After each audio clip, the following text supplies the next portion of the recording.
The House will be in order. The chair lays before the House a communication from the Speaker. The Speaker's Rooms, Washington, D.C., June 4th, 2026. I hereby appoint the Honorable Michael Guest to act as Speaker pro tempore on this day. Signed, Mike Johnson, Speaker of the House of Representatives. Pursuant to the order of the House of January 6, 2026, the Chair will now recognize members from lists submitted by the majority and minority leaders for a morning hour debate. The Chair will alternate recognition between the parties, which time equally allocated between the parties and each member other than the majority and minority leaders and minority whip, limited to 5 minutes, but in no event shall debate continue past 11:50 a.m. The Chair recognizes the member from Delaware, Representative McBride, for 5 minutes. Thank you, Mr. Speaker. I rise today to congratulate the Delaware Black Chamber of Commerce on their recently being awarded a 4-star distinction by the United States Chamber of Commerce. Earning this accreditation is no small feat and highlights the DEBCC's commitment to strong leadership, innovative programming, and meaningful contributions that drive economic growth and opportunity. The Delaware Black Chamber of Commerce is just 5 years old, a testament to what is possible when we choose not to accept barriers, but to break them down for the benefit of our communities. Too often, Black entrepreneurs face higher hurdles to capital, to contracts, and to connections. But this honor recognizes not only Delaware's refusal to accept that fact, but the DEBCC's ability to turn challenge into opportunity and opportunity into achievement. This accreditation has been granted to less than 200 chambers of commerce nationwide, yet another example of the outsized impact of the nation's smallest but greatest state in the Union. Organizations like DEBCC are building ladders of opportunity and uplifting our neighbors in ways that positively shape our entire state. Because when Black businesses thrive, Delaware thrives. The Delaware Black Chamber of Commerce is an outstanding representation of the First State's commitment to excellence and empowerment, and I'm thrilled to congratulate them on this distinct honor. Here's to the decades of progress and remarkable impact still to come. Mr. Speaker, tomorrow, students at Cab Calloway School of the Arts, my alma mater, will walk across the stage, receive their diplomas, and take their first step into whatever comes next for them. Across Delaware and around the country, thousands of students will do the same as they celebrate graduations of every kind, from high school, college, technical programs, and military training. I wanted to take a moment to congratulate Delaware's graduates and reflect on the hope that comes with this season. Every generation is saddled with challenges. Today's graduates will be asked to navigate rapid technological advancement, growing economic uncertainty, and corrosive political polarization. But a generation isn't defined by the obstacles it inherits. It's defined by how it confronts those challenges and the future it builds. In Delaware, I'm consistently reminded of the drive and dedication that define the next generation. I see curiosity where others often see cynicism. I see creativity where others see obstacles. And I see a generation that's eager to meet challenges with solutions, not just to inherit the future, but to shape it. Young people are the pilots of progress. They see our nation and our world as the unfinished project that it is, and they strive to make it better. So to everyone graduating this year, dream big, stay curious, and never stop believing in the promise of our nation. I am confident that you will continue the tradition of leaving our nation fairer, freer, and more just than you found it. Thank you, Mr. Speaker, and I yield back. The Chair recognizes the gentleman from Wisconsin, Mr. Weed, for 5 minutes. Mr. Speaker, I rise today to recognize Deputy Brent Reimer of the Kewaunee County Sheriff's Office for receiving the Wisconsin Professional Police Association's 2026 Certificate of Merit. This honor recognizes Deputy Reimer's life-saving actions on November 29, 2025, when he helped rescue a choking individual during a medical emergency. Acting quickly alongside local first responders, Deputy Reimer used an airway suction device to clear the obstruction and help save the individual's life. What makes this story even more extraordinary is that before this incident, it was Deputy Reimer who took the initiative to research the device and recommend it for use in the department. Because of that foresight, not only was he able to save this individual's life, but now patrol officers, schools, and nursing homes have access to this life-saving tool. Mr. Speaker, I ask my colleagues to join me in congratulating Deputy Reimer on this well-deserved award, and I thank him for his service to Kewaunee County and to northeastern Wisconsin. Mr. Speaker, I rise today to recognize local leaders across northeastern Wisconsin who have worked tirelessly to support communities impacted by recent flooding. In April, communities throughout Wisconsin's 8th District experienced record rainfall, severe weather over several days, causing rivers to overflow their banks and damaging homes, businesses, and infrastructure. Since then, I have remained in close contact with local leaders and witnessed firsthand how people come together to support one another. Their resilience in the face of devastation has been truly inspiring. I especially want to thank the leaders in Shiocton, New London, and Fremont, which were among the hardest hit, for their unwavering dedication to helping their communities recover. From county executives and sheriffs to emergency management officials and first responders, we're lucky to have such dedicated leaders in northeastern Wisconsin. Mr. Speaker, when times get tough, Wisconsinites come together. I commend our local officials for their leadership, and I want them to know that I will continue to stand with them every step of the way. Mr. Speaker, I rise today to recognize Officer Kellen Charles of the Kewaunee Police Department, who recently received an award for his life-saving actions during medical emergency in Kewaunee. On November 12, 2025, Officer Charles responded to what appeared to be a routine call from a man who had passed out. Out of an abundance of caution, he brought Narcan with him in case the situation involved an overdose, a decision that proved critical when he found the man unresponsive. Officer Charles immediately began life-saving care. Working alongside other first responders, CPR was performed, an AED was used, and Narcan was administered. These actions gave the man a chance to breathe on his own again. In a moment of crisis, Officer Charles' decisive actions gave this individual a second chance at life. Mr. Speaker, I ask my colleagues to join me in recognizing Officer Kellen Charles for his quick action, service, and dedication to the people of Kewaunee and northeastern Wisconsin.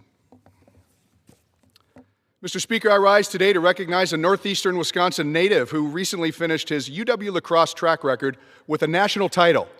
Luke Schrader won the NCAA Division III national title in the 110-meter hurdles with a record-breaking time, finishing in a stunning 13.42 seconds.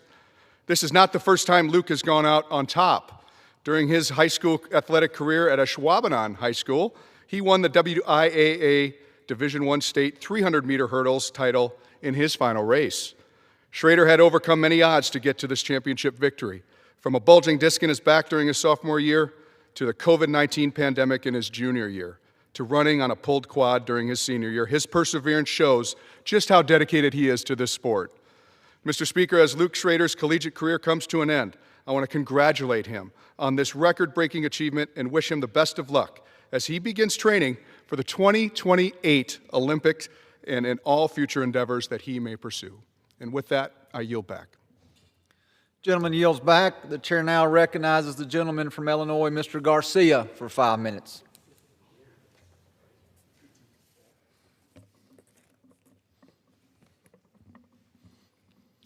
Mr. Speaker, today I rise to recognize and celebrate Mayor Beniamino, affectionately known as Benny Mazzulla of Stone Park, Illinois, on his 25th anniversary as a servant mayor. Born in Calabria, Italy, Mayor Mazzulla immigrated to the U.S. with his parents in 1976. His family settled in Stone Park, the community he would later dedicate himself to serving. Mayor Mazzulla's commitment to public service began in 1995 when he served for 2 years as a police officer with the Memorial Park District. Since taking office as mayor, he has worked tirelessly to strengthen his community by creating programs that support seniors, homeowners, and children, expanding family-oriented activities through a resident-led special events committee, and introducing bilingual village newsletters to ensure that all his constituents get the information they need. Mayor Mazzulli takes great pride in both his community and his immigrant heritage as a beloved husband, father of 3, grandfather, and a fluent speaker of English, Italian, and Spanish. Congratulations, Mayor Mazzulli, on this milestone. Thank you for your 25 years of dedicated leadership, for your enduring commitment to the residents of Stone Park.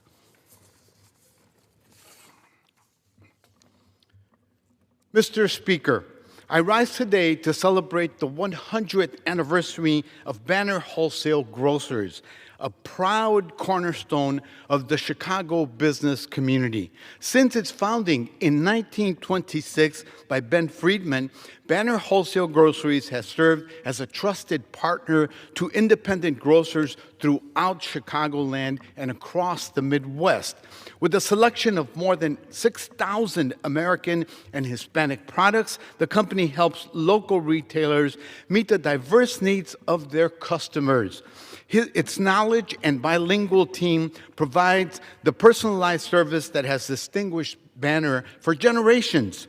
Through a century of hard work, family dedication, and a commitment to convenience and quality, Banner Wholesale Grocers has built lasting relationships and earned the trust of countless businesses and families throughout our region. Congratulations once again, Banner Wholesale Foods, on 100 years of success, and thank you for your enduring contributions to Chicago and the Midwest. I look forward to seeing many more decades of your success. I yield back. Gentleman yields back. The chair recognizes the gentlewoman from Illinois, Ms. Kelly, for 5 minutes. Mr. Speaker, I rise today because there's a gun violence epidemic in America. I have spoken loudly and clearly on gun safety again and again, shooting after shooting. Moments of silence have never been enough. Thoughts and prayers have never been enough. Americans need real action by Congress to end gun violence. They need us to make good trouble. After Congress decided to do nothing in the aftermath of horrific shooting at Pulse nightclub in Orlando, I helped organize a sit-in with my late colleague and friend John Lewis and other members. We sat on this very floor for about 24 hours. If the people in charge refuse to pass gun safety legislation, I will always make sure that Americans know there are members of Congress who actually represent their needs and demands. I continue to echo their voices in this chamber. We need to pass life-saving gun safety laws. That means universal background checks, funding and support for community violence intervention organizations, safe storage laws to prevent unintentional shootings, an assault weapons ban, standard marketing practices to hold the gun industry accountable. We know those solutions to end gun violence, and yet the Trump administration refuses to act. Instead, President Trump and Republicans reversed the progress we've made over the past few years. On day one in the Oval Office, President Trump shut the doors of the White House Gun Violence Prevention Office. Since then, he continues to pour salt into injury after injury. The Department of Justice terminated over $66 million in grants that were already designated by Congress to community violence intervention programs. CVI organizations are led by trusted community members who offer job training, mental health resources, de-escalation tactics, and more to keep our neighborhoods safe. CVI strategies are proven, evidence-based solutions to gun violence, and yet this administration decided they're inefficient. After a gunman stormed the White House's Correspondents' Dinner, President Trump didn't want gun safety reform. He wanted a ballroom. He wanted to keep himself and his billionaire donors safe while over 120 Americans continue to die every day. House Republicans are complicit in the Trump agenda to endanger public safety. They're trying to jam through bills that would allow people to mail guns through the United States Postal Service, eliminate background checks, and allow domestic abusers to buy guns. Make no mistake, they are making our country less safe. I was proud to play an essential role in passing the first federal gun safety legislation in nearly 30 years. But Americans cannot wait another 30 years for Congress to act. We have lost daughters and sons, nephews and nieces, brothers and sisters, mothers and fathers to gun violence. One daughter's name was Hadiya Pendleton. Hadiya was a bright student involved in marching band and volleyball. She was on top of the world when she led her marching band in President Obama's second inauguration. Just 1 week later, she was shot and killed in a park in Chicago. Hadiya's friends and family started the Wear Orange movement to raise awareness of gun violence. Hunters wear orange to avoid being shot. Now the color orange has become a beacon for action and advocacy against gun violence. Today, I introduce the Wear Orange resolution in honor of Hadiya and every victim of gun violence, just as I have since 2015. I ran for office because I couldn't stand by and watch as Congress did nothing as children like Hadiya, those in Newtown, and I could go on and on and on, and also those that have been injured mentally and physically. While gun violence became the leading cause of death for all children and teenagers in 2020, it's been the leading cause of death for Black children since 2006. I swore my first oath of office a few months after Hadiya was shot in the 2nd District. Since then, I have never stopped fighting for victims, survivors of gun violence, and I never will. And I will never, never give up this effort because this epidemic must end. I yield back. Gentlelady yields back. The chair recognizes the gentleman from California, Mr. Tran, for 5 minutes. Mr. Speaker, I rise today to thank the first responders who've worked tirelessly to respond to the hazmat crisis at the GKN Aerospace plant in Garden Grove. Over Memorial Day weekend, our firefighters, police officers, and other emergency personnel worked around the clock to keep our community safe.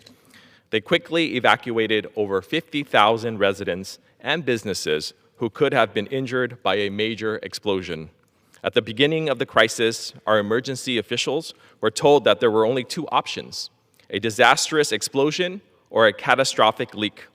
But our public safety heroes, to them, that was unacceptable, and they accomplished what was initially thought impossible. They neutralized the tank and got our neighbors back in their homes without any dangerous chemicals leaking into our water or air.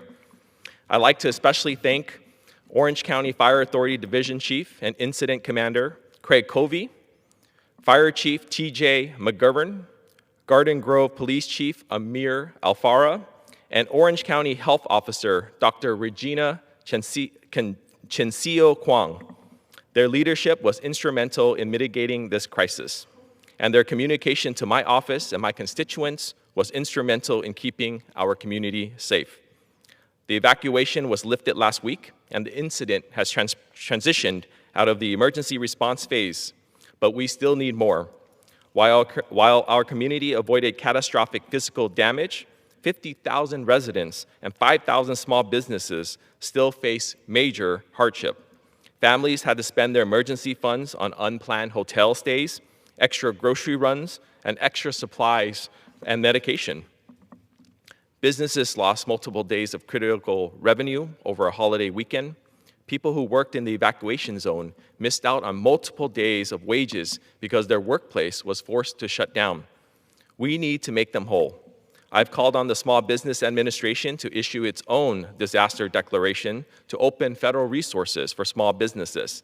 And I'm calling on GKN Aerospace to compensate the families and small businesses who have lost money because of their crisis.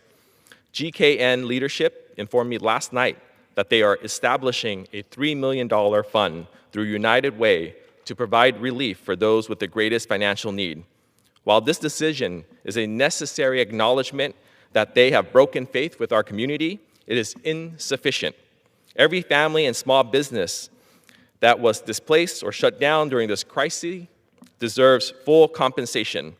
I express that, and this is non-negotiable. But it's not enough to just cut checks for the damage already done. We need to make sure a crisis like this can never happen again. Today, I am advancing legislation to ensure that defense contractors notify the community they operate in of any hazardous chemicals that put residents at risk. Beyond that, companies must submit to regular third-party audits of their safety practices. Industries must invest in the most advanced, safest technologies that mitigate the risks of a major accident. Orange County was lucky. We had no deaths and no injuries. But the events in Longview, Washington remind us how devastating the worst-case scenario can be. As my community was picking up the pieces of our hazmat disaster in Garden Grove, we heard the terrible news from Nippon Dine Wave Packaging Company. 11 people perished in a chemical explosion. My prayers are with the families, and I join their community in the calls for justice and accountability. In Orange County, the worst is over for now, but our community is still reeling. We need answers, we need accountability, we need justice, and I'm not going to stop fighting until my community gets the recourse they deserve. Thank you, and I yield back. Gentleman yields back. The chair now recognizes the gentleman from Pennsylvania, Mr. McKenzie, for 5 minutes. Mr. Speaker, I rise today to recognize the retirement of my friend and a true Lehigh Valley legend, Coach Barry Search of Parkland High School. For more than 3 decades, Coach Search helped shape the lives of countless student athletes. As the head softball coach, he led Parkland to 7 conference championships, 5 district titles, and a Pennsylvania state championship in 2015. Along the way, he built a program known not only for its victories, but for instilling character, discipline, and teamwork in his players. His service extends far beyond the softball field. Coach Search spent decades as a science teacher, assistant football coach, volunteer firefighter, and fire chief, dedicating his life to serving others. As he retires, we thank Coach Search for his contributions to Parkland, South Whitehall Township, and our entire community. Mr. Speaker, I rise today to recognize an extraordinary student in our region, Emmaus High School junior,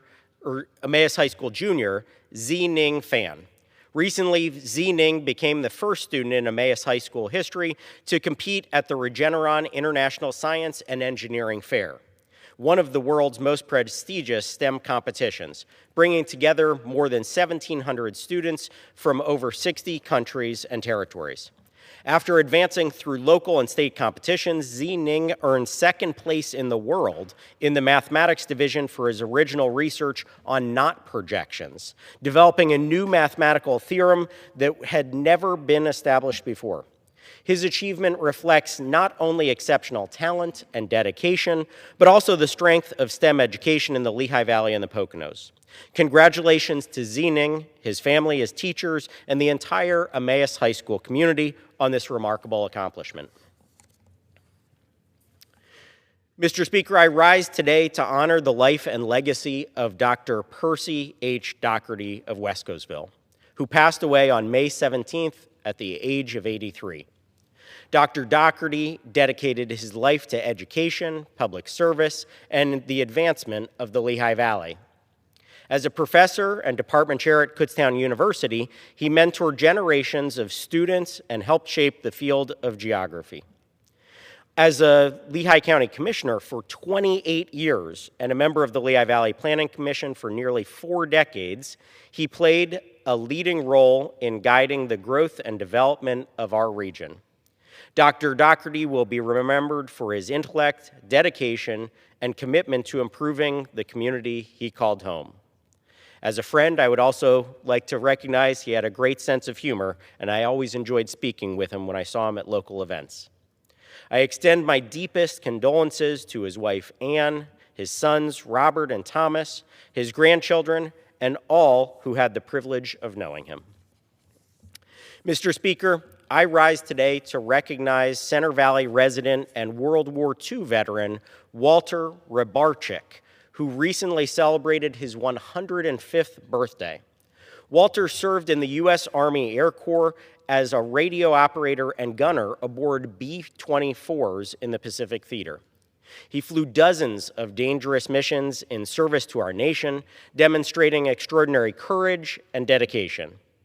As we recognize this remarkable milestone, we also honor a generation whose sacrifice, service, and patriotism helped secure the freedoms that we enjoy today. As we recognize this remarkable milestone on the 105th birthday, the people in the Lehigh Valley want to congratulate Walter and also thank him for his service to our country. Mr. Speaker, I yield back. The gentleman yields back. The chair now recognizes the gentlelady from Ohio, Ms. Sykes, for 5 minutes. Thank you, Mr. Speaker. This National Gun Violence Awareness Month, I rise today thinking about families in Ohio's 13th Congressional District, families whose lives were changed forever by gun violence. One of those families is still grieving the loss of Latarius Cook, a 27-year-old father of 4 who was killed during a mass shooting at a neighborhood block party in Akron just 2 years ago. What should have been a joyful summer gathering turned into chaos and tragedy. 28 people were shot. An entire community was and remains traumatized. Megan Kelman was a recent college graduate who was killed in a Taco Bell drive-thru in Talmadge, Ohio. Her killer, a man who was not allowed to have guns, not only killed her, but killed himself in a tragic situation. Her family now mourns her death by advocating for gun safety programs. Another Akron family continues to carry the pain of losing Cortez Davis Sr., who was shot and killed in 2021 while picking up a child for a birthday celebration. His mother, Delonda Glover, now works with anti-violence organizations in Akron to help prevent other families from experiencing the same heartbreak. She said something that captures the pain so many families carry after the gun violence, and she said losing a child is a different kind of hurt and pain. She's right. Or finally, my friend Erica Weems, who was killed in 2020 in her home. The crime has gone unsolved despite national attention. We lost a beloved friend, daughter, educator, and sister.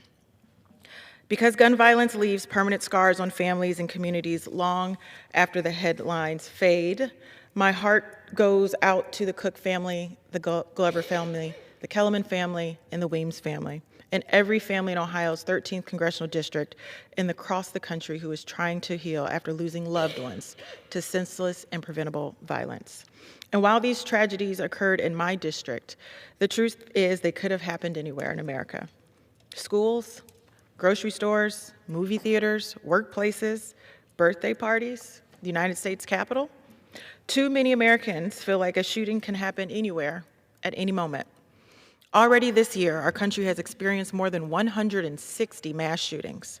Last year alone, more than 24,000 Americans died by gun suicide. And since 2020, firearms have been the leading cause of death for children and teenagers in the United States. In my district, Akron police have responded to 562 calls involving shootings or shots fired through the end of April this year. That's a 21% increase compared to the same time last year. These are not just statistics. These are children, parents, friends, neighbors, entire communities being forced to rebuild again and again. But to the people of my district and to the people across America, this threat of living with gun violence every single day, I want to tell you this: it does not have to be this way. We can stop this cycle of violence. 4 years ago, Congress proved progress is possible when we passed the Bipartisan Safer Communities Act, the most significant gun safety legislation in decades, because Democrats and Republicans came together to expand background checks, close the dangerous boyfriend loophole, crack down on illegal gun trafficking and invest in mental health services, strengthen school safety, and fund community violence intervention programs that are saving lives now. But there is so much more work to be done. And it also shows that when Congress chooses courage over politics, we can make our community safer. But today, instead of building on that progress, this administration is moving us backwards. Instead of just weeks ago, the Trump administration announced efforts to roll back key gun safety protections, including weakening enhanced background checks established under the Bipartisan Safer Communities Act, rescinding restrictions on stabilizing braces, and repealing the bump stock ban that President Trump himself put into place after the deadly Las Vegas shooting in 2017. There are now even proposals that can make it easier to mail handguns through the postal system, opening the door to more gun trafficking and more dangerous weapons flowing into our communities. Mr. Speaker, if you talk to any law enforcement agency, they will tell you that guns continue to create a problem for the work that they do every day. They encourage us to be smarter on gun safety regulations and ensuring that not only are the community safer, but those who are sworn to protect and serve us can be safe in their communities as well. These rollbacks are a choice, Mr. Speaker, and my constituents cannot wait any longer. Americans are demanding action. They want safer schools, neighborhoods, and communities, and they deserve leaders who are willing to put people over politics. So this Gun Violence Awareness Month, as we remember families, the like gentlelady cooks, is no longer recognized.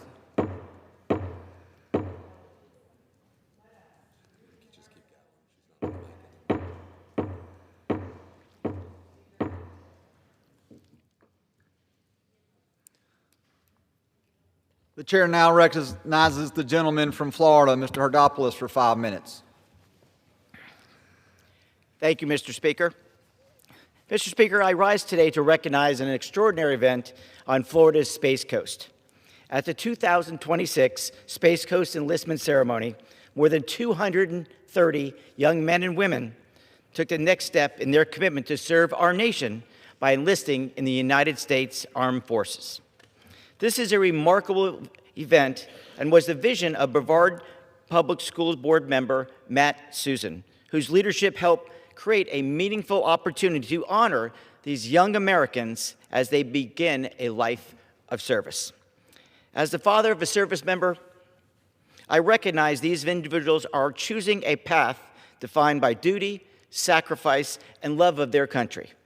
They will serve in the Air Force, the Marine Corps, Army National Guard, Navy, and Coast Guard, carrying forward the legacy of those who have defended our freedoms in the past. The ceremony also brought together 241 junior ROTC cadets from across Brevard County, a reminder that the next generation is already preparing to lead. On the Space Coast, we understand freedom is protected by those willing to step forward. And today, we honor these enlistees, their families, and the leaders like Matt Susan and the members of the Brevard County School Board who are helping to inspire the next generation of American service.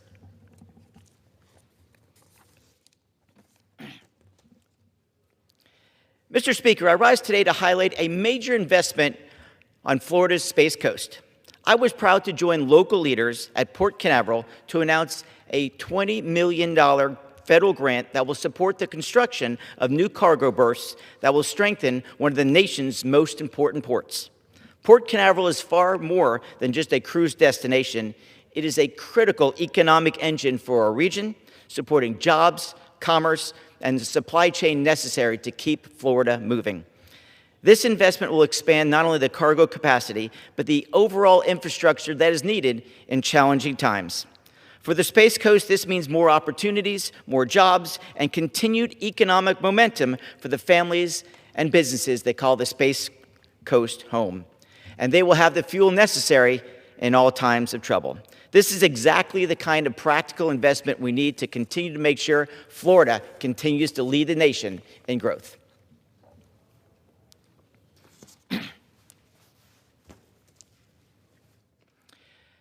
Mr. Speaker, I rise today to honor the life of Darcia Jones Francie, a true champion of Brevard County, whose impact will be felt for generations.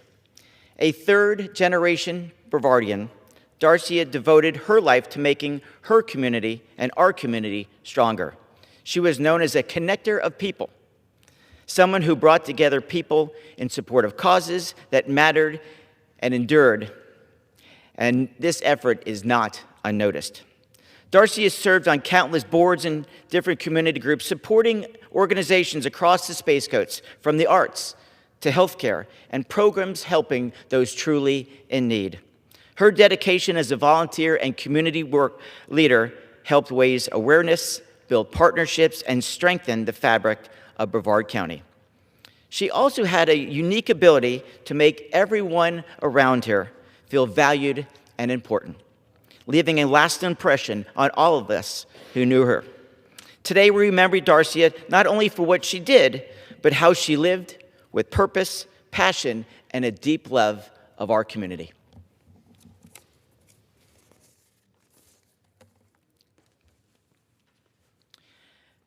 Mr. Speaker, I rise today to recognize an outstanding veteran, entrepreneur, and leader from Florida's Space Coast, Alec Hall. Alec is the president of Alliance Cyber, a service-disabled, veteran-owned small business based in Cocoa, Florida. Through his leadership, Alliance Cyber provides cybersecurity and IT solutions that protect government agencies, nonprofits, and businesses across our state and beyond. Alex's impact goes far beyond business. Through the Alliance Cyber Gives Foundation, his team supports STEM education, workforce development, and career pathways for transitioning service members, investing directly in the next generations. Because of these efforts, we recognize Alec Hall and the amazing work at Alliance Cyber. And with that, Mr. Speaker, I yield back. Gentleman yields back. The chair now recognizes the gentleman from New York, Mr. Latimer, for 5 minutes.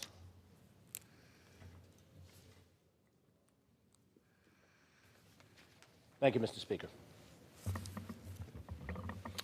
Mr. Speaker, I want to recognize the outstanding programs provided by the Village of Portchester that benefit the senior citizens of that community.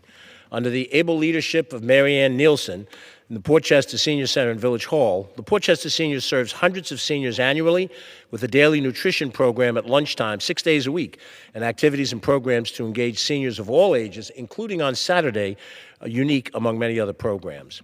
There are fitness classes from Tai Chi to chair yoga and mental fitness programs, a variety of board games, mahjong, bridge, along with the classic senior staple, bingo. Mary Ann and her talented crew host annual events as well for Valentine's Day, Mother's Day, St. Patrick's, and a host of celebrations. There are day trips planned to shopping locales and tourist sites as well. The programs are supported by the Village Board under the leadership of Mayor Louis Marino and Village Administrator Stu Rabin. From the floor of the House of Representatives, we salute the work of the Portchester seniors, the active and energetic members who show that age is more a state of mind. Mr. Speaker, today I rise to celebrate Pride Month.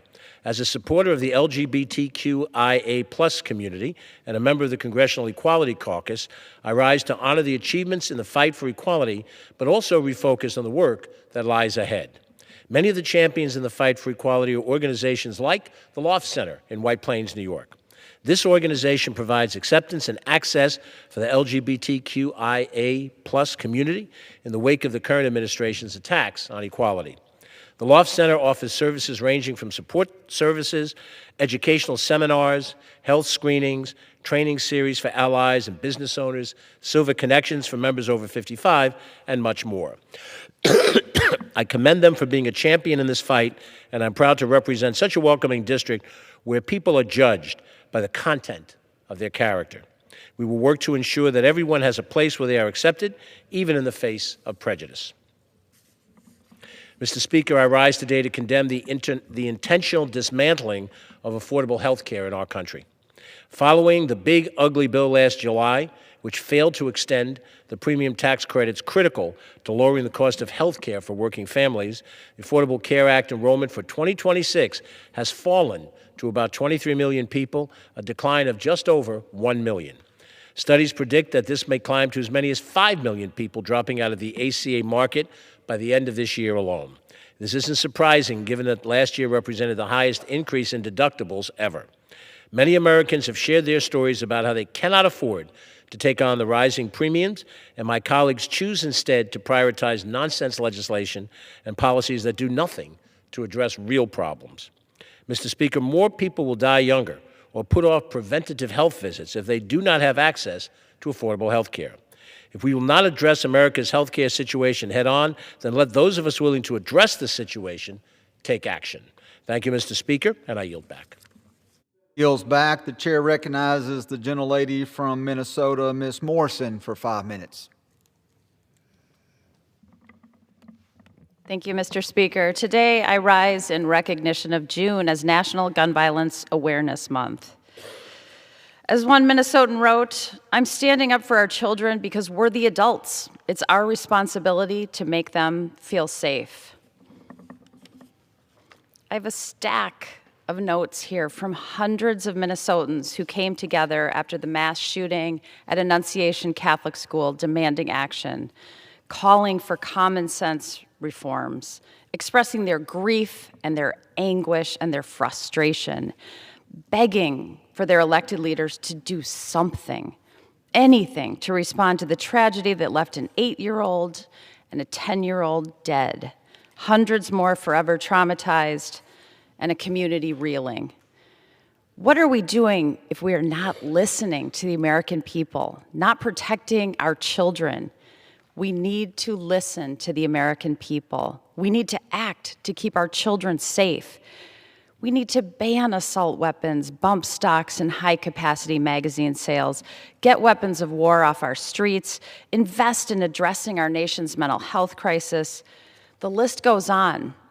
There won't be one policy alone that will end this public health crisis, but what we can't do is nothing. There are so many steps we could take immediately. Gun violence is an epidemic that has stained our country, and we are going in the wrong direction. As our country faces hundreds of mass shootings every year, more mass shootings than any country on the face of the planet, the Trump administration is taking an axe to our nation's gun safety laws and doing the dirty work of the big gun lobby, rolling back dozens of federal safety regulations, making it easier for criminals to buy and ship guns, cutting funding and abandoning critical gun violence prevention programs that keep our communities safe. They are doubling down on the #1 killer of children in the United States of America. Gun violence is preventable. Our children deserve to be our priority. They deserve to feel safe. They deserve adults who will act. Every day we are here in Congress, we are creating the world our children will inherit. We should be creating a world where children feel safe at school, where they can be healthy and thrive, not where they live in fear and see adults refusing to protect them. Mr. Speaker, I want to share some examples of what Minnesotans wrote. My students should not have to worry about being killed at school. I shouldn't have to worry about if my kids are safe at their school and daycare. My grandchildren go to school every day, and I worry they will be victims. I also am devastated they will live their school lives in fear. This is tragic, this is heartbreaking, and this is preventable. It doesn't have to be this way. We don't have to live like this. We could choose to take steps to make our children and our community safer. We could create a world with far less gun violence where people don't live in fear of it, if only Congress had the courage to act. Thank you, Mr. Speaker. I yield back. The gentlelady yields back. The chair now recognizes the gentlelady from Oregon, Ms. Dexter, for 5 minutes. Mr. Speaker, I rise to honor the lives lost in a horrific, senseless act of violence that took place in Sandy, Oregon on May 31st, 2026. This is an ongoing investigation, and more information will continue to come out in the days and weeks to come. But what we do know is that the Sandy Police Department responded to a domestic violence call that escalated into a deadly shooting that claimed the lives of Jenna Mary Overson, 37, Mary Beth Overson, 70, and 16-year-old Coben McClure, and left the entire community fearing for their lives and sheltering in place. This horrific tragedy has left families, friends, and our entire community grieving from an unimaginable loss and shaken from, once again, senseless violence. What has stayed with me this week as our community has begun to process this tragedy is Coben McClure's courage, which deserves to be known far beyond Sandy. Coben was a kind, respectful, and compassionate young man who stepped forward to protect young children in the face of unimaginable fear and danger. Loved ones and community members have shared that his actions during this tragedy helped save the lives of children caught in the middle of this violence. Though only 16 years old, Coben demonstrated a level of bravery and selflessness that many aspire to throughout their entire lives.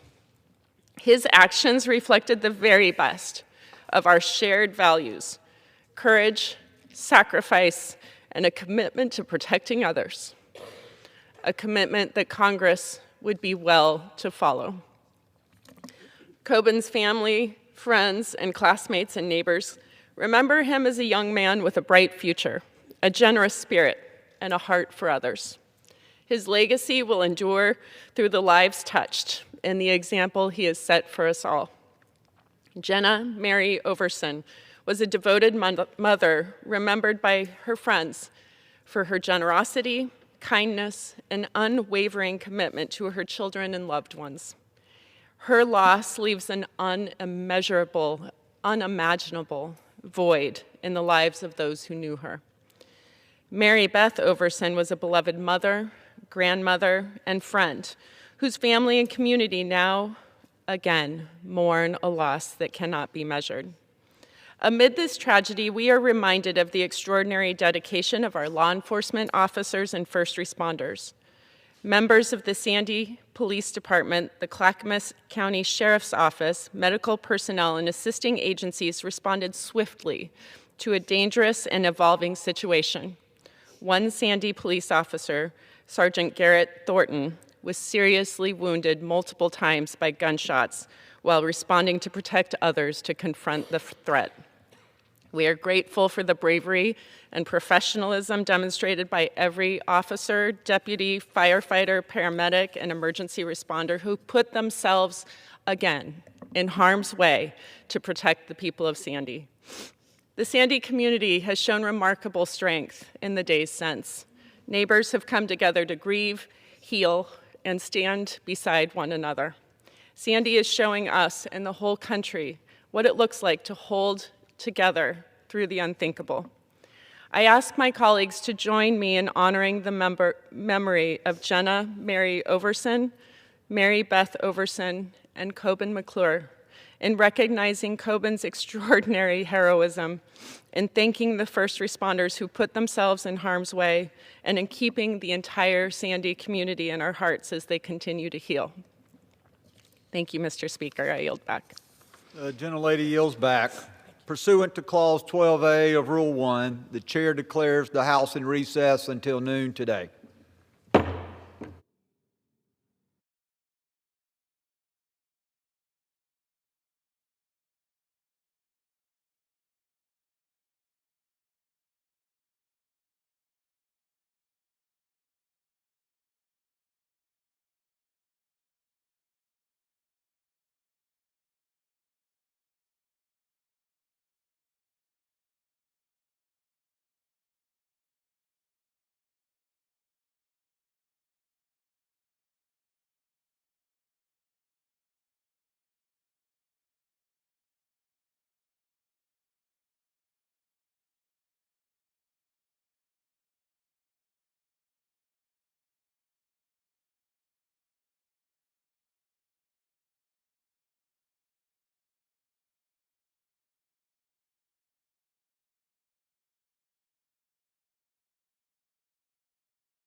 The House will be in order. The prayer will be offered by Chaplain Kibben. Would you pray with me? Call us together, O God, into the embrace of your everlasting arms. Whoever we are, whatever we bring with us, hold us near to you that you would, in your mercy, forgive our shortcomings, and in your all-sufficient grace, mend our imperfections. And even as you work within us individually, move among us as a body. As we come together, we bring with us a multitude of concerns, the best and worst of intentions, and the full spectrum of desired outcomes. Take the breadth of our disparate perspectives and competing agendas and make us see that our mutual goals should always be for the building up of this body and the betterment of the nation we serve. Move your spirit over the waters of our discord. You who are the author not of confusion, but of peace, bring us to order under the authority of your divine will. Lord, hear our prayers. Forgive our sin. Establish the work of our hands and heal our land. In your sovereign name we pray. Amen. The chair has examined the journal of the last day's proceedings and announces to the House the approval thereof. Pursuant to Clause 1 of Rule 1, the journal stands approved. The Pledge of Allegiance will be led by the gentlewoman from Arizona, Ms. Grijalva. Allegiance to the flag of the United States of America and to the republic for which it stands, one nation, under God, indivisible, with liberty and justice for all. The chair will entertain up to 15 requests for 1-minute speeches on each side of the aisle. For what purpose does the gentlewoman from Arizona seek recognition?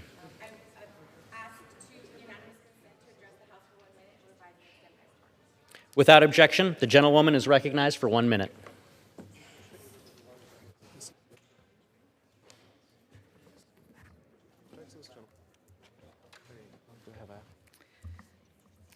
Mr. Speaker, I rise today to honor Sergeant Martin Lugo, a 24-year-old veteran from Tucson, Arizona, who was killed after being wounded during a combat operations in Afghanistan. Sergeant Lugo enlisted in the United States Army while still a student at Tucson High School. At the time of his death, he was serving on his 6th deployment, having previously completed 3 tours in Afghanistan and 2 in Iraq. He served our nation with extraordinary courage, dedication, and a deep sense of duty.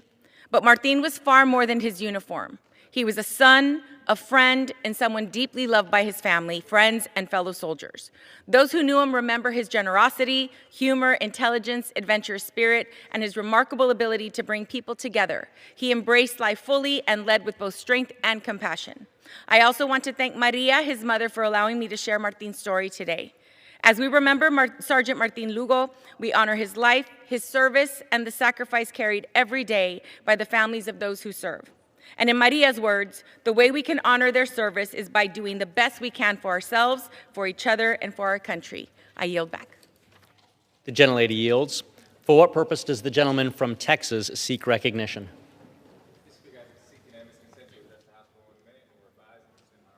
Without objection, the gentleman is recognized for 1 minute. Mr. Speaker, June is Pride Month, a month celebrating the contributions of the LGBTQ community, but it must also be a month of speaking hard truths. Texas has more anti-trans murders than any other state in the nation.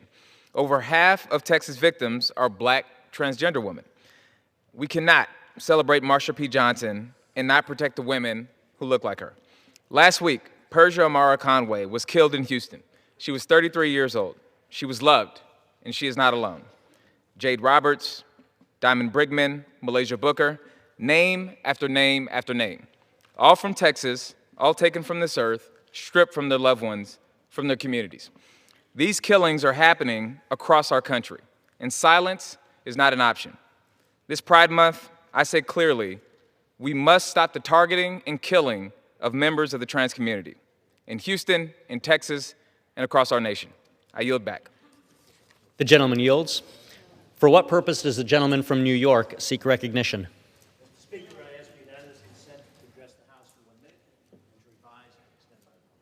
Without objection, the gentleman is recognized for 1 minute. Thank you, Mr. Speaker. 58 years ago this night in Los Angeles, California, a violent murder occurred. That night in the Ambassador Hotel, a major candidate for President, Robert F. Kennedy Sr., was assassinated and denied the right to complete his campaign.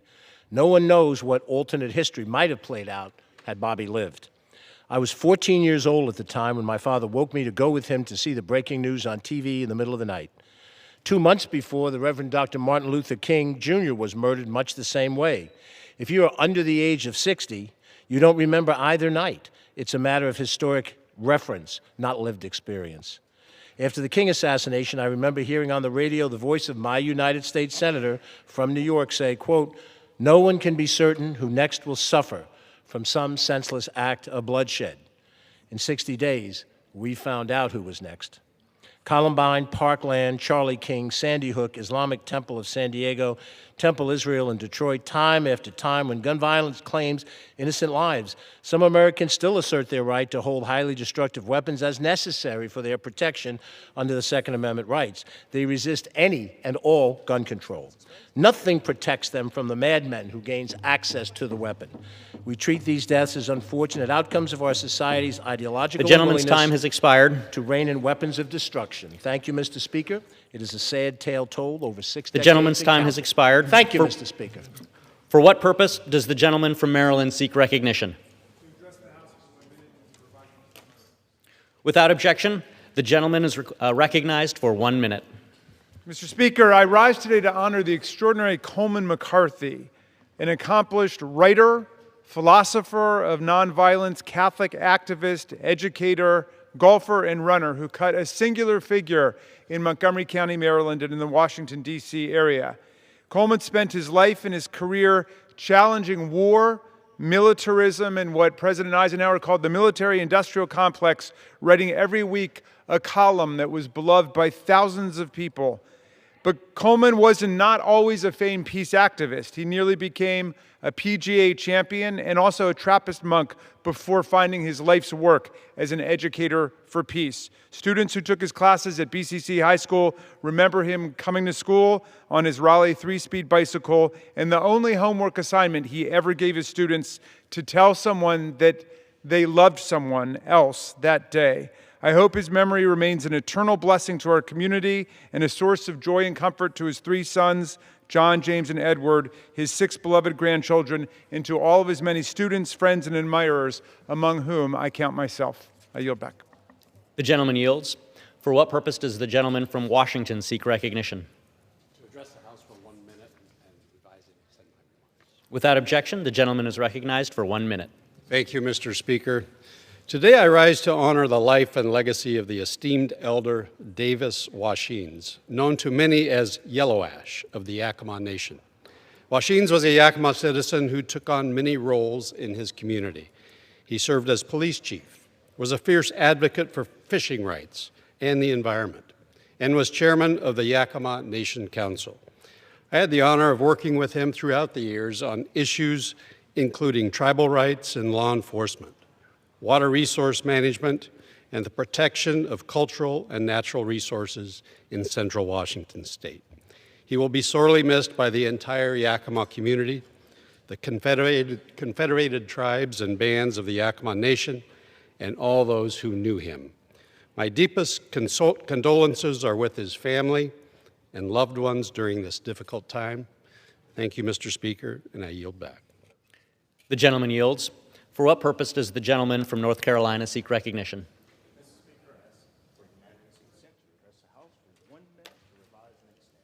Without objection, the gentleman is recognized for 1 minute.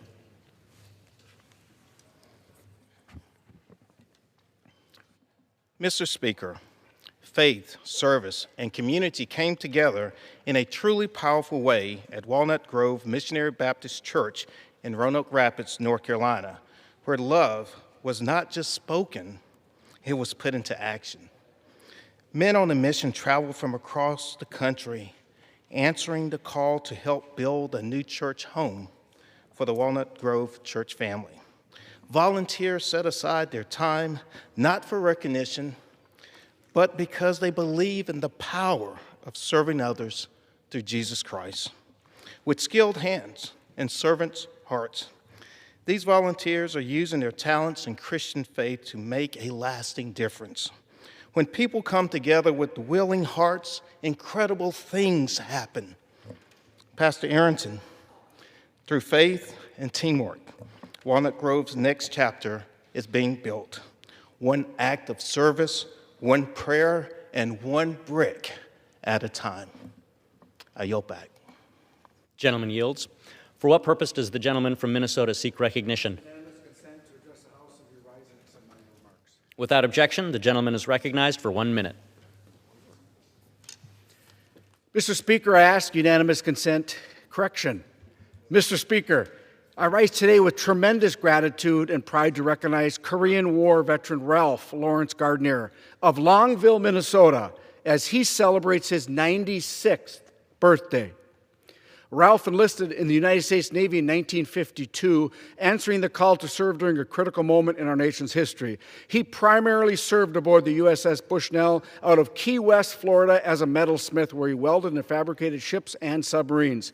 His ship played a vital role in transporting troops to and from Korea, supporting the brave Americans defending freedom overseas. During his service, Ralph was awarded the Good Conduct Medal and the National Defense Service Medal, reflecting his exemplary behavior, discipline, professionalism, and devotion to duty.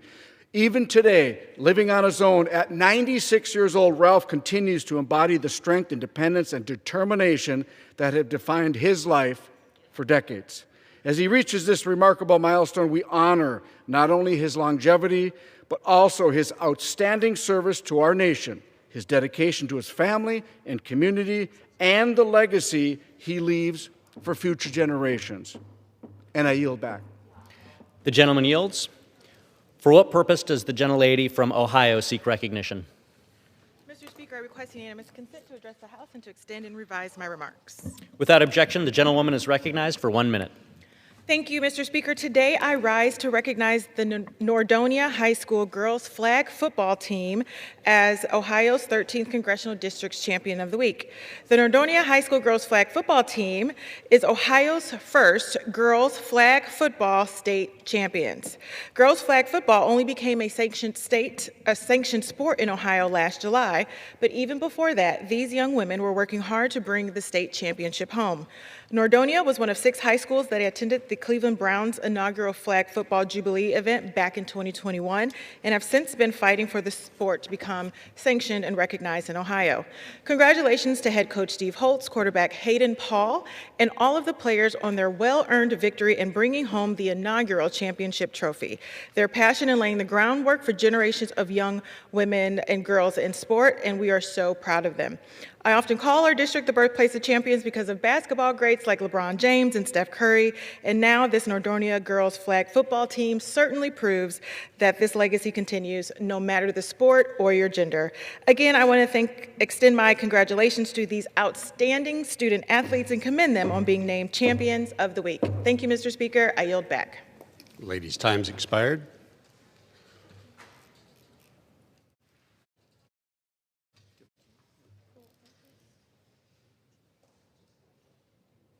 For what purpose does the gentleman from Maryland seek recognition?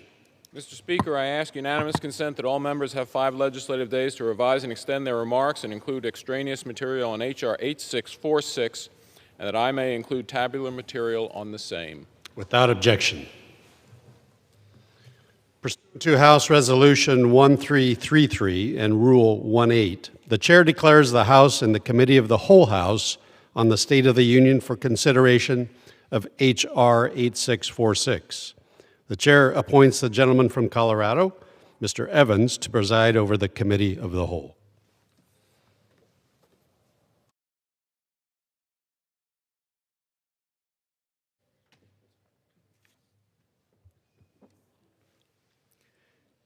The House is in the Committee of the Whole House on the State of the Union for the consideration of H.R.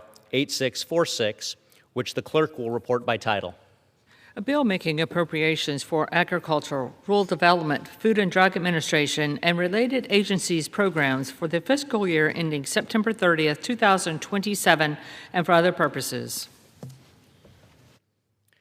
Pursuant to the rule, The bill is considered read the first time. General debate shall be confined to the bill and shall not exceed 1 hour, equally divided and controlled by the chair and ranking minority member of the Committee on Appropriations or their respective designees. The gentleman from Maryland, Mr. Harris, and the gentleman from Georgia, Mr. Bishop, will each control 30 minutes. The chair recognizes the gentleman from Maryland, Mr. Harris. Mr. Chair, I yield myself as much time as I may consume. The gentleman is recognized. Mr. Chair, I rise today to bring before the House H.R. 8646, the fiscal year 2027 Agriculture, Rural Development, Food and Drug Administration, and related agencies appropriations bill. I want to thank Appropriations Committee Chairman Cole for his leadership in quickly moving the FY27 appropriations process forward. I also want to recognize the ranking member of the full committee, Ms. DeLauro, and the subcommittee ranking member, Mr. Bishop, for their work in getting us to this point. I appreciate the conversations Mr. Bishop and I have had, and while we may not agree on everything in the bill, I know we are much closer to agreement than some of today's debate and rhetoric may show. For FY27, the subcommittee's discretionary allocation is $26.27 billion, a $380 million or 1.4% decrease from fiscal year 2026 enacted levels. In a setting of $2 trillion deficits, these modest spending reductions are necessary. This legislation reflects a clear and necessary commitment to fiscal responsibility while ensuring that America's farmers, ranchers, and rural communities remain a top priority and that all Americans have access to a safe food and drug supply. This legislation builds on the successful efforts of the Trump administration to root out fraud, waste, and abuse, shrink the federal bureaucracy, and make USDA programs more farmer-friendly. It sets USDA on a responsible and sustainable spending path that will make both the department and our nation stronger. Under President Trump and Secretary Rollins' leadership, every taxpayer dollar will be spent in the pursuit of putting all American farmers and ranchers first. I'd like to highlight a few areas where the legislation supports the administration's efforts to refocus the department on its core mission by prioritizing essential functions in a fiscally responsible manner. The bill provides $1.16 billion for the Animal and Plant Health Inspection Service, or APHIS, to support the department's efforts to protect our producers from high-path avian influenza, New World screwworm, and other foreign plant and animal diseases. The legislation continues to invest in the delivery of farm programs, disaster assistance, and crop insurance to farmers by prioritizing funding for farmer-facing functions. Following the budget request, the bill moves $50 million of Farm Service Agency IT funds from FSA to the Office of the Chief Information Officer to continue to invest in and implement USDA's One Farmer, One File initiative. After accounting for this transfer of funds, no matter what you will hear from the naysayers, the bill actually increases overall funding for FSA staff, including for county office staff. The bill provides important investments in critical agricultural research that will keep our producers on the cutting edge of technology and production practices. We maintain funding for USDA's flagship competitive grant program, the Agriculture and Food Research Initiative, and protect capacity funding for our land-grant universities to ensure our farmers and ag workforce remain competitive with China. This legislation continues to fund vital rural development programs, including critical infrastructure investments in water and wastewater systems and housing programs, as well as increasing the loan authority for the business and industry and rural electric programs due to increased demand. For the Food and Drug Administration, the bill provides $3.36 billion in direct appropriations, and with increased user fees, FDA has a total budget of $7.1 billion to enable the agency to keep food, drugs, and medical devices safe and effective, as well as advancing the Make America Healthy Again initiatives highlighted in the President's budget. Finally, let me discuss WIC. The bill provides full funding of $8 billion for WIC, which is about 3% lower than last year's enacted level. But USDA data clearly shows that WIC participation has been declining and is not projected to be as high as originally estimated for fiscal year 2027. USDA also expects to have sufficient carryover funds to meet all the program needs if necessary.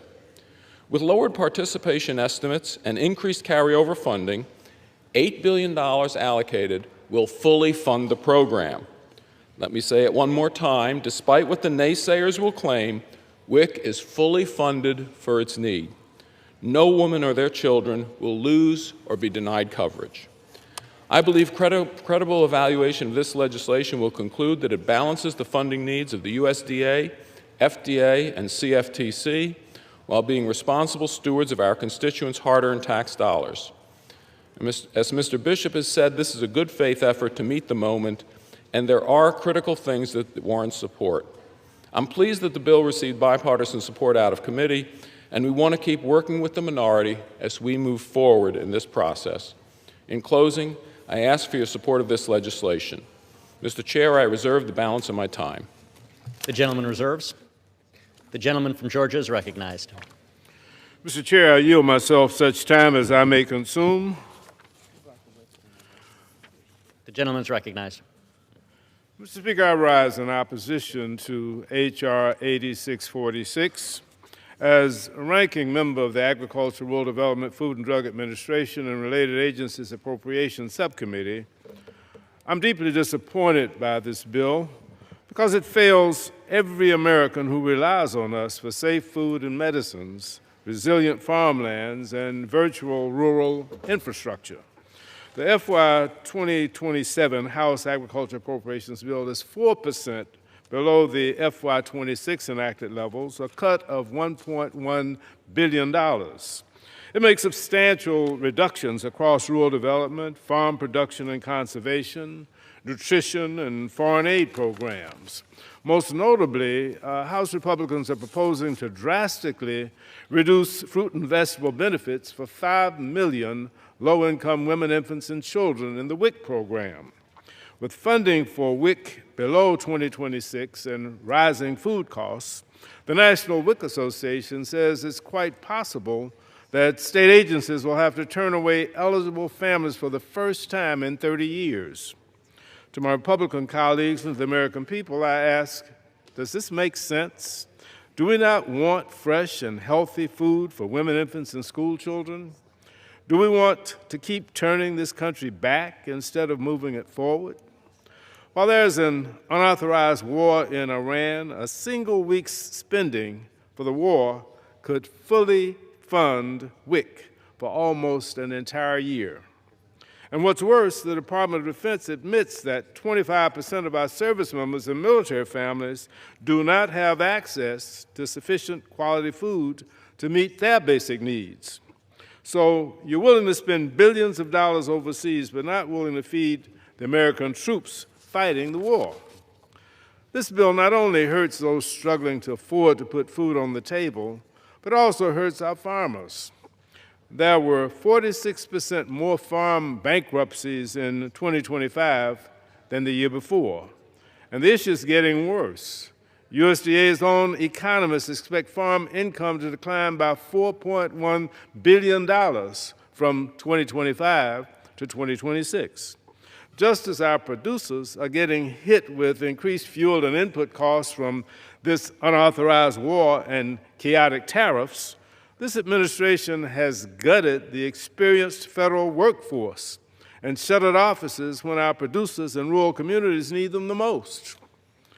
My colleagues and I across this country have gotten calls from farmers and ranchers who tell us that they are showing up to closed or understaffed Farm Service Agency, Rural Development Agency, and Natural Resource Conservation Service offices. The staff they have worked with for years are disappearing, and the cuts to staffing in this bill at those very agencies will only make it harder for them to get the support that they need. House Republicans also cut funding for water and wastewater grants for poor rural communities, slashing the programs by nearly 50%. These are basic human needs, quality of life necessities, and essential drivers for local job creation. There are still communities in rural areas across this country that don't have acceptable drinking or wastewater services who need these grants desperately. This bill slashes rural broadband investments by 20%, rural business development grants by nearly 30%, and rural energy programs by 50%. We cannot shut the door on our rural communities at a time when we need to do the opposite.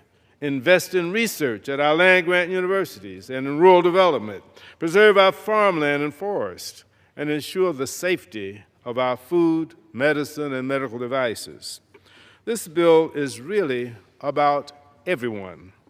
Everyone eats the food we produce. Everyone needs safe medicine and clean water. Everyone relies on affordable fuel and utilities. Unfortunately, the bill before us does not meet our country's needs. The bill cuts funding for both the Inspector General and ethics officers at USDA that are responsible for rooting out fraud, waste, and abuse. It slashes funding for the Office of Civil Rights, and it nearly does away with the Office of Partnership and Public Engagement, which means less transparency and less accountability to USDA stakeholders. I do appreciate very much the hard work of the Appropriations Committee staff and their ability to work so quickly after the much-delayed presidential budget request. On the minority side, I want to thank Martha Foley, Marie Gualtieri, Alex Swan for the majority, Pam Miller, Elizabeth Dent, Judd Gardner, Nick Seeliger, and Sykes Connell for the majority. Also appreciate very much my colleague, Dr. Harris, for agreeing to keep essential funding for rural housing, senior food aid, and the McGovern-Dole food assistance intact. It is simply unfortunate, though, that the bill does not extend the same benefits to nutrition assistance, food security initiatives, and USD operations. I am very, very appreciative of the conversations that we've been able to have with Chairman Harris and the hard work with Chairman Cole and Ranking Member DeLauro in trying to get to a point where we can do what we need to do for the American people through this funding bill. But at this time, I urge my colleagues to oppose the bill, and I look forward to working with both sides to craft a better bill for our constituents and the American people.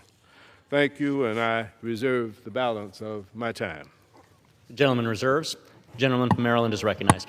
Thank you very much, Mr. Chairman. First, I do want to reemphasize that WIC is fully funded. Given the decreased participation rate in fully funding the reserve, WIC is fully funded. Mr. Chair, I yield as much time as he may consume to the gentleman from Oklahoma, the chairman of the Appropriations Committee, Mr. Cole. The gentleman is recognized. Thank you, Mr. Speaker, and I want to thank my very good friend, Chairman Harris, for the time. Today's fiscal year 2027 Agriculture, Rural Development, Food and Drug Administration, and related agency bills recognizes a simple truth. When American agriculture is strong, America is strong. This measure puts that principle into action.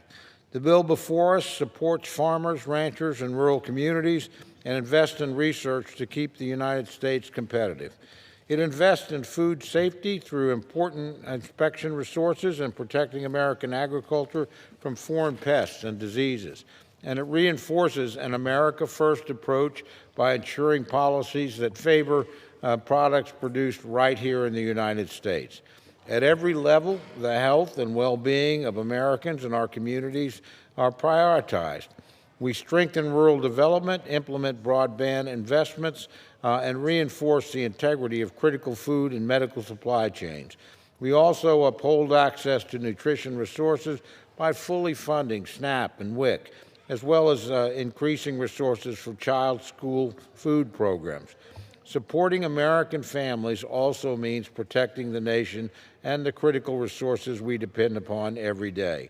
It's why the bill further reinforces key national security priorities by tightening oversight of foreign purchases of agricultural land and strengthening FDA oversight of foreign drug manufacturing facilities. Safeguarding assets and reducing vulnerabilities in these critical areas is significant to defending American resources and reducing strategic vulnerabilities. And just as importantly, it restores focus and accountability by cutting wasteful programs, eliminating Biden-era regulations, and holding every dollar to a higher standard. From the farm to the dinner table, this measure puts Americans first by strengthening agriculture, protecting public health, and supporting economic opportunity across the country. I thank Chairman Harris for his leadership in crafting this bill, and I appreciate his working partnership with Ranking Member Bishop, as well as the hard work of the majority and minority staff. Mr. Harris and Mr. Bishop may be in different places today, but I've watched them work through the process before and come to common ground, and I'm quite confident that will happen again. Now, frankly, the process in many ways is just as important as the policy. Having our second full-year appropriations measure on the House floor reflects a commitment to regular order, thoughtful oversight, and the Article I responsibility entrusted to Congress by the American people. With that, I urge adoption of the FY27 bill, and I yield back the balance of my time. Madam Chair, I reserve my time. Gentleman from Maryland reserves. Gentleman from Georgia is recognized. Madam Chair, the chairman has said that spending on WIC in 2026 was lower than in 2025. I'd point out that there was a government shutdown from October 1st, 2025 to November 12th, 2025. In October, faced with running out of funds, states asked infant formula companies to send their rebates faster so they could keep running their programs. Using the formula rebates made the average per person food cost in October 2026 $9 lower than in 2025. But if you discount that month, the average monthly food cost in 2026 was higher than in 2025, not lower. We'll do what we always do, and we'll get the most accurate estimate for conference from USDA, and we'll use that number. At this time, I yield 6 minutes to the gentlewoman from Connecticut, the distinguished ranking member of the Full Appropriations Committee, Mr. Laurel. The gentlelady from Connecticut is recognized.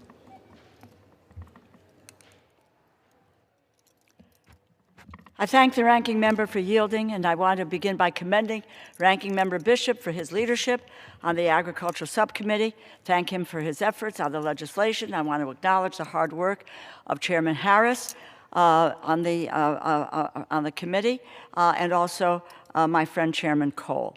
Let me also say a thank you at the outset to the staff, to Martha Foley, Alex Swan, and Marie Gualtieri on the minority side, and their counterparts on the majority, Pam Miller, Elizabeth Dent, Judd Gardner, Nick Sellinger, and Sykes Connell, as well for all of their work. I rise in opposition to the bill before us today. It will raise costs for farmers, cut aid for families, and reduce crucial support for rural communities. In 2025, nearly 7 million women, children, and infants received support through the WIC program. These are families who are struggling to put food on the table, who are doing all that they can to stay afloat while cost for everything from groceries to gasoline continues to go up. WIC is not fully funded. That includes cuts to the fruit and the vegetable voucher program. Specifically, vouchers, again, for fruits and vegetables have been cut, denying women, infants, and children full access to nutritious fruits and vegetables is hardly a way to make America healthy again. WIC works. Multiple studies have found that WIC participation reduces the risk of adverse birth outcomes like premature birth or low birth weight, that it lowers infant mortality, and that it leads to healthier overall diets for young children. But this bill does not allow participants to recertify or enroll in the program remotely by failing to extend this option beyond the September 30th, 2026 deadline. This is just another cut in disguise. This option has been invaluable in helping more eligible Americans access their benefits. It has allowed working people to be able to certify without having to travel long distances or take time off from their work. Virtual recertification is a proven process. It eliminates barriers to access for so many people. It allows more efficient use of taxpayer dollars and making sure that people can feed their families while maintaining program integrity. The American people deserve programs that work to support them and do not impose unnecessary burdens. This bill also cuts Food for Peace program by $300 million. That's about 25%. This will take money out of the pockets of the American farmers who grow the food that sustains the program, while taking food out of the mouths of hungry children around the world who rely on it for their next meal. This is a lose-lose proposition. It is both immoral and it is irresponsible. More than 2.2 million Americans do not have access to basic plumbing and running water in their homes. And this problem is even worse in rural areas. Yet this bill cuts funding for waste and water development programs in rural communities by $62 million. Instead of solving the problem, this bill makes it worse, leaving more Americans without access to basic necessities that we should all expect in the United States. This bill cuts funding for Reconnect Broadband by 20%, a program that's designed to expand internet access in rural communities. Broadband access is not a luxury. It is necessary to participate in the 21st century economy. As I mentioned a moment ago about hurting farmers in rural communities, the cuts to that rural water and waste program through the grants is about 44%. Rural business development grants have been cut by 28%. Rural energy for American program, the REAP program, has been cut by 50%. And I would just say to my colleagues that you have a document here that gives you a state-by-state impact of Republican cuts. So it's in black and white. We're not making up the numbers. It drives growth, the programs that we are talking about. The internet program, it drives growth. It connects people to job prospects and career training. It improves access to medical care. It's crucial at a time when more and more rural hospitals are closing down thanks to the One Big Beautiful Bill. And it expands educational opportunities, helping to ensure that every child is equipped to succeed in the economy of the future. This bill also eliminates protections for small meat and poultry producers. It's a gift to their larger corporate competitors, which the American Farm Bureau, I might add, is opposed to. It brings back partisan culture war provisions that have been stripped out of previous agricultural FDA bills. In its current form, this bill raises costs for American farmers. It takes food away from hungry families. It cuts off support for rural communities and loudly bangs the divisive culture war drums once more.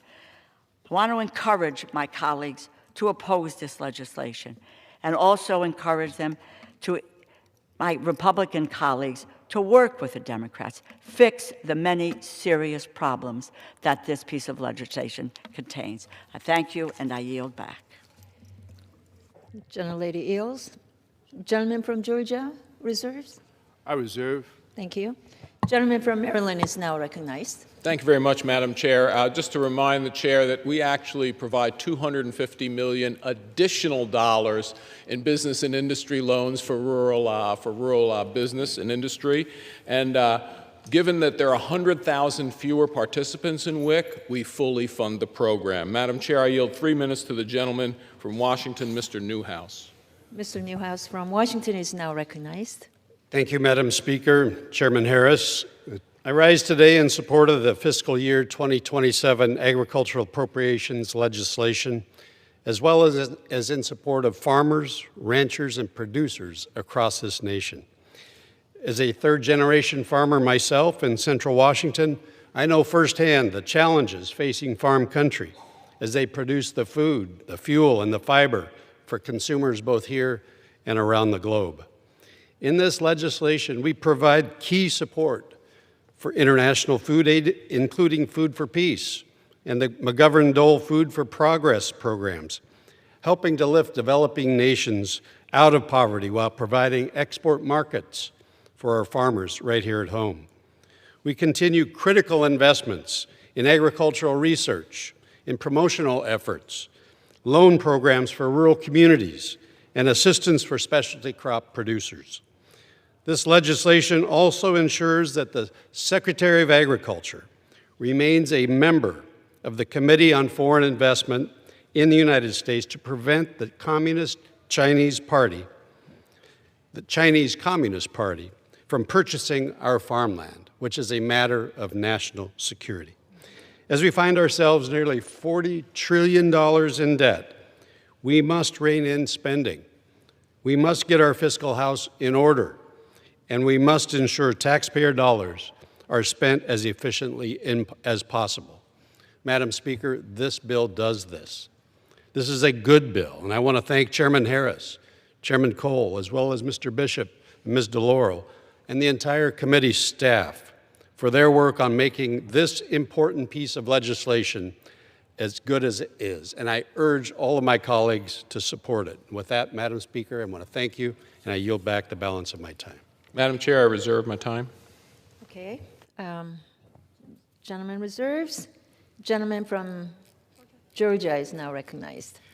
Thank you, Madam Chair. I'd like to yield 3 minutes to the gentlelady from Florida, the distinguished ranking member of the Military Construction and Veterans Affairs Subcommittee of the Appropriations Committee and a member of the Agriculture Subcommittee, Ms. Wasserman Schultz. Gentlelady from Florida is recognized. Thank you, Madam Chair, and I thank the gentleman for yielding. I rise today to speak in strong opposition to this bill. I am a proud member of the Ag Appropriations Subcommittee, but right now our nation's agricultural economy is in shambles. Florida is known as a tourism mecca, but our #2 economic driver is agriculture. Our farmers, ranchers, and growers work tirelessly to put food on our table, and they need real help, and they need it right now. On the front end, this president's illegal tariffs body slammed them. Then this administration's botched war sent fuel and fertilizer costs through the roof. Markets are now as volatile as the extreme storms and droughts they face every year, while this White House not only ignores the problem, they make it worse every day. Clearly, we should be investing in our hardworking farmers, giving them the tools and resources that they need to keep our country fed. Instead, this bill consciously chooses to make life even harder for them by cutting funding for the Department of Agriculture by $1.1 billion. It cuts staffing for the Farm Service Agency, which helps farmers access federal financial help.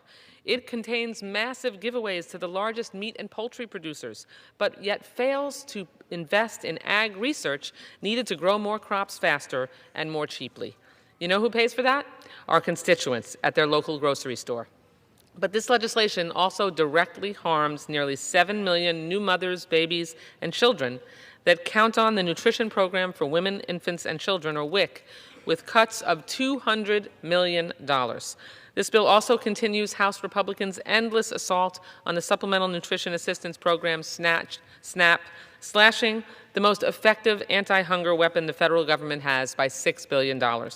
When grocery costs skyrocket, SNAP puts food on the table for working families, seniors, people with disabilities, and children. Every dollar cut from SNAP doesn't just disappear from a budget, it shows up in a hungry belly. Worse still, this bill continues America's withdrawal from the global stage by decimating international hunger assistance programs, leaving a massive void that China will gladly fill. This bill also makes our food and drug supply less safe, cutting roughly $60 million in discretionary funding from the FDA and boosting the chance that you'll bite into your favorite snack and find large traces of heavy metals. For example, this bill blocks FDA's food traceability rule from going into effect until 2028, even though Consumer Reports recently found high levels of arsenic, lead, and mercury in baby food, infant formula, bubble tea, and dark chocolate. No one should have to question if the food they eat is safe, not in this country, but that's another anxiety House Republicans want to heap onto our families. This is a bad bill that does nothing to help our farmers, new moms, our children, or any of our constituents who are struggling to make ends meet. I didn't come to Congress to make life worse or harder for Americans, so I have no choice but to oppose this bill, and I would urge my colleagues to do the same. Thank you. I yield back the balance of my time. Gentlelady Eels. Gentleman from Georgia, do you reserve? Reserve. Reserve, okay. Gentleman from Maryland is recognized. Thank you very much. Madam Chair, I just remind the Chair that if you have over 100,000 fewer WIC recipients, why would you budget for them? Anyway, Madam Chair, I yield 3 minutes to the gentleman from Missouri, Mr. Alford. Gentleman from Missouri is recognized. Well, thank you, Madam Chair, and thank you, Dr. Harris, for your leadership as the subcommittee chair of this great committee and for our ranking member, Mr. Bishop, two fine gentlemen who have shepherded this bill through, and I know it's not perfect for everyone in the room, but I think it's a step in the right direction for the American people. And Madam Chair, I rise today in strong support of our Agriculture, Rural Development, FDA, and Related Agencies Appropriations Act. This is a fiscally responsible bill that puts our farmers and our ranchers, our consumers, and rural communities first. It strengthens agricultural research. It protects animal and plant health. It improves food safety. And it makes sure that taxpayer dollars, which we should be concerned about each and every day here, are put first. For Missouri's 4th Congressional District, which I have the honor of representing, this bill delivers real wins and real results for them. I was proud to secure more than $4 million in direct federal investments in our communities. These are reasonable, responsible, rational programs and investments that will modernize the Cass County Sheriff's Digital Forensics Unit. It will improve water systems in beautiful Lexington, Missouri. It will build a new public safety facility in El Dorado Springs. It will upgrade wastewater infrastructure in Higginsville. And it will modernize 911 service in Morgan County near beautiful Lake of the Ozarks. This legislation also reinforces national security by addressing the rising crisis of foreign ownership of U.S. agricultural land while also strengthening oversight of critical supply chains. And most importantly, it supports American producers. It supports rural America. And it advances an America First agenda that works for all families in America. Together, we are making American agriculture great again. I'm proud to be a part of that, proud to be on the Appropriations Committee. I urge all my colleagues to get behind this bill. Let's move it forward and let's put another notch on our belt to get these appropriation bills off the House floor once again and over to the Senate. Thank you very much, and I yield back. Gentleman yields. Chair reserve. The gentleman reserves. Gentleman from Georgia is recognized. Madam Chair, it's interesting. I was looking at the state of Missouri, from which Mr. Alfred resides. They will lose, in terms of wastewater, $5,567,000 under this bill as compared to last year. And in the 4th District of Missouri, he'll lose $467,000. With that being said, I'd like to yield 3 minutes to the gentlewoman from Texas, Ms. Fletcher. Gentlewoman from Texas is now recognized. Thank you, Madam Speaker. Thank you, Ranking Member Bishop.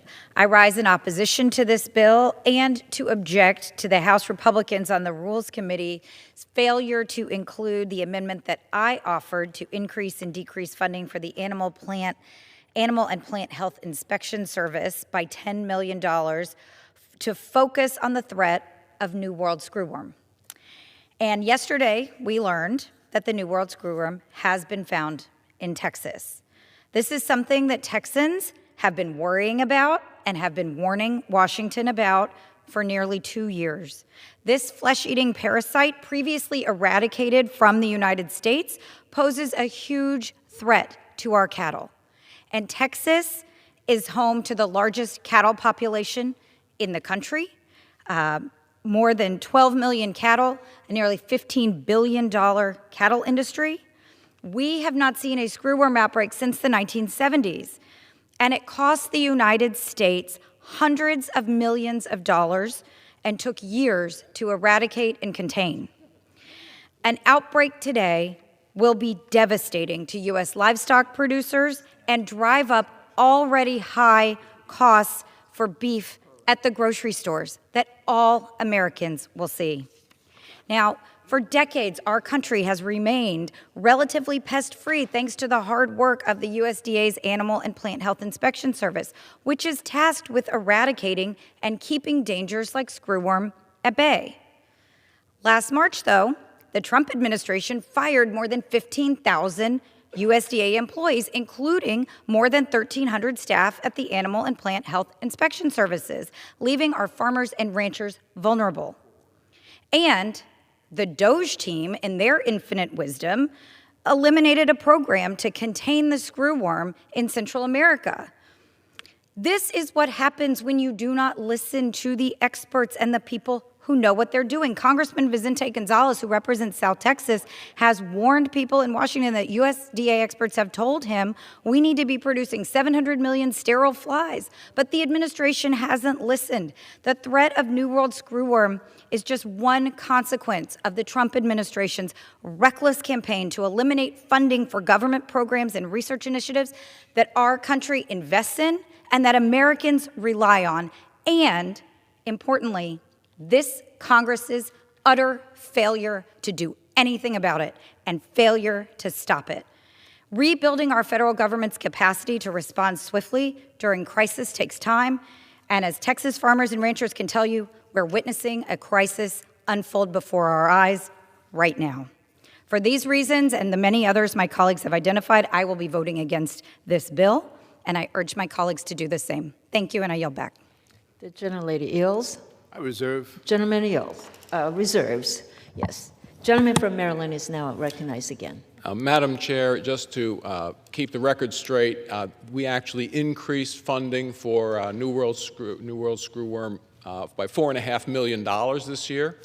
And, you know, we count on timely amendments being submitted, but when you submit something, you know, just before the bill comes to the floor, we will work with the gentlelady and we'll work as we go through the process to address the threat. We've been addressing it, and we will continue to do it, but that's the reason why the amendment was not included. With regards to the FDA, the comment was made that somehow we're decreasing funding to the FDA. Just so everyone understands, Madam Chair, there are two sources of funding for the FDA: discretionary funding and the funding based on user fees. When the funding based on user fees goes way up, we can decrease the discretionary to keep the level adequate.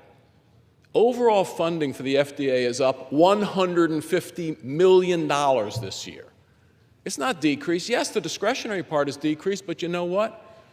We're making the companies who use the FDA pay the balance, and I think that's good for the American taxpayer. But just to resolve anyone's fears, our FDA funding goes up $150 million under this bill. I reserve my time. Gentleman reserves. Madam Chair, at this time, I'd like to yield 3 minutes to the gentlewoman from Oregon, Ms. Bynum. Gentlelady from Florida is now recognized. Oregon, I'm sorry.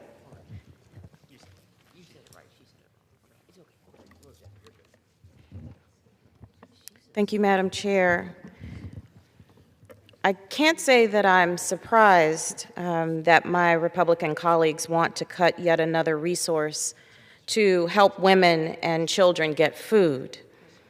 This bill reduces the food and vegetable benefit for mothers and young children under WIC. And this goes against actual science-based evidence that tells us what families need to stay healthy. And cutting these benefits leaves 5.3 million moms and kids without reliable access to fresh fruits and vegetables. But here's the real kicker. The administration's own Make America Healthy Again report praises WIC's success in increasing fruit and vegetable consumption. Now, right here on page 34, read along with me, it says, WIC has a proven track record of improving children's health. It's right there, page 34.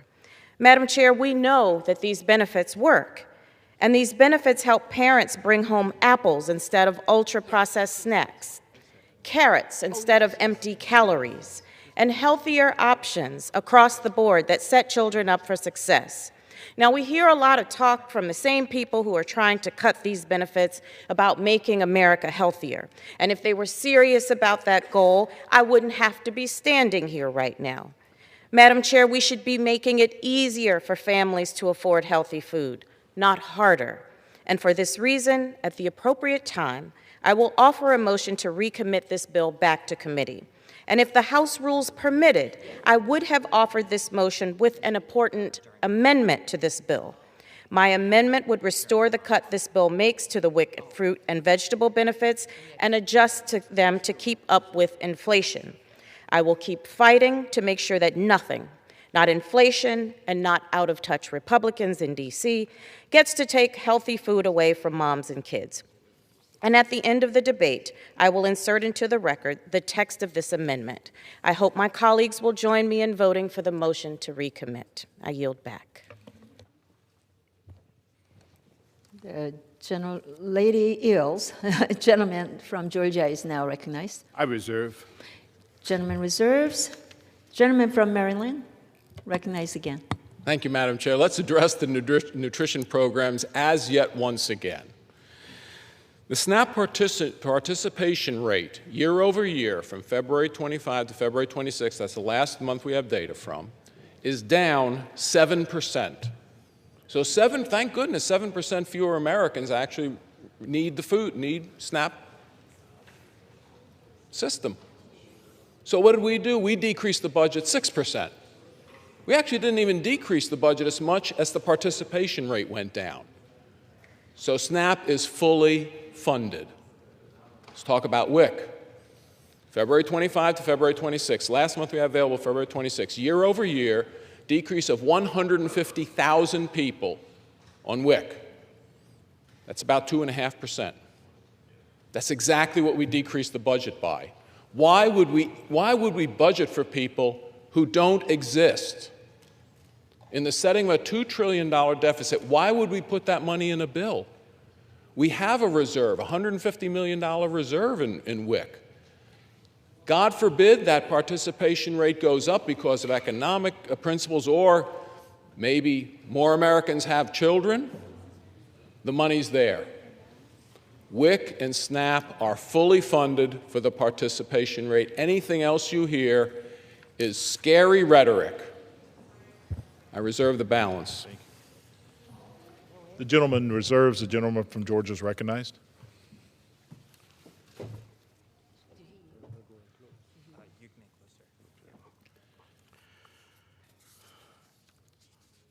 Mr. Chair, I am really deeply disappointed with the bill. I'm just reflecting on the reductions in this bill for rural water and waste disposal grants, 44% over last year. And if you look at what's happening with the chairman's district over in Maryland, the state of Maryland will lose $2,203,000 for rural water and waste disposal grants. And of course, in the first district, it's $1,340,000 of that. And of course, the losses for rural energy for American, the REAP program, that is being cut 50%. That is really not doing right about our people in rural America. Being able to lower their energy costs, being able to help our farmers reduce the cost of their production, particularly at this time with the tremendous challenges that our farm communities are facing with cost, it just doesn't make sense to me. But at a time when our farmers are struggling and when our rural communities are being left behind and our families all across America are facing rising costs, this bill moves us in the wrong direction. We should be strengthening the programs that support agriculture, that support nutrition, that support rural America, and we shouldn't be weakening them. For these reasons, I urge my colleagues to oppose this bill and to come together to work toward a measure that truly meets the needs of America's farmers, families, and our rural communities. With that, I yield back. The gentleman yields. The gentleman from Maryland is recognized. Thank you very much, Mr. Chair. So let's review some of the things we've heard and some of the facts about the bill. I just want to start by saying that when Gallup polls the American public, The American public thinks that 43 cents out of every federal dollar is wasted. 43% of the federal dollar is wasted in the minds of Americans. The president was elected to increase the efficiency of the federal government, realizing that Americans think 43% of the money is wasted. Mr. Chair, this bill reduces the spending from the enacted level by 1.4%. Now, Americans are probably going to be disappointed because they think that we're wasting 43 cents on a dollar. Why are you only cutting it 1.4%? Because we carefully looked at the programs. We think that's the start we need to make to deliver the assistance that our farmers need, our ranchers need, our rural populations need, given in the context of we have to make the government work more efficiently. We think that's what this bill does. Let's talk about the wastewater. Again, two buckets of what affects water and wastewater management in rural areas. A bucket of grants and a bucket of loans. Now, the grants have been decreased somewhat, but grants make only 10%, make up 10% roughly of the amount of money available for wastewater programs in rural areas. We maintained $1 billion of loan authority for those programs. It was maintained in the bill. We recognize that these rural communities need help, and we generously make loans available to the communities that could otherwise not find funding anywhere else. We talked about FDA. FDA has a $150 million increase when you count on the fact that what we did is we said, look, if companies using the FDA for licensing and approval are paying a user fee, and those user fees are going up, the amount collected, we can decrease the amount that the average American taxpayer has to throw into that kitty. That kind of makes sense. I think that's what the American taxpayer would want. Say, look, if the FDA, if those drug companies are making money on those licensing those drugs, they should pay more of the cost of licensing the drugs. That's exactly what happens under this bill. We talked about WIC and SNAP.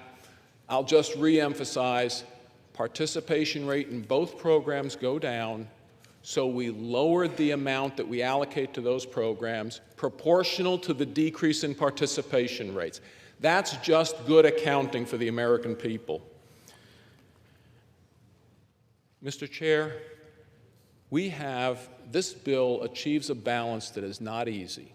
With a $2 trillion deficit, a $40 trillion debt, and an American public that believes the federal government wastes 43 cents of every dollar. This achieves the balance we need to maintain funding to the programs that are necessary, to make sure that we deliver for our farmers, our ranchers, our rural communities. Again, we deliver to the nutrition programs while keeping in mind that we have to be very good stewards of the taxpayer dollars because there aren't enough of them to go around. And with that, I yield back. The gentleman yields. All time for general debate has expired. Pursuant to the rule, the bill shall be considered for amendment under the 5-minute rule. The bill shall be considered as read. Points of order against provisions in the bill for failure to comply with Clause 2 or Clause 5A of Rule 21 are waived. No amendments to the bill shall be in order, except those printed in House Report 119-676, amendments in block described in Section 3 of House Resolution 1333, and pro forma amendments described in Section 4 of House Resolution 1333. Each amendment printed in House Report 119-676 may be offered only in the order printed in the report by the member designated in the report, shall be considered as read, shall be debatable for the time specified in the report, equally divided and controlled by the proponent and an opponent, shall not be subject to amendment except as provided by Section 4 of House Resolution 1333, and shall not be subject to a demand for division of the question. All points of order against such amendments are waived. It shall be in order at any time for the chair of the Committee on Appropriations or his designee to offer amendments in block consisting of amendments printed in House Report 119-676, not earlier disposed of. Amendments en bloc shall be considered as read, shall be debatable for 20 minutes, equally divided, and controlled by the chair and ranking minority member of the Committee on Appropriations or their respective designees, shall not be subject to an amendment except as provided by Section 4 of House Resolution 1333, and shall not be subject to a demand for division of the question. During consideration of the bill for amendment, the chair and ranking minority member of the Committee on Appropriations or their respective designees may offer up to 10 pro forma amendments, each at any point for the purpose of debate. For what purpose does the gentleman from Maryland seek recognition? Mr. Chairman, pursuant to House Resolution 1333, I offer amendments en bloc as the designee of Chairman Cole. The clerk will designate the amendments en bloc. En bloc consisting of amendments numbered 1, 2, 3, 4, 5, 6, 7, 8, 9, 10, 11, 12, 13, 14, 16, 17, 18, 21, 22, 23, 24, 25, and 26, printed in House Report number 119-676, offered by Mr. Harris of Maryland. Pursuant to House Resolution 1333, the gentleman from Maryland, Mr. Harris, and the gentleman from Georgia, Mr. Bishop, will each control 10 minutes. The chair recognizes the gentleman from Maryland. Thank you, Mr. Chairman. I rise in favor of this amendment. This is the bipartisan en bloc amendment, which includes priorities from members on both sides of the aisle. I appreciate Ranking Member Bishop working with us on this amendment and ask for your support, and I reserve the balance of my time. The gentleman reserves. The gentleman from Georgia is recognized. Thank you, Mr. Chair. I rise in support of the amendment.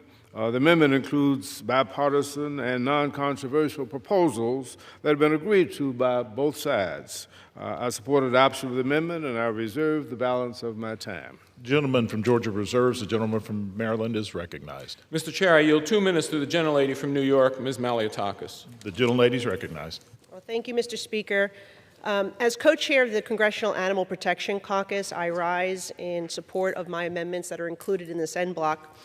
My amendments build on the progress that Congress has already made to modernize federal research practices, reduce unnecessary animal suffering, and ensure taxpayer dollars are spent responsibly.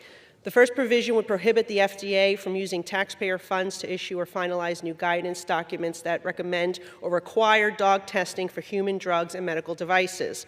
More than 3 years ago, Congress ended the FDA's century-old animal testing mandate, yet the agency continues to rely on outdated guidance and in some cases issues new guidance that pressures companies to unnecessarily conduct tests on dogs before products can be moved to human trials.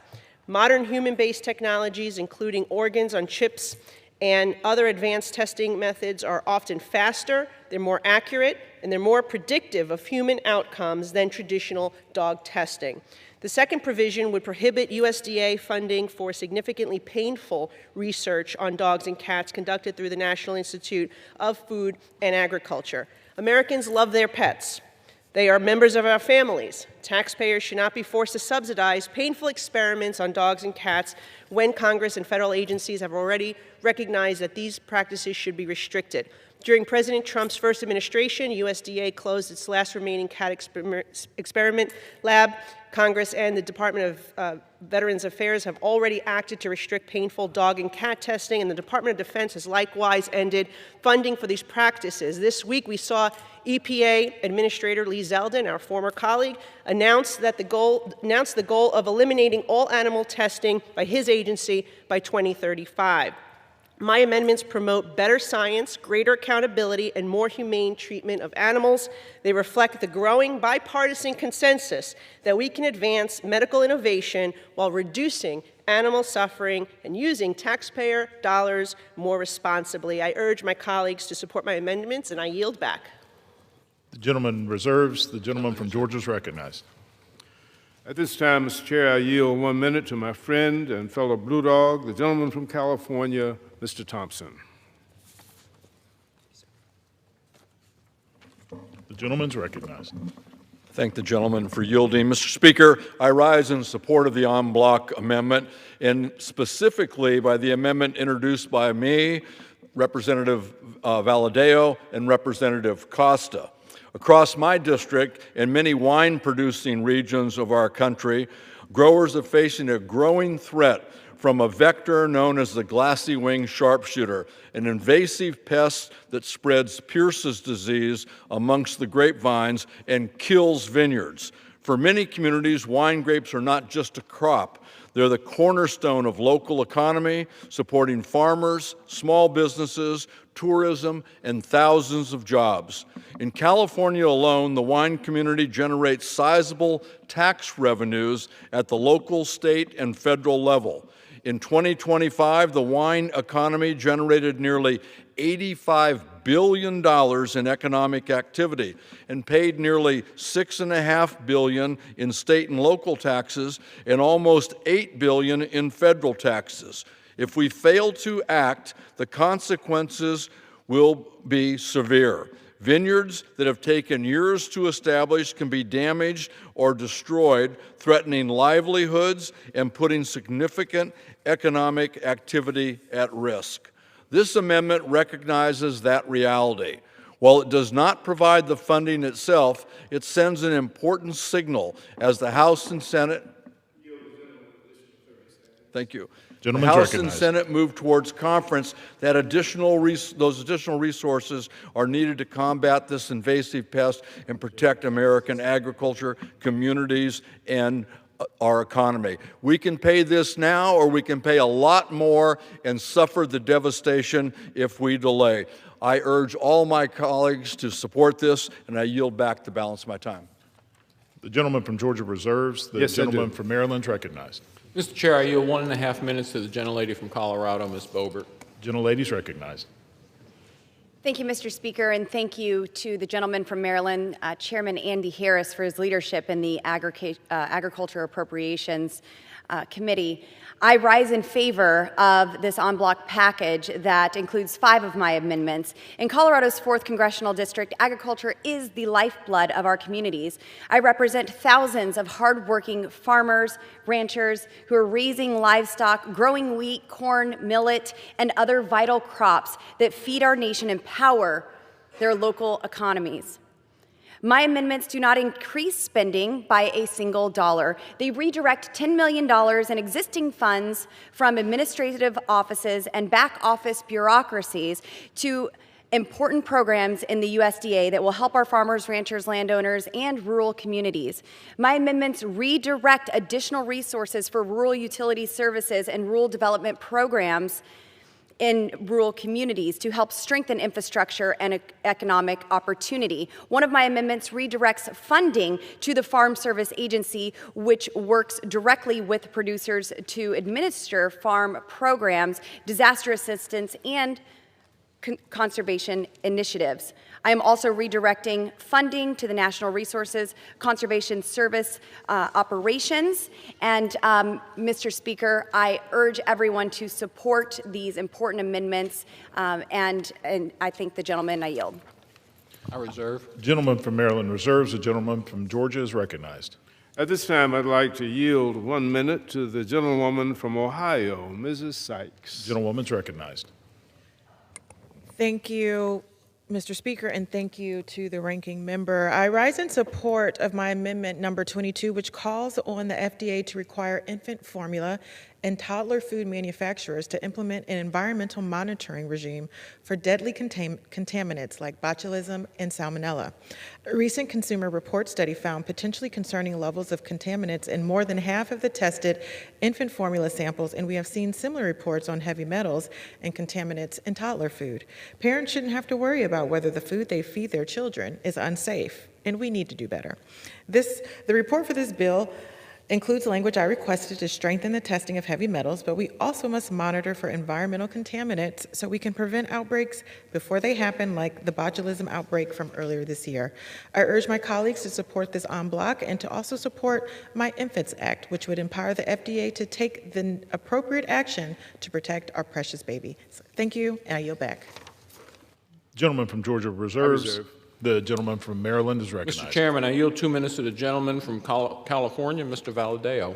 Gentleman's recognized. Thank you, Mr. Chair. Mr. Speaker, I rise today in support of my amendment with Rep. Thompson in favor of the urgent emergency funding to address the glassy wing sharpshooter infestation recently discovered in California. California is the nation's leading wine-producing state, and our table and wine grape growers support thousands of jobs in the Central Valley and beyond. Unfortunately, the industry is facing a serious threat from an emerging outbreak of the glassy wing sharpshooter. The glassy wing sharpshooter is an invasive pest that transmits a lethal bacterium that chokes and kills grapevines. There's no cure once the infection occurs, and the sharpshooter's high mobility and rapid reproduction allow it to spread quickly. Last month, the California Department of Food and Ag and the Fresno County Ag Commissioner identified an infestation at a nursery that distributed infected grapes throughout the state. At least 23 counties have already received affected plants, and another 15 counties are expected to be impacted. If this pest spreads across the state, our growers could face more than $100 million in annual costs to control the damage. At a time when specialty crop industry is already struggling with rising input costs, that this is a burden they just can't afford to absorb. Our growers have already stepped up and have done their part, and since 2001, the industry has invested more than $60 million of its own resources to combat the pest and protect California agriculture. But the scale of this outbreak requires a coordinated federal response. This amendment supports an additional $7 million for APHIS specialty crop pest account, helping ensure USDA has the resources necessary to work alongside growers and state officials to contain this threat before it's too late. This is a reasonable investment that supports an industry already heavily invested in its own success and protects growers from circumstances beyond their control. I'd like to thank Congressman Thompson for his leadership on the issue and look forward to working with him to elevate the need for immediate funding directly from USDA if needed, work to get this additional funding included in this bill. So thank you, Speaker, and thank you, Chairman, and I yield back. I reserve. Gentleman from Maryland reserves. The gentleman from Georgia is recognized. Mr. Chair, I'd like to yield 1.5 minutes to the gentlewoman from New Mexico, Ms. Ledger Fernandez. The gentlelady is recognized. Thank you, Mr. Chair. I rise to speak in favor of my amendment to conduct a comprehensive study on large-scale algae production for agricultural and livestock uses. Algae doesn't sound exciting, but the reality is it could be cheaper feed for livestock, cause fewer methane emissions, and lead to a higher conversion rate of protein. Dairy cows fed algae produce higher milk yields. Growing algae could also help the economies of sun-drenched rural areas like New Mexico. Our bright yellow sun can help grow green for our cows and our ranchers' pocketbooks. So let's make something that is cheaper, more nutritious, and better for our planet more accessible to our ranchers. But to get there, we need better research into this feed source. Commercial algae for agriculture is an emerging frontier, and it makes sense for USDA to conduct the studies we need to make it widely available. Let's pass my amendment and make our ranchers, potential algae farmers, and cows happier. I urge my colleagues to support this en bloc package and my amendment. And with that, I yield back, Mr. Chair. The gentleman from Georgia reserves. Reserve. The gentleman from Maryland is recognized. Okay, the gentleman from Georgia yields. The gentleman from Maryland is recognized. Reserve. Oh. The gentleman has the only time remaining. I yield back. The gentleman yields. The question is on the amendments en bloc offered by the gentleman from Maryland. Those in favor say aye. Those opposed, no. In the opinion of the chairs, the ayes have it. The en bloc amendments are agreed to.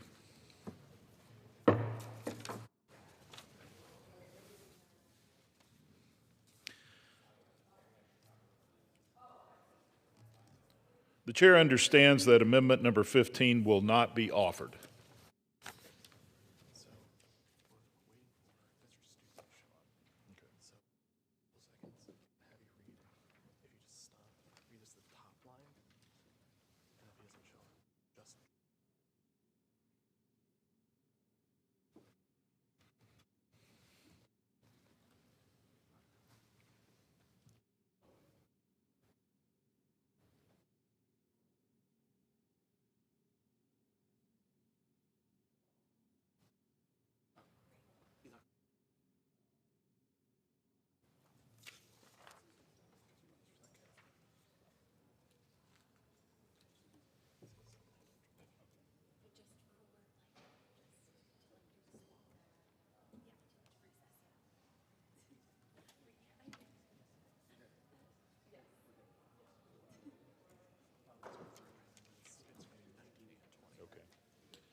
The chair understands that amendments numbered 19 and 20 will not be offered.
There being no further amendments under the rule, the committee rises.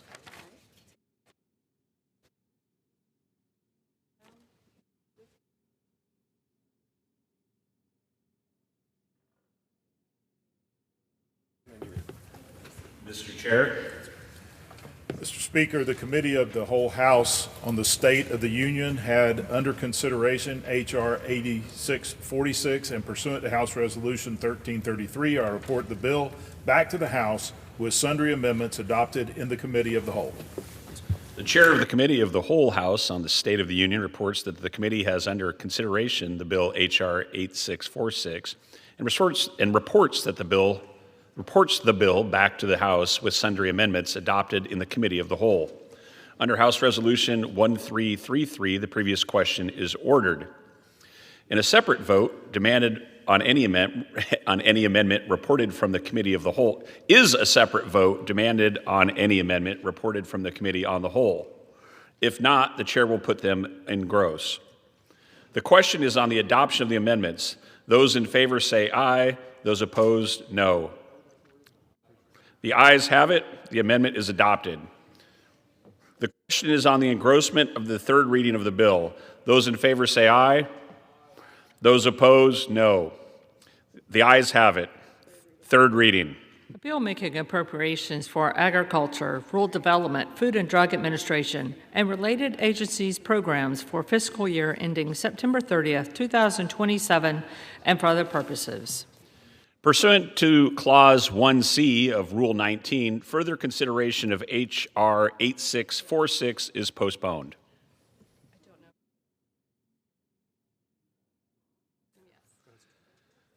Pursuant to Clause 12A of Rule 1, the Chair declares the House in recess subject to the call of the Chair.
The House will come to order.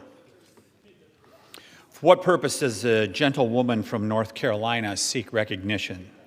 Mr. Speaker, by the direction of the Committee on Rules, I call up House Resolution 1336 and ask for its immediate consideration. The clerk will report the resolution. House Calendar Number 78, House Resolution 1336.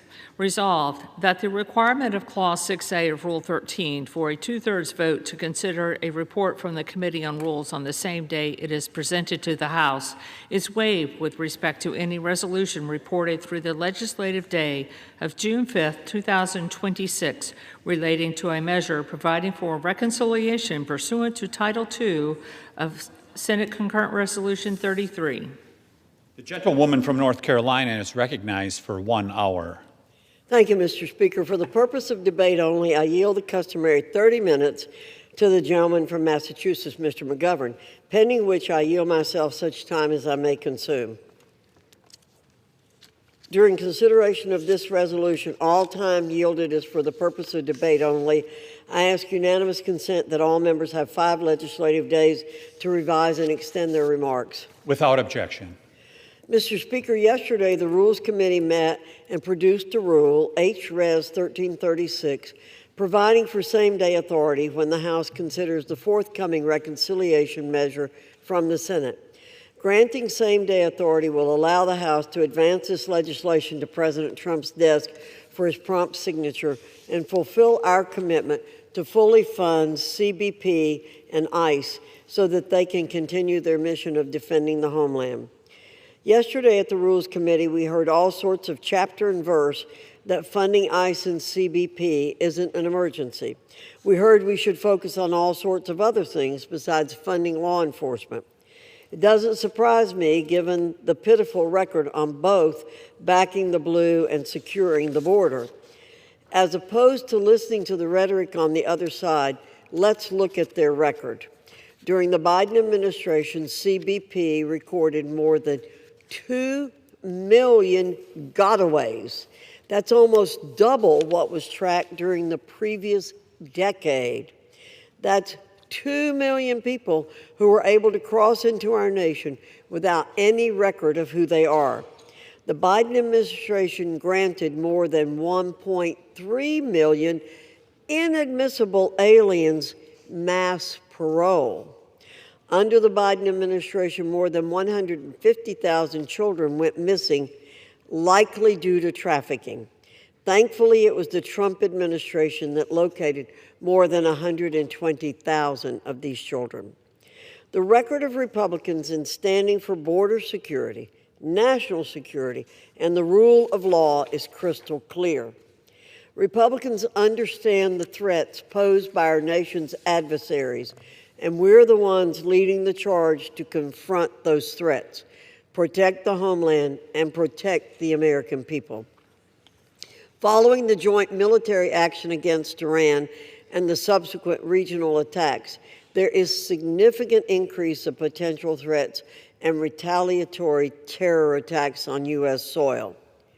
We know terrorists are in our country. That isn't rhetoric. It isn't hyperbole. It's a fact made even more real when more than 380 individuals on the terrorist watch list crossed the open border under Joe Biden's watch. As Americans face increased threats, it's as important now, more than ever before, to fund ICE and CBP so that the nation remains safe. Funding these 2 agencies is a mandate on the part of Congress, not some sort of suggestion that we are to take lightly. Fund ICE, fund CBP, protect the homeland now. That's what Republicans will do. That's the mandate we will uphold. With that, Mr. Speaker, I reserve. Gentlewoman from North Carolina reserves.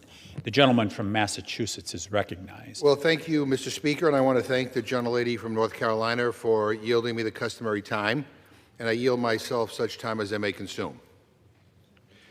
Mr. Speaker, this bill effectively lets the majority bring a bill from the Rules Committee straight to the floor in the same day, which would not normally be in order. So what could be such an emergency that Republicans need to pass a special rule to give themselves the authority to jam through at lightning speed? Could it be affordability?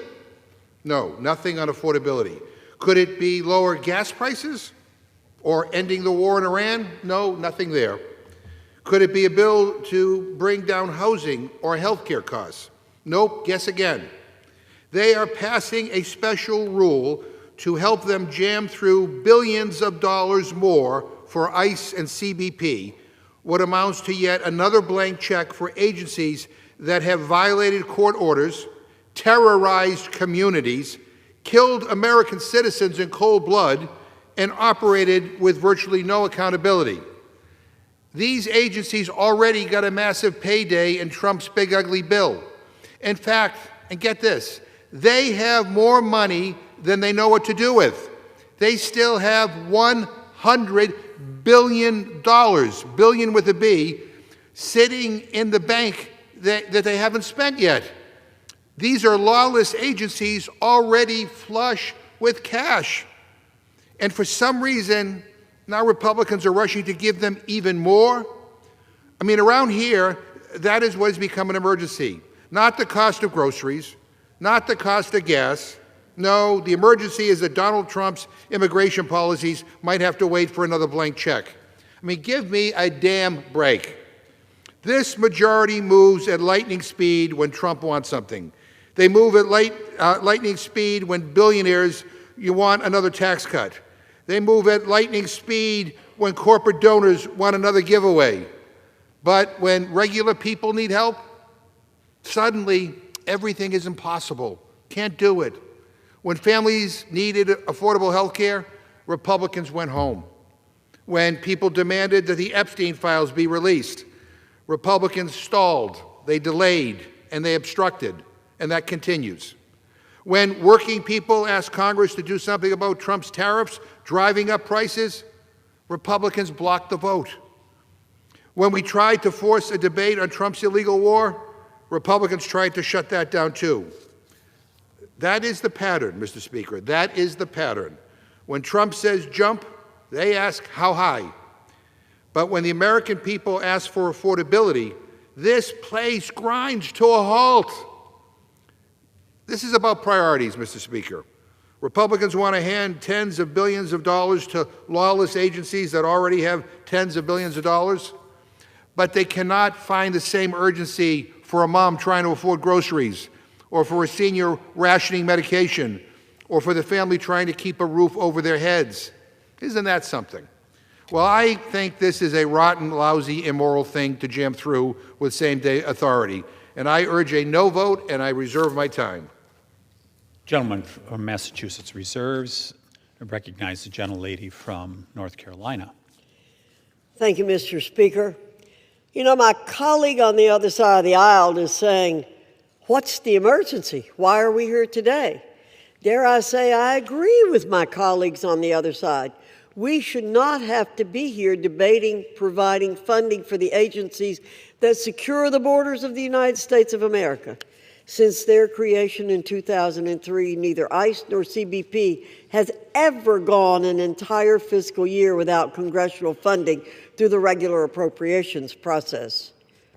We should not have to be here right now providing operation funding for two of the most critical agencies in securing our national security. So what happened? Congressional Democrats made this an emergency. The only reason we even need this reconciliation legislation is because of Democrats' reckless extremism in completely defunding our ability to secure our nation's border. Democrats broke the appropriations process because they want to reopen the southern border, defund federal law enforcement, and leave American communities vulnerable to violent criminals, potential terrorists, illicit drugs, and deadly contraband. By expediting the process to pass the Secure America Act, Republicans are proving our top priority is to provide for the public safety and security of American citizens. And with that, Mr. Speaker, I yield 2 minutes to the gentlewoman from Oklahoma, Ms. Bice. Gentlewoman is recognized. Thank you, Mr. Speaker. I rise today in strong support of the rule to allow for consideration of the Senate's forthcoming reconciliation bill. The legislation comes after Democrats backed out of a bipartisan Department of Homeland Security bill all the way back in February. And as a sitting member of the Appropriations Committee, it was shocking to me that we were able to get all of our appropriations bills across the finish line and to the president's desk, except for Homeland. In that moment, Democrats chose to play political games with the safety and security of this nation. Thankfully, President Trump used emergency measures to ensure that the Coast Guard, Border Patrol, TSA, and others receive pay. But Democrats proved they were more than willing to hold more than 260,000 employees who work at DHS hostage. While most of the agency was funded in May, additional resources for Customs and Border Patrol and immigration are still needed. This is why the legislation is so important. It fully funds these agencies for the remainder of the Trump administration. The difference couldn't be more clear. Under the Biden administration, more than 10 million illegals crossed across the southern border. This included drug smugglers, human traffickers, criminal organizations, and even terrorists on the FBI watch list. This has all changed thanks to President Trump. During the last year, there have been 0 releases at the border, and apprehensions in April were 94% lower than the monthly average under the previous administration. Under my friend and fellow Oklahoman, Secretary Mark Wayne Mullen, I know the department will continue to ensure our border is closed, ultimately protecting our homeland. I urge all of my colleagues to support this rule, and I yield back the balance. I reserve. The gentlewoman reserves. The gentleman from Massachusetts is recognized. Yeah, Mr. Speaker, it's hard to take this debate seriously. As I said, and I'll say it again, I mean, my Republican colleagues know this, you gave them a whole bunch of money in the big ugly bill that you all celebrate. And in fact, they still have $100 billion that they haven't spent. $100 billion, that's billion with a B. You just debated a bill on the agriculture appropriations bill to cut WIC by $200 million.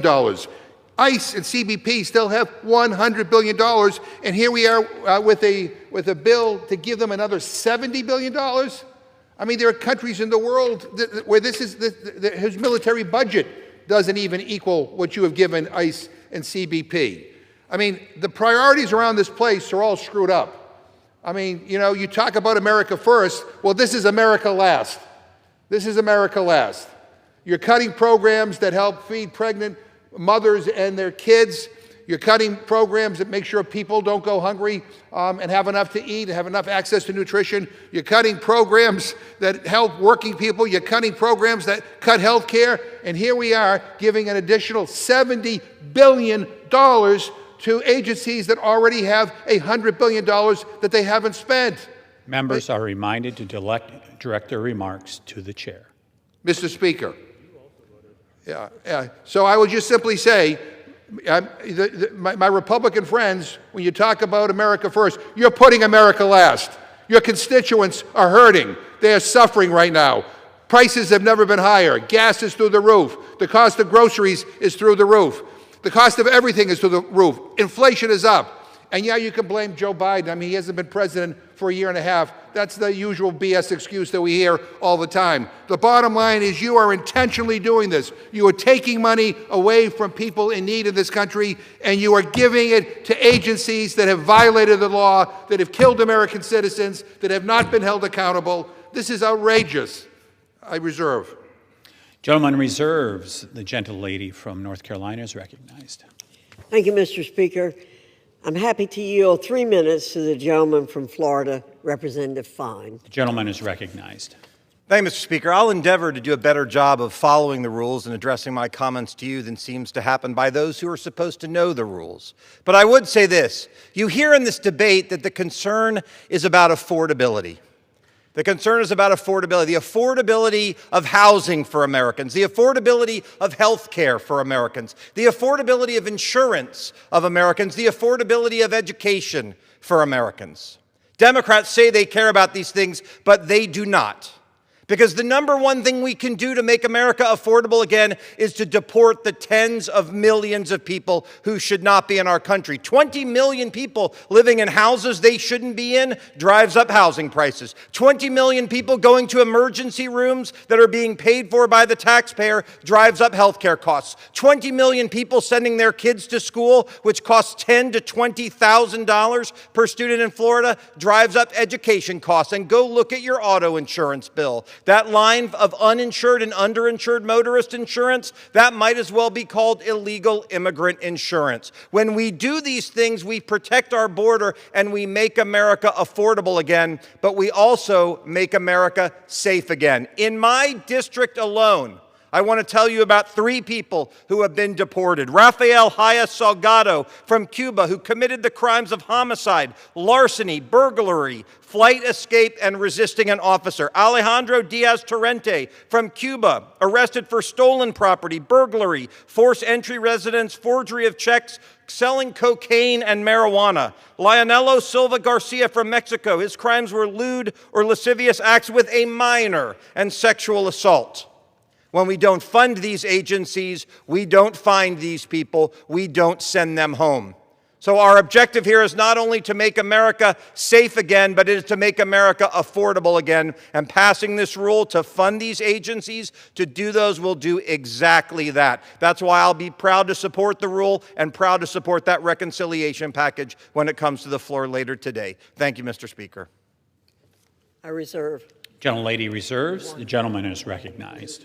We just heard is the same tired old set of grievances and talking points that Republicans, bring out here all the time because they don't have any solutions to any of the challenges. It's the same old playbook.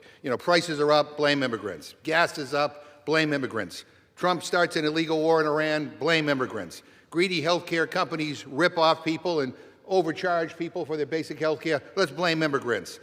Grocery prices are up, blame immigrants. This party has no solutions to any of the problems. It's just blame immigrants, blame Joe Biden, blame somebody else. They don't want to take any responsibility. But here is the deal. The agencies that we're talking about have $100 billion that they have not spent. $100 billion. And what could you do with $100 billion? You can help a lot of people in this country get through this lousy Trump economy. But no, $100 billion is not enough. We have a bill to bring another $70 billion to these agencies. $170 billion.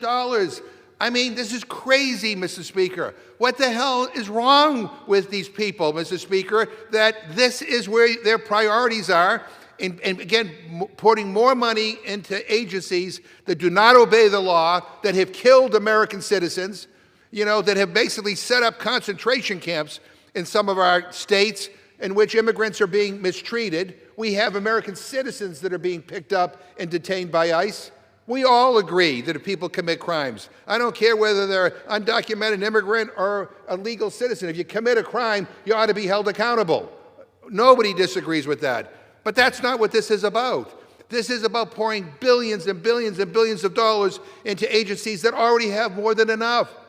Where is the compassion? Where is the outrage when my friends bring an appropriations bill to the floor to cut $200 million from WIC? I mean, not a word, not a word. I mean, where is the concern about the fact that people cannot afford their groceries? Nothing. Or the people can't afford to fill up a tank, their cars with gas? Nothing, nothing. Blame immigrants, and then for good measure, throw in Joe Biden. I mean, that's what we hear all the time. Again, these agencies have $100 billion already. And we are cutting programs that help provide people nutrition, housing. We're cutting programs to help communities rebuild their infrastructure. We're cutting monies and programs that help people with protecting open space land. I should say they're cutting, not we. We are opposing those cuts, Mr. Speaker, because we think they're immoral and we think they are outrageous. But here we are, moving heaven and earth, again, not to bring a bill to the floor to help lower costs for anybody, but bringing a bill to the floor and beyond the normal process to give agencies that have $100 billion, $70 billion more. I mean, really? I mean, this is outrageous. I reserve. Gentleman reserves. The gentle lady is recognized. Thank you, Mr. Speaker. I'm prepared to close if the gentleman from Massachusetts is prepared to close. Gentlewoman reserves. The gentleman's recognized. We're not prepared to close yet. I want to do we have a previous question that we would like to talk about. I will reserve, Mr. Speaker. Mr. Speaker, if we defeat the previous question, I will offer an amendment to the rule to bring up H.R. 8914, which prohibits the use of taxpayer money to create a slush fund to compensate January 6 rioters, MAGA sycophants, senior government officials, and members of the President or Vice President's family.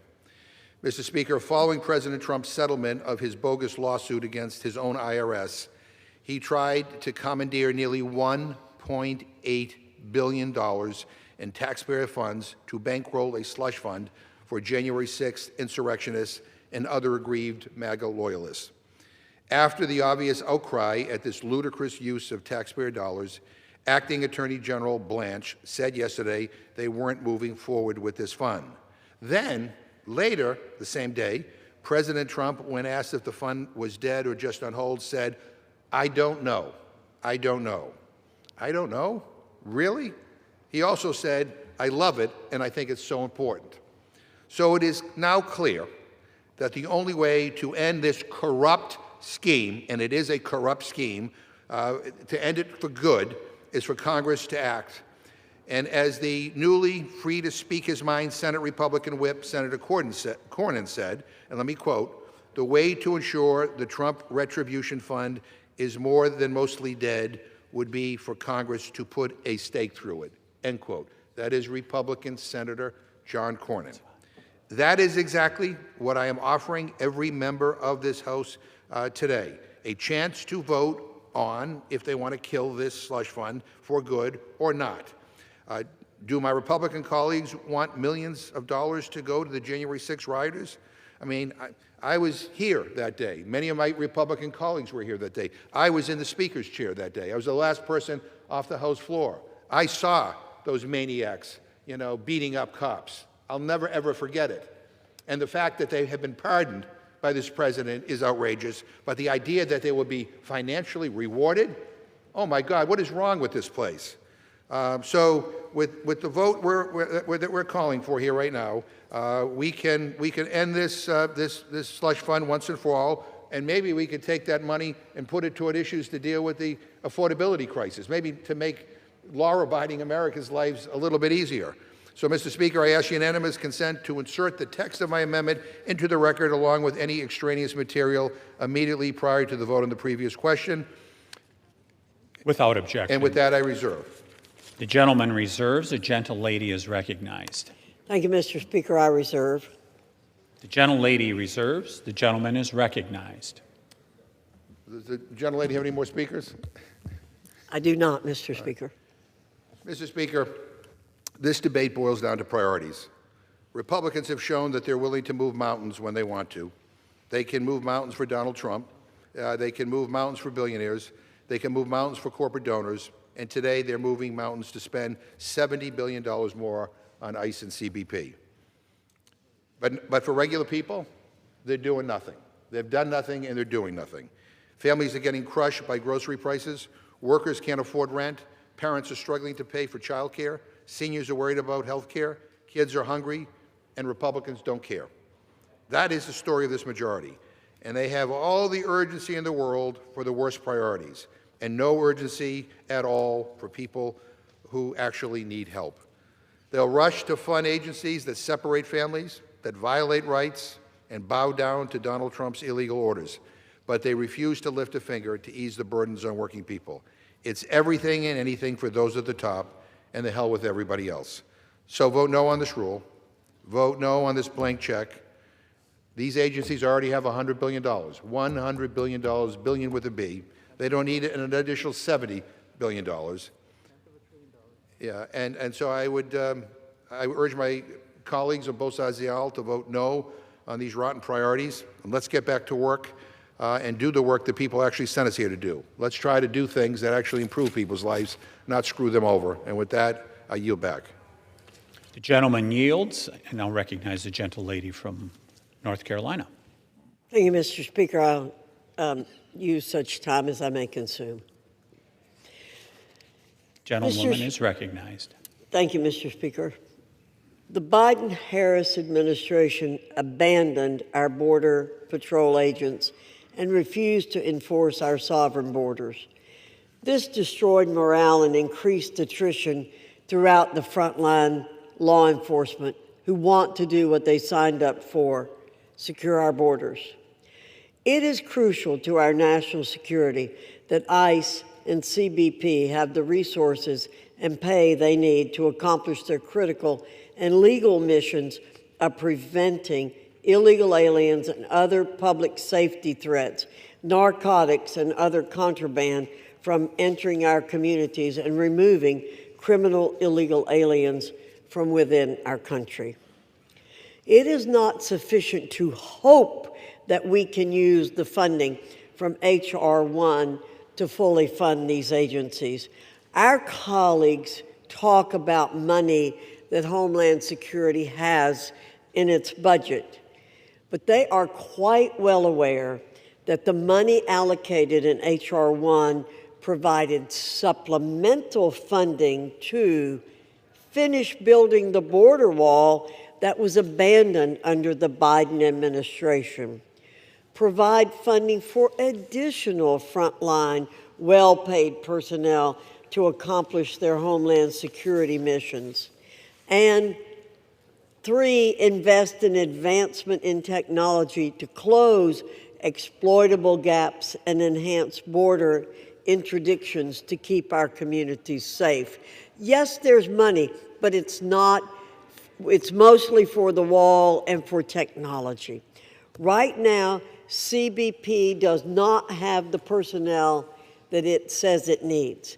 That's why the reconciliation legislation provides supplemental investments in closing the personnel gap throughout CBP, bolstering recruiting and training and education, and addressing attrition and the morale crisis by funding retention bonuses.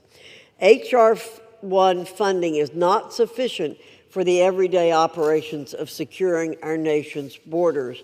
And as our colleague from Oklahoma said, there was an agreement to do this in the Homeland Security bill, and at the last minute, the Senate balked and refused to do it. Mr. Speaker, providing expedited consideration of the forthcoming reconciliation measure will allow us to fund these 2 mission-critical agencies and the people who support them. Let's move forward past this rule and advance the reconciliation measure that will soon come before us. I support the rule, urge my colleagues to do the same. With that, I urge a yes on the previous question, yes on the rule, Mr. Speaker.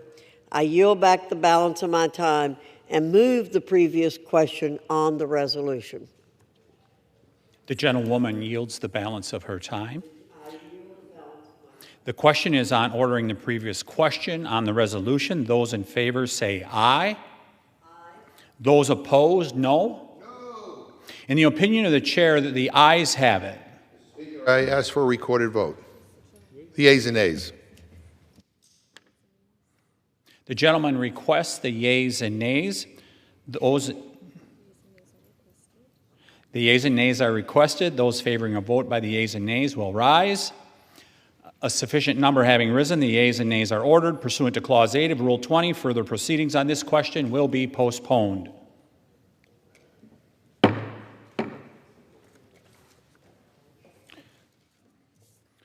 Pursuant to Clause 12A of Rule 1, the chair declares the House in recess subject to the call of the chair.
The House will be in order.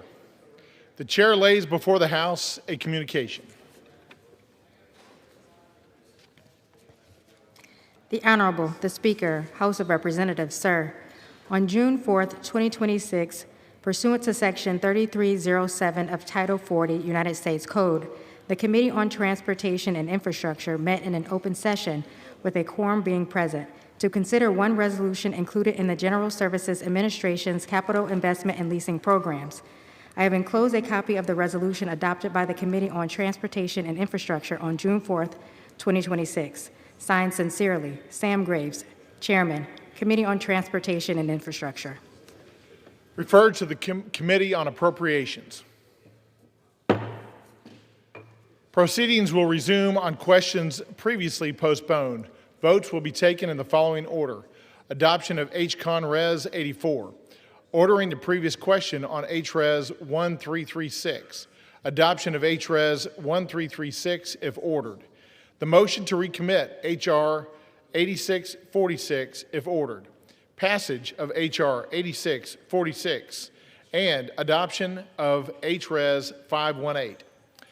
The first electronic vote will be conducted as a 15-minute vote. Pursuant to Clause 9 of Rule 20, remaining electronic votes will be conducted as 5-minute votes.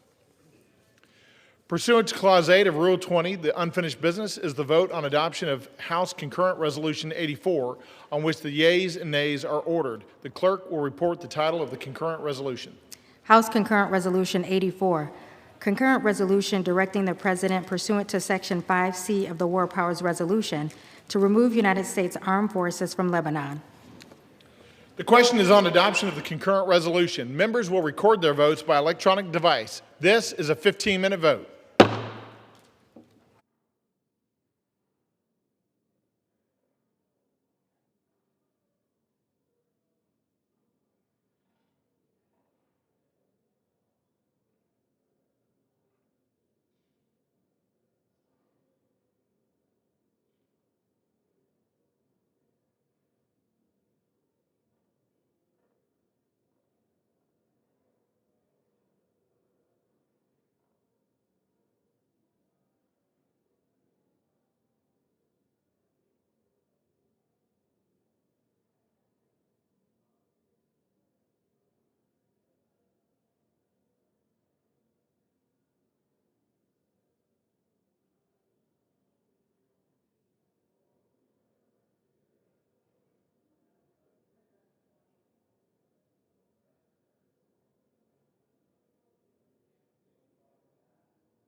On this vote, the yeas are 92, the nays are 324 with 2 voting present. The concurrent resolution is not adopted. Without objection, the motion to reconsider is laid on the table. The House will be in order.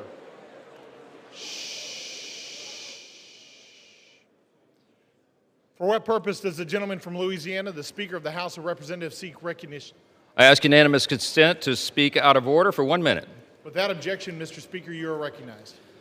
Thank you. I just want to take a brief point of personal privilege today to bid farewell to the most integral member of my staff and somebody who's been by my side for more than a decade here, my Chief of Staff, Hayden Haynes. All of us, listen, all of us, we all do this. We deeply value our teams. And when you lose a leader, it's a big thing. And Scripture says we give honor where honor's due, so I want to do that for just a moment here. I first met this guy, Hayden, in 2016. I was a member of the Louisiana legislature, just got started. We crossed paths at a local political event. He was bright and ambitious and eager to talk more. You've all experienced, you got staff members like that, young people, kids that you meet along the way, and I was impressed with him. He called me the next day to reach out to set up lunch, and I thought, okay, he's a young guy, I'll invest the time. I had no idea what the purpose was for the lunch.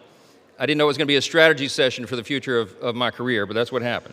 So this young fella just came in. Maybe you guys can relate to this. Maybe you had a meeting like this. A young, bright, ambitious guy comes in. He has a yellow pad. He sits down at lunch at a pizza joint, and it says at the top of the pad, "Path to Congress" in big, bold letters and across the top. He spent the next hour mapping out what he saw to be a road to D.C. that ran through our little town of Shreveport, Louisiana. I thought it was amusing, but we didn't have an open congressional seat, and I appreciated him for his time. And we left there with nothing but an agreement to keep in touch. Well, as fate would have it, a couple months later, the 4th congressional seat did open up, and my predecessor called and encouraged me to run, and others did as well. My wife, Kelly, and I prayed about it, and we felt like we should do it. And the first thought I had was this young man who sat down with a yellow pad, so I called him up. He came on board, and he became my first campaign manager. And together we worked nights and weekends. We had a dingy little office above a local radio station. We had no funds, no name ID, no connections. I mean, it really was amazing. But one thing we had was Kelly and I had complete faith in what we felt like God had called us to do. And we had total faith in this young kid because he was so ambitious and bright, and he had that yellow pad. Well, fast forward, we won the race. It was in Louisiana. We have jungle primaries like they have in California and a couple other states, and it was an 8-way race. We won it, and it was the first of many victories that we'd have together. We were on our way to Washington. In Louisiana, we have a late election cycle because it's a jungle primary and the runoff is in December. So if you are elected as a freshman from Louisiana, you come in as the last member of your freshman class. I got the lowliest office draw. I got the worst office in Congress, as noted by Washington Post. We really started at the bottom. But we navigated life as a freshman. Hayden got to work. He built out our office. He put a lot of time and attention into personnel because personnel, as we all know, is policy. And the first thing he did, and this is a good trait, I think, for all of our leaders to have, is he had all of the staffers, he required everybody to go and visit the district that we represent, to get to know the people, to remember who sent them there and why. And it was such an important way to kind of set the pace for how our office would be run. He also navigated my elections. I became chair of the Republican Study Committee in my 2nd term, and then we became vice chair of the House Republican Conference, our 3rd and 4th term. But while he was doing all that here, he was also running the campaigns back home every 2 years, and we all know what a burden that is. It's a rare person who could do policy and politics. And he was also one of the youngest chiefs on the Hill. But we did all that, and we got through it, and then the biggest challenge of our lives came next, and everybody remembers what happened about 2.5 years ago now. I was nominated by my colleagues for this job in an unexpected race for Speaker, and Hayden was in that operation the chief. He was my whip. He was my right hand, all in one, all hands on deck. My staff refers to that as building a plane as we were flying it. It was like launching a 747 with no wings or an engine. We had to put it all together. There was no playbook for it. It's important to remember that nothing like that had ever happened in this institution, and it took a lot of fortitude to do it, and this guy was responsible for it. The average tenure before somebody's Speaker of the House is 16 years. We'd only been here 6.8 years, and we had no playbook designed at all. So we set up an entire organization, the political, the legislative, the staffing infrastructure, all that in a matter of just a couple weeks, and it was amazing. No shortage of intrigue surrounding this time in our lives, but what's not recognized enough, and this is true for all of us, is the dedication and the sacrifice of our teams, especially those at the top of your organization, and how much of their lives they give to this. helping us to steward this sacred institution. I'd be remiss if I didn't mention Hayden's lovely wife. She's here tonight. Jennifer is up in the balcony up here, and their little one. Yes, Brody. There they are.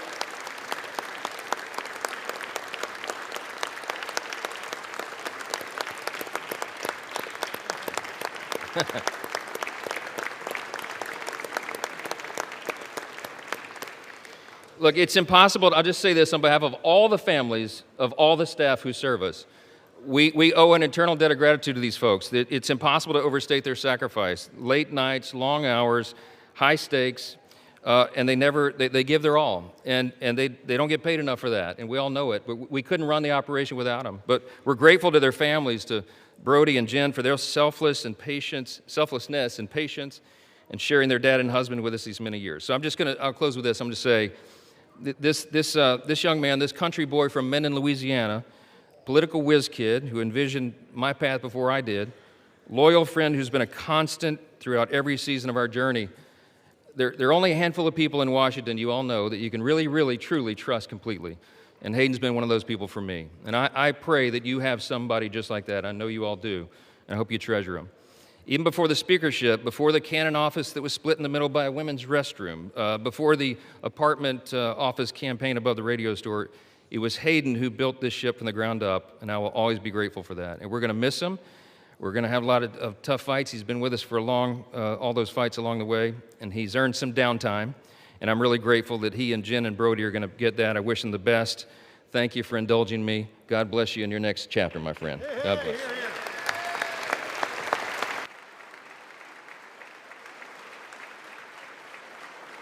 Go back.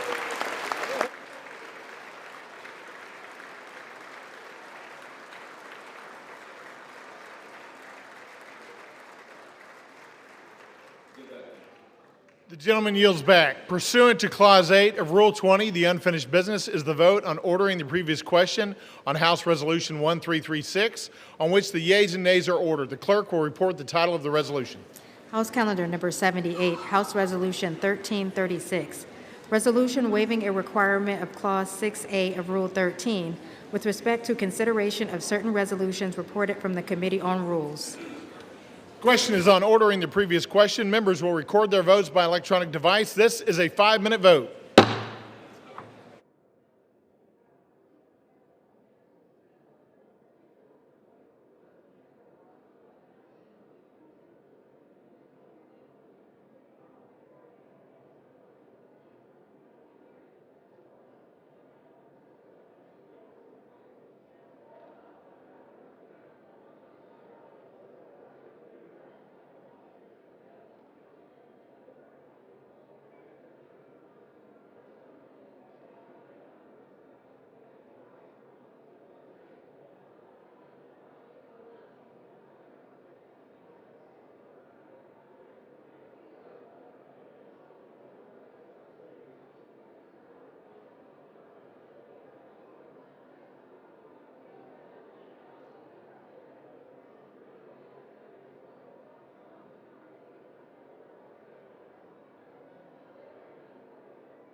12, the nays are 210. The previous question is ordered. The question is on adoption of the resolution. Those in favor say aye. Those opposed, no. In the opinion of the chair, the ayes have it. For what purpose does the gentleman from Massachusetts seek recognition? I ask for a recorded vote. A recorded vote is requested. Those favoring a recorded vote will rise. A sufficient number having risen, a recorded vote is ordered. Members will record their vote by electronic device. This is a 5-minute vote.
This vote, the yeas are 213, the nays are 211. The resolution is adopted. Without objection, a motion to reconsider is laid on the table.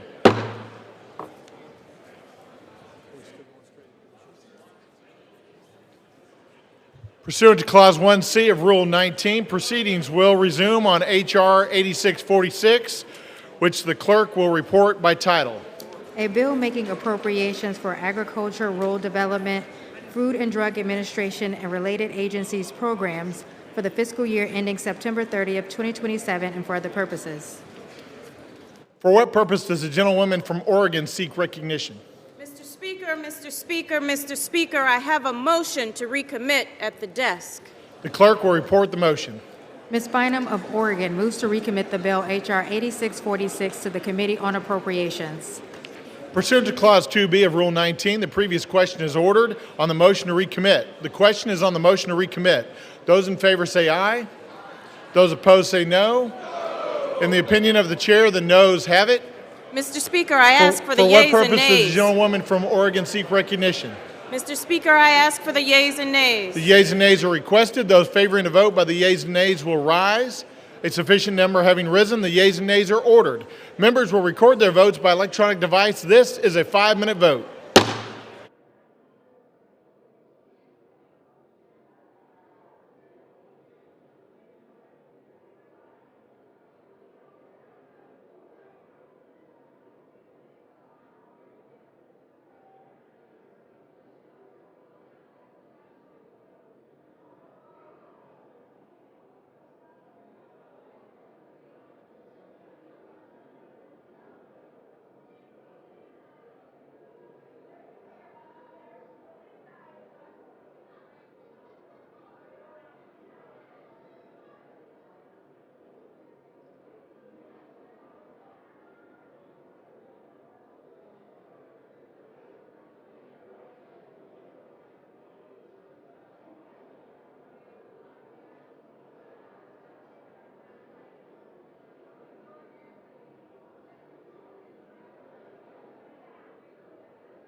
On this vote, the yeas are 210, the nays are 212. The motion is not adopted.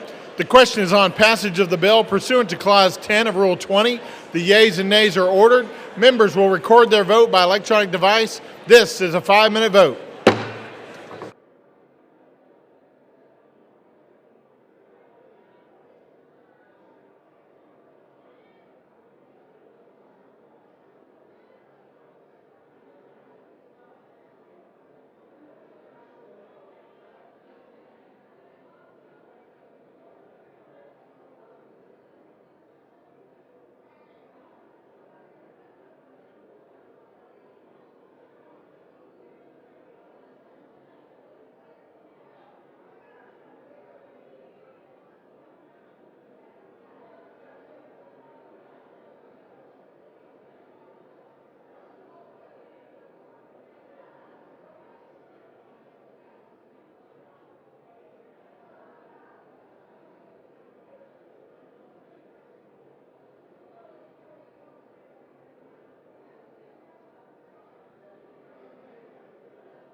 Vote the yeas are 212, the nays are 210.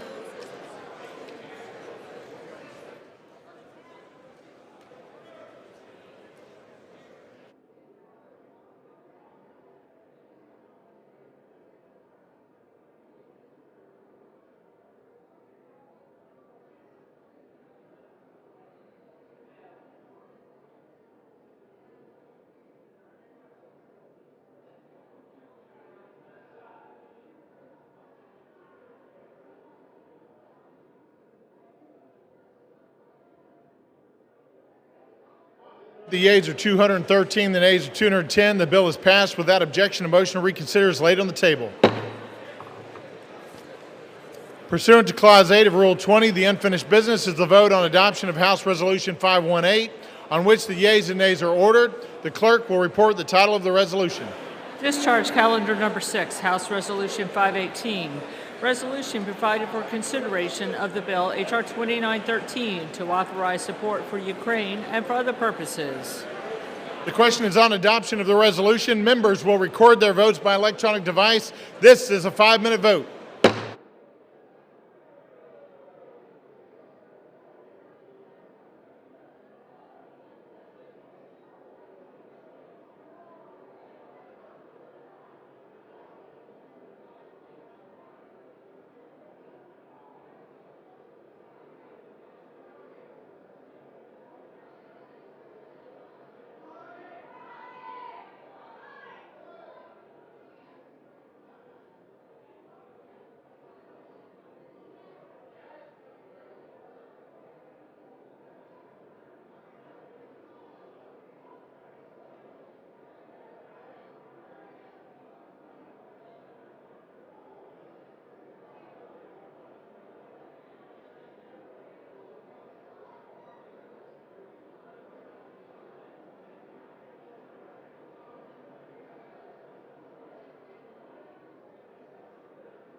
The ayes are 216, the nays are 204. The resolution is adopted, and without objection, the motion to reconsider is laid upon the table.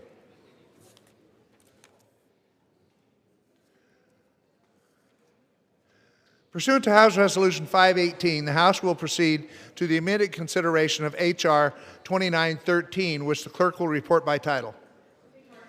13, a bill to authorize support for Ukraine and for other purposes. Pursuant to House Resolution 518, the bill is considered read. The bill shall be debatable for 1 hour, equally divided and controlled by the chair and ranking minority member of the Committee on Foreign Affairs or their respective designees. The gentleman from Florida, Mr. Mast, and the gentleman from New York, Mr. Meeks, each will control 30 minutes. The chair recognizes the gentleman from Florida, Mr. Mast. Am I up for just beginning, or do I have a statement?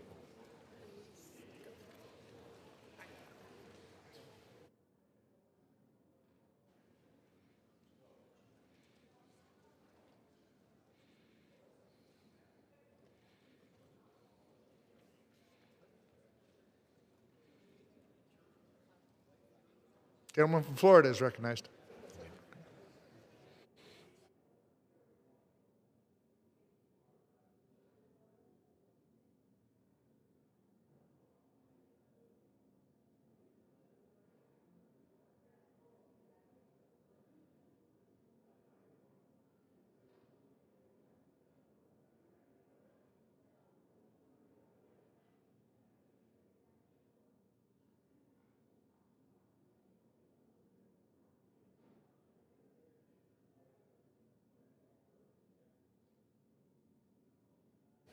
Gentleman from Florida is recognized. Mr. Speaker, pursuant to the order of the House of June 4, 2026, I call up H.R. 2913 and ask for its immediate consideration in the House. The bill is already pending. Mr. Speaker, I ask unanimous consent that all members may have 5 legislative days in which to revise and extend their remarks and include any extraneous material on the resolution under Without consideration. objection. And, Mr. Speaker, I yield myself as much time as I may consume. Gentleman's recognized. Mr. Speaker, I reserve. Gentleman reserves. Gentleman from New York. Thank you, Mr. Speaker. Mr. Speaker, the question before this House is simple. We will help Ukraine negotiate from a position of strength, or we will help Putin outlast American resolve. The Ukrainian people, our NATO allies, and the United States national security cannot afford to wait any longer for this body to act against Russia's brutal war in Ukraine. In the last 17 months, Russia has redoubled its efforts to break Ukrainians' spirit while waging its illegal war, and this body has failed to meet the moment. So let me be clear. The administration could be doing more right now without waiting for Congress. President Trump promised to end the war on day one. 17 months later, this administration has stalled the delivery of assistance that Congress has passed. It has attacked Ukraine, the victim, while providing cover for Putin, who continues to stall, delay, and outlast U.S. support. We all want this war to end. The question is, how? Will we abandon Ukraine and force it into a terrible deal? That is what Vladimir Putin is counting on. Or will this body live up to the commitments we've made since the start of this war, that we will support the brave Ukrainians fighting for their future, deliver them the weapons that they need to defend themselves, impose costs on the Kremlin for this immoral conflict, and hold Russia accountable for its war crimes. This war ends when Putin concludes that prolonged conflict will cost Russia more than ending it. That means proving through action, not words, that the United States and our allies will not walk away. And that is exactly what this bill aims to do.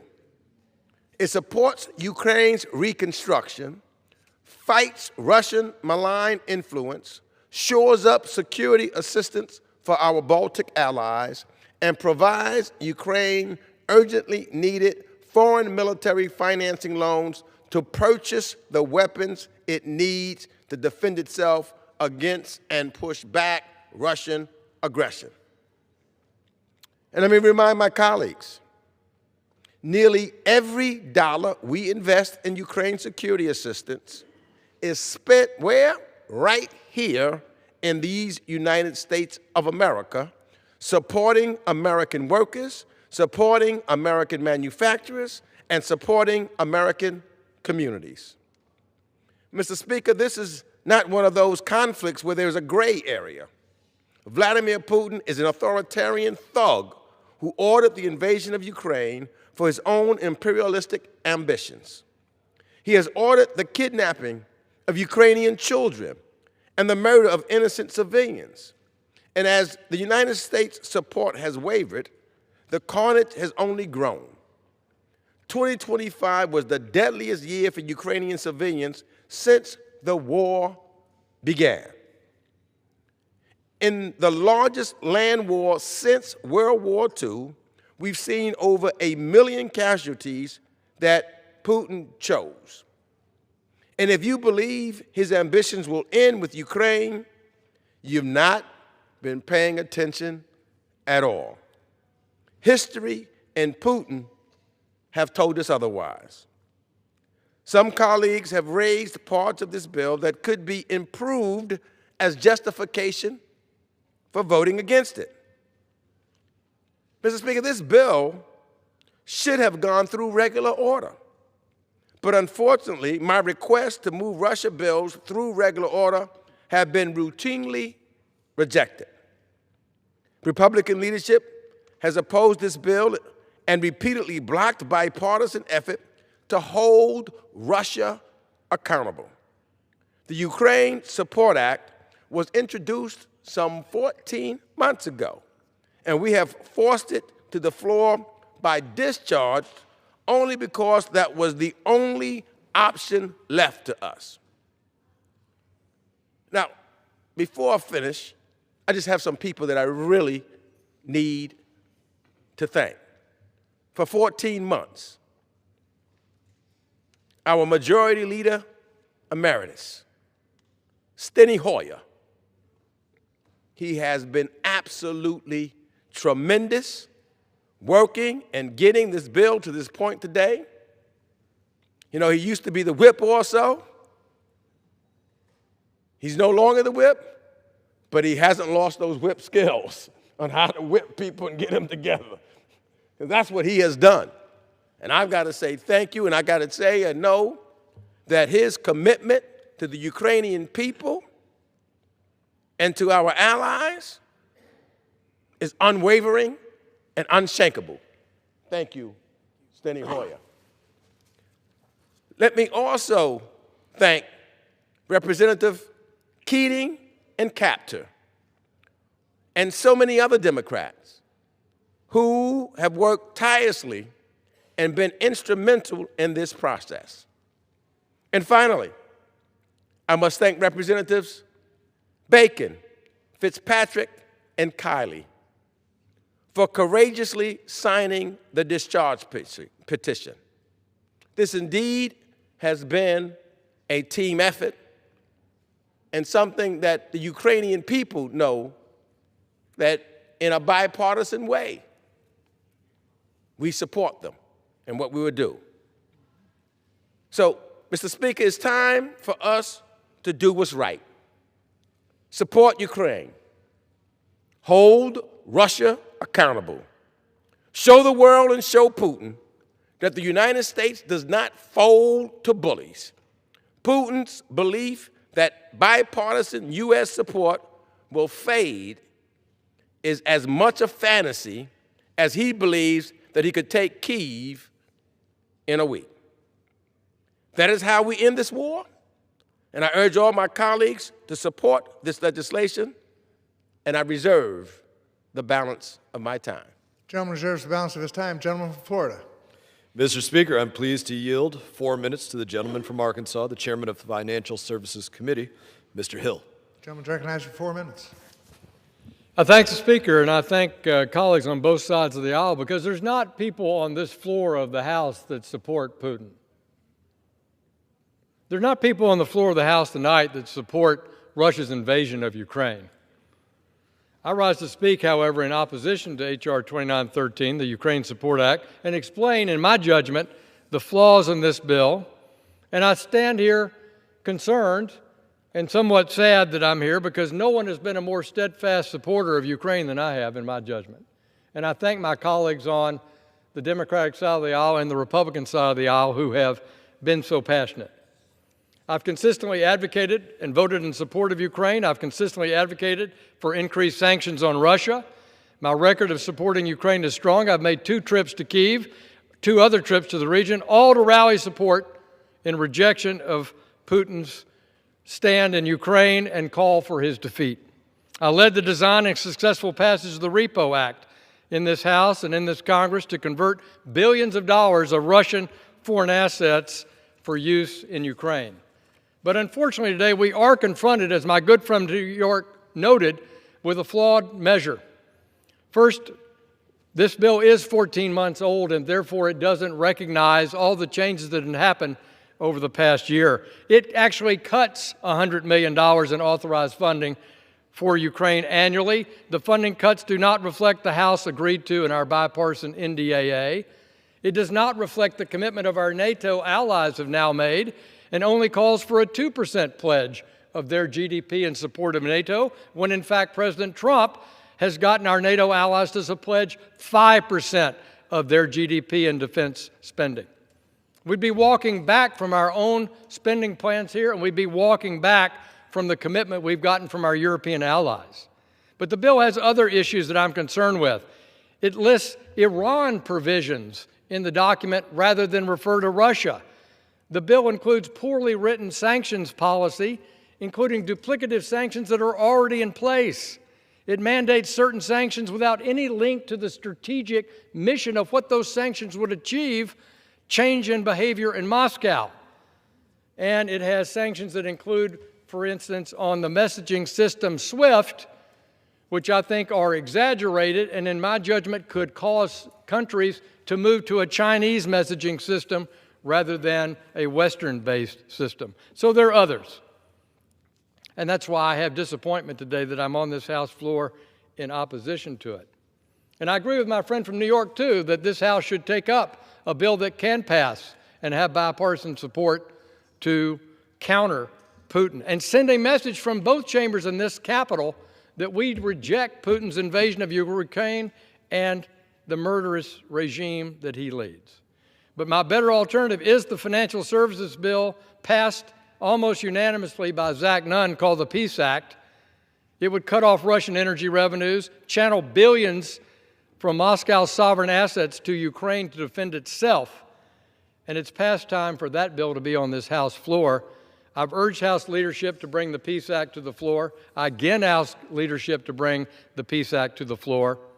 This is a well-crafted bill that will hold Putin accountable, hold Russia accountable, and will demonstrate that on a bipartisan, bicameral basis, this Congress is for Putin leaving Ukraine, Ukraine having a sovereign nation, and this country having a great new friend on the continent of Europe. I yield back. Gentleman yields back. Reserve. Gentleman reserves the balance of his time. Gentleman from New York. It's my pleasure to yield 2 minutes to the esteemed gentleman from the state of Maryland, an original co-sponsor on this important measure, the former whip, the emeritus of the majority leader, the Honorable Steny Hoyer. Gentleman's recognized for 2 minutes.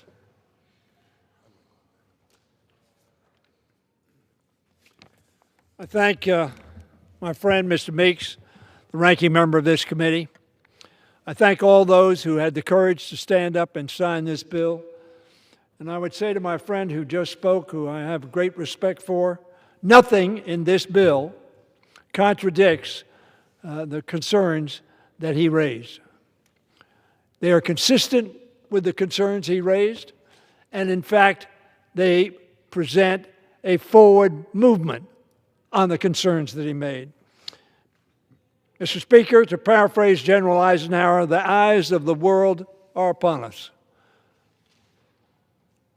Since Putin launched his perfidious invasion of Ukraine on February 2022, the House has taken 12 votes to support the Ukrainians in defense of their freedom, of their sovereignty, and of international law.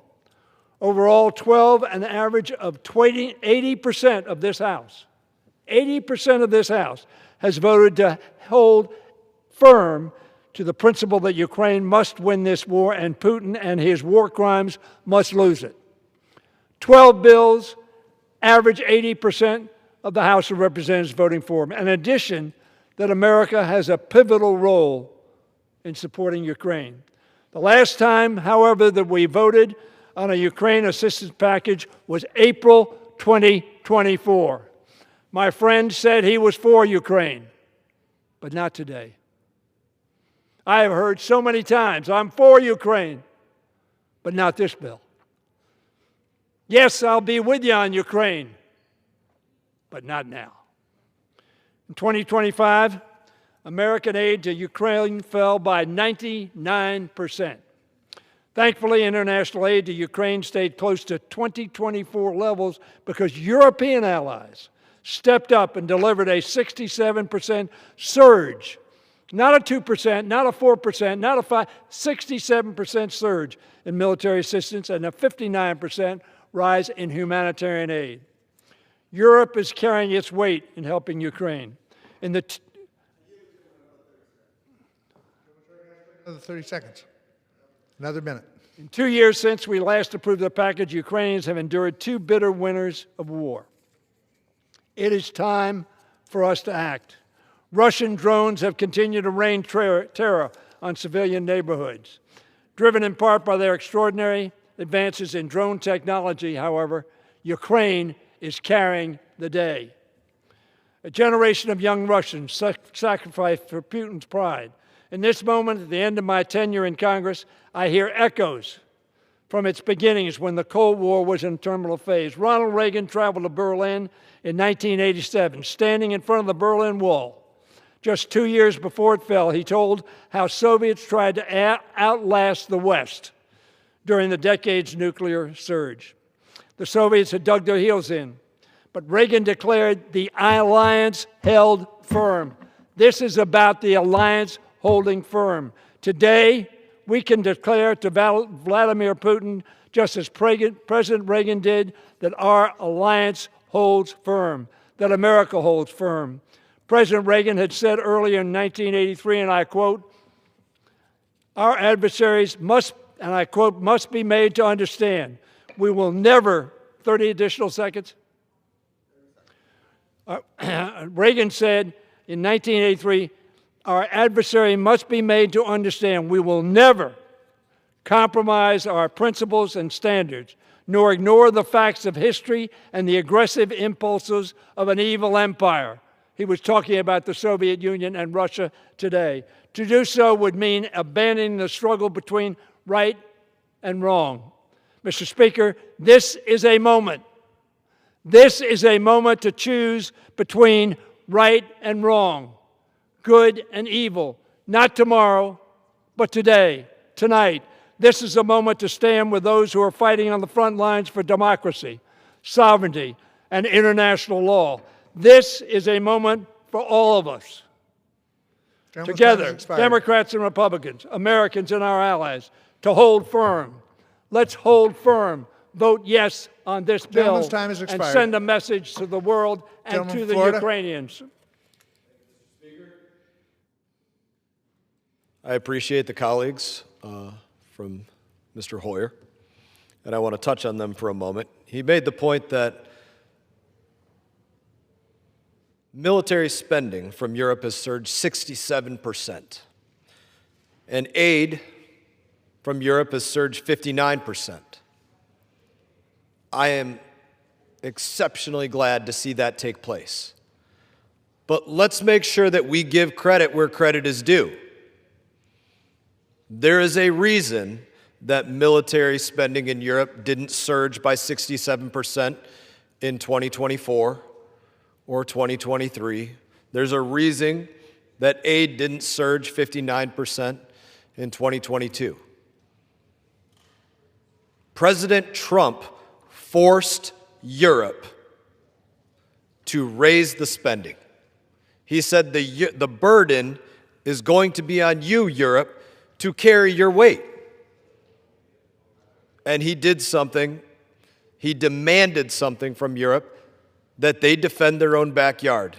And we should all be praising President Trump for getting them to carry the burden of the war going on in the European backyard. I'm glad to see them spend that, and I hope they spend 10 times more. But let's give that credit where it's due. I'll yield you 30 seconds. I think that's the pattern, 30 seconds. It's your time. Yeah. But I appreciate that. I congratulate. I'm not sure I like the way he did it. You're almost there. But what he did was get the Europeans to understand they needed to carry their part of the load. I congratulate him for doing that.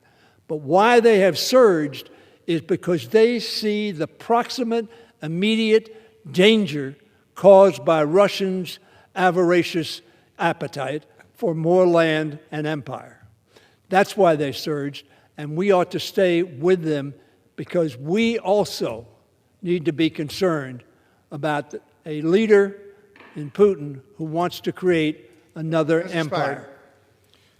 I was happy to yield to the gentleman a few moments, and I will affirm what you said. I agree with what the gentleman said, and I think Secretary Rubio has affirmed this no less. Secretary Rubio said, "We are not neutral, a neutral arbiter in the war between Russia and Ukraine. We believe in Ukraine. We want Ukraine to win. We are not neutral in this." And absolutely, they see the threat. Europe sees the threat, and we're glad that they are now stepping up in a much more substantial way. I'm now going to yield 3 minutes to the gentleman from Texas, the chairman of the Subcommittee on Europe, Mr. Self. Thank you, Mr. Speaker. Thank you, Mr. Chairman. I'd like to return our attention to this bill. I rise in opposition to H.R. 2319. I'm not sure we want the eyes of the world on this bill. I would, Mr. Speaker, like to ask my colleagues across the aisle who discharge this bill, do you want to see an end to this war? It's increasingly obvious that it will end, and when it ends, it will be through negotiations. If you support this bill, then clearly you are not interested in peace because the consequences would tie the hands of this president and could lead to future hostilities that would bleed over into Europe.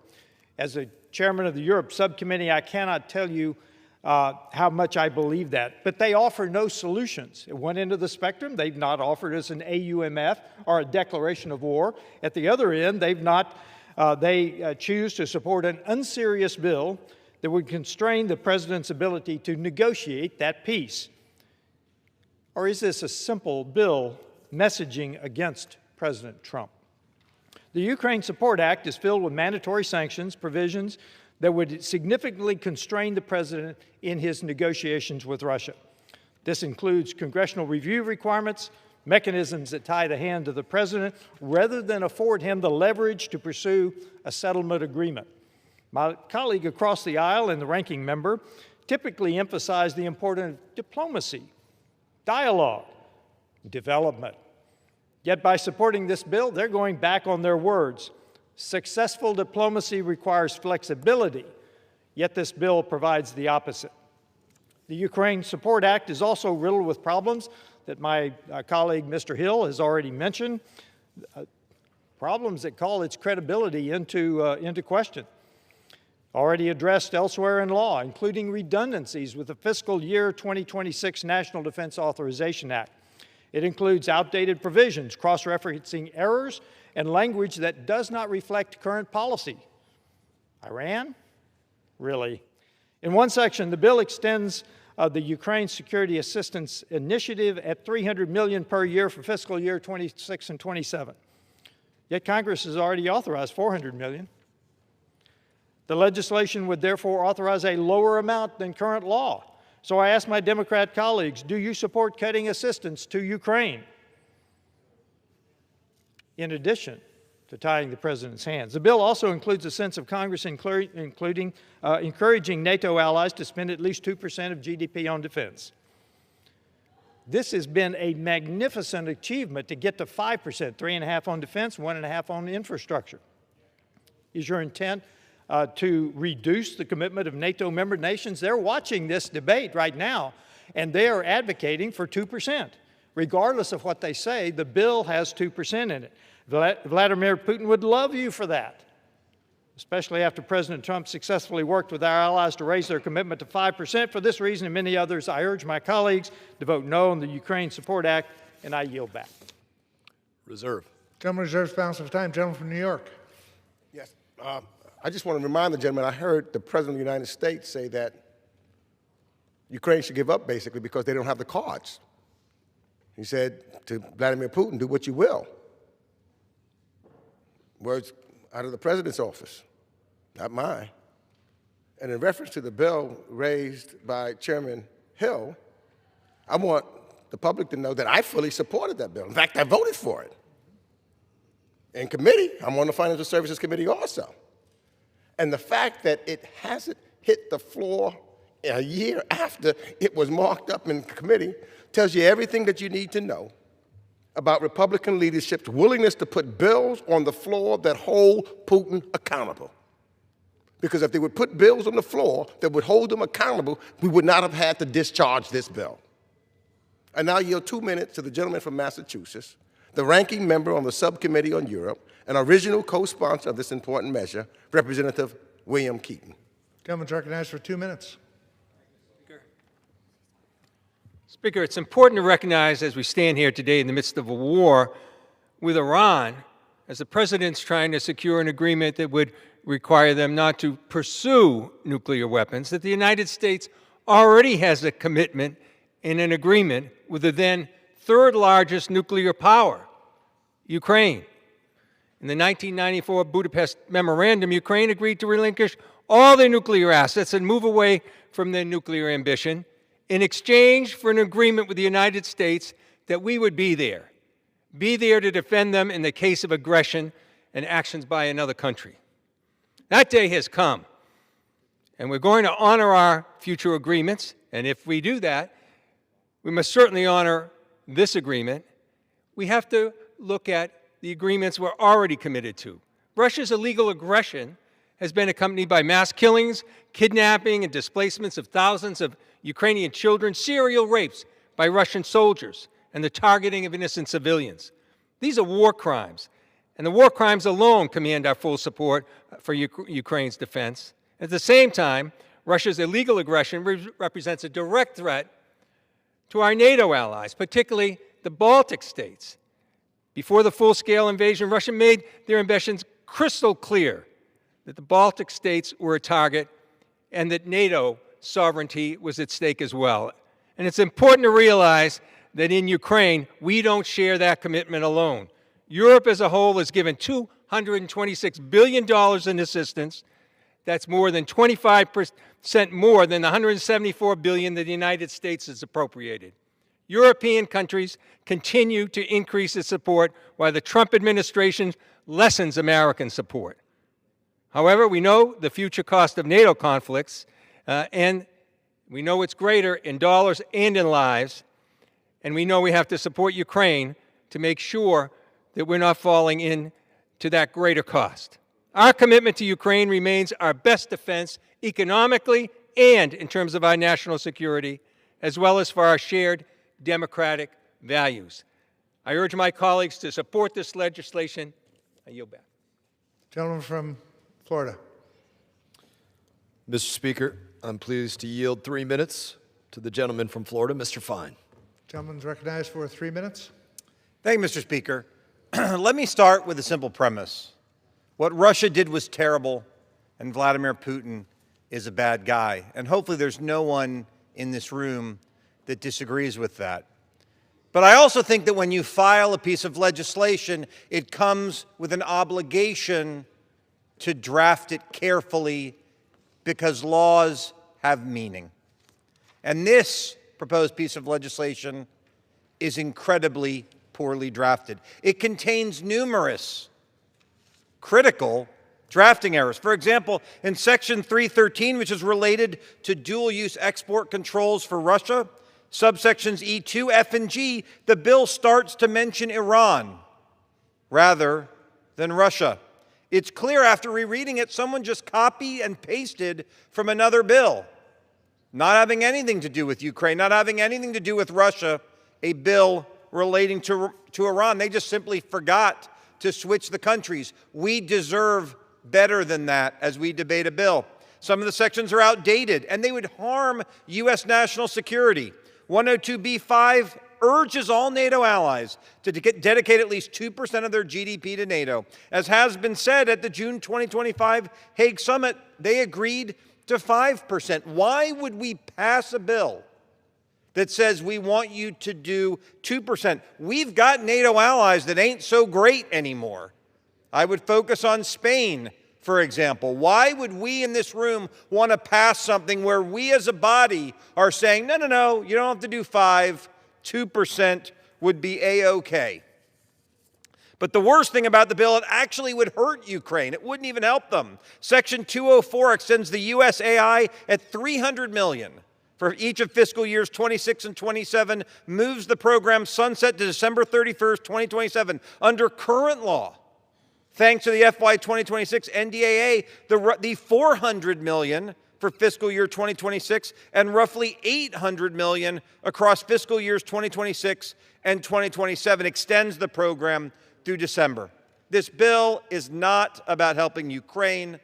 This is not about standing up to Vladimir Putin. This is about engaging in Trump derangement syndrome as President Trump tries to bring this in for a landing. This bill should be voted down, and frankly, given the drafting errors, we shouldn't even be spending the time talking about it. Thank you, Mr. Speaker. Reserve. Councilman's time. Gentleman from New York.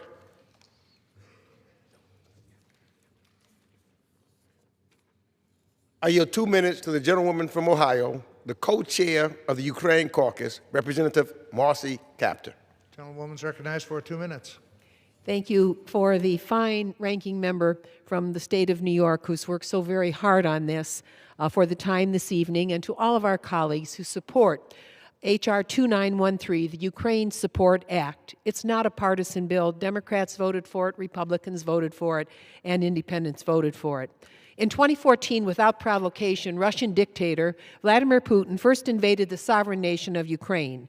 Since 2022, he's been killing its people with his full-scale invasion.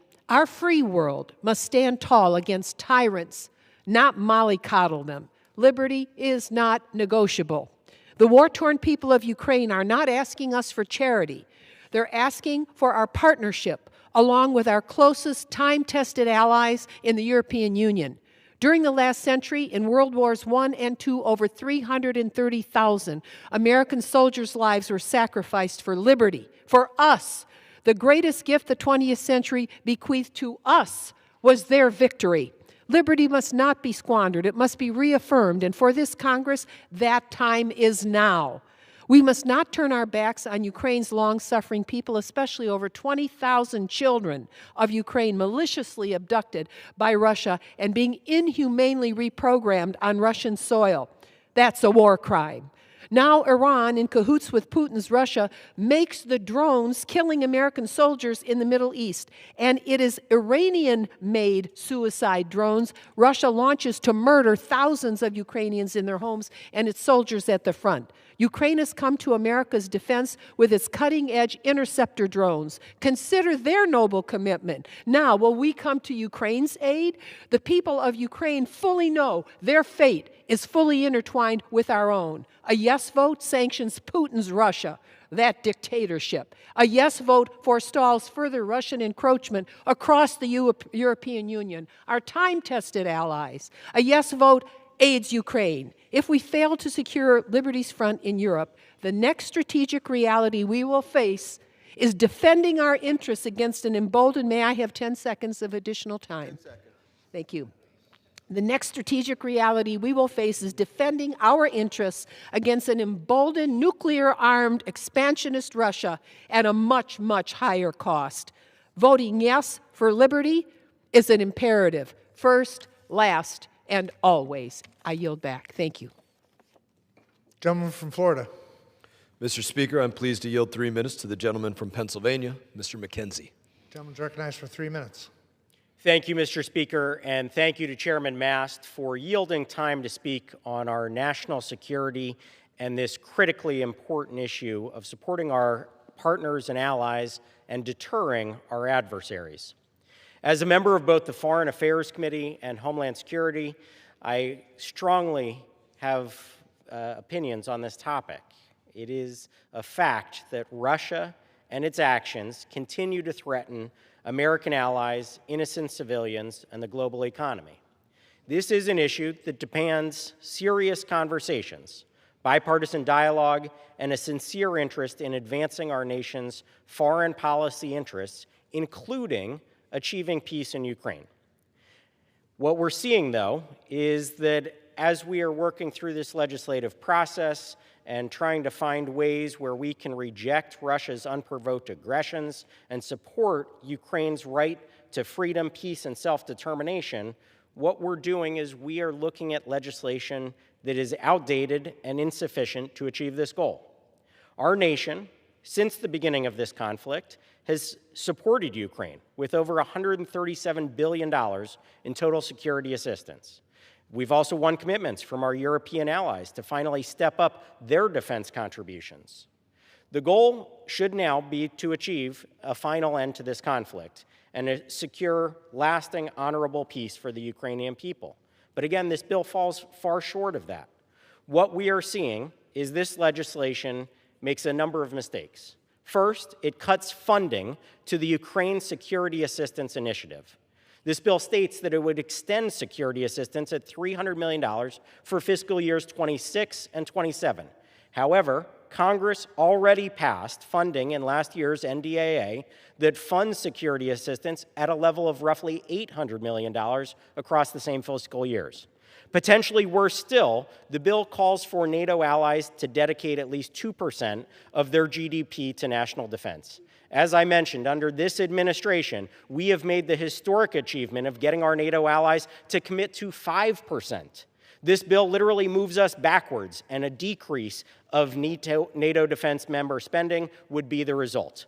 Second, it also includes outdated and redundant provisions. Sections of this bill attempt to authorize programs like foreign military financing for allies and partners in the region. Again, Congress already passed similar provisions in the NDAA through the Baltic Security Initiative. And finally, there are a number of drafting errors that are too numerous to state. But again, this outdated approach is not what is needed at this time. So I would encourage members to do the right thing, come together in a bipartisan way. We can work in an honest fashion and a serious way to get the achievements that we are actually looking for America's interests and also our partners and allies around the world. With that, Mr. Speaker, I yield back my time. Reserve. Gentleman reserves. Gentleman from New York. Yes, I probably yield 2 minutes to the gentleman from Nebraska, Representative Don Bacon. Gentleman from Nebraska is recognized for 2 minutes. Thank you, Mr. Speaker. Today's vote, are we going to stand with good or are we going to stand with evil? That's what this is about tonight. Ukraine is a democracy, it's a free market, it's rule of law. It's been invaded by a dictator who throws his enemies off of roofs, poisons his adversaries, and he attacked his neighbor, which is 4 times smaller than Russia. What's the goal? To eliminate their independence, to eliminate them as a culture, as a people, because he wants to control those old borders of his that he has had. We got to stand for the good side tonight. What does this bill do? It provides $1.3 billion in direct military aid and $8 billion in military sales and provides tough sanctions on Russia. We should have done this a year ago. We could have done this in a bipartisan way a year ago, but we have not. This decision is needed now. Russia is bombing Ukrainian cities every night with ballistic missiles and hypersonic missiles, and we better be there to help them. Or in the history books, it's going to say United States failed when it's most needed. And I know this. I want this House to stand on the right side. I want Republicans to stand where Ronald Reagan would be if he was here right now. Ronald Reagan would be voting yes tonight. He'd be standing up for Ukraine and opposing Russia. This is our Churchill moment or our Chamberlain moment, and by God, I'm going to choose Churchill, and this House better choose Churchill tonight. With that, I yield. Gentleman from Florida. Mr. Speaker, I'm pleased to yield a minute to the gentleman from Wisconsin, Mr. Grothman. Gentleman's recognized for 1 minute. I think a point has to be made on the vote that's going to take place in the next hour. And I'm a little bit afraid that people are going to look at that vote and view it as a statement of fact as to where this body stands on Ukraine. And I think something has to be pointed out that I think, unlike other votes, and the gentleman from Maryland has told us there's an average of over 300 people who vote for similar, what he was trying to do in the past. This vote comes before us on a discharge petition. There are flaws that have been pointed out in it, and I think the flaws are going to receive greater attention, or maybe receive greater attention, because for certain reasons, bills brought forth on discharge petitions are frowned upon in this institution. So I want everybody to understand that when this bill passes, probably passed for like 250, 260 votes, it doesn't mean that the commitment to Ukraine has dropped that much from the past votes last year to now. It is, I believe, Gentleman's time has expired. because the bill came to the floor in a discharge petition. Thank you. Reserve. Gentleman reserved. Gentleman from New York. I yield 2 minutes to the gentleman from Pennsylvania, the co-chair of the Ukraine caucus, Representative Brian Fitzpatrick. Gentleman's recognized for 2 minutes. Thank you, Mr. Speaker. Mr. Speaker, I rise today in support of the Ukraine Support Act. This vote transcends politics. This vote is about freedom. Just days ago, Russia launched over 650 drones and 73 missiles at Ukrainian cities. Families were murdered in their homes. Children, once again, were forced into shelters. And once again, Vladimir Putin showed the world that he has no interest in peace. He is only interested in terror. 5 years into this illegal war, the Ukrainian people are defending their country against Russia's brutal aggression. And against all odds, they have transformed and modernized their military into one of the strongest and most capable fighting forces in Europe.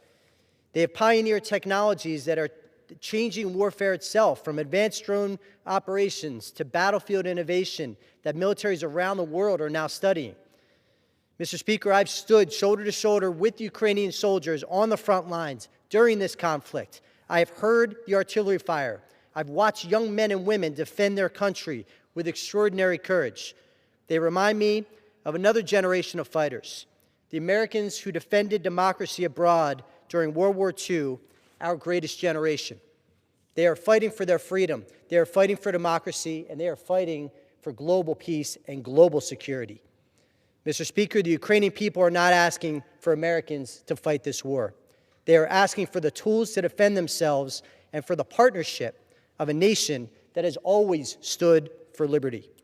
The Ukraine Support Act strengthens Ukraine's ability to protect civilians, extends Lend-Lease authority, provides critical military assistance, sanctions Russia's war machine, its shadow fleet, and those responsible for kidnapping innocent Ukrainian children by the tens of thousands. And it makes clear that aggression on this planet has consequences.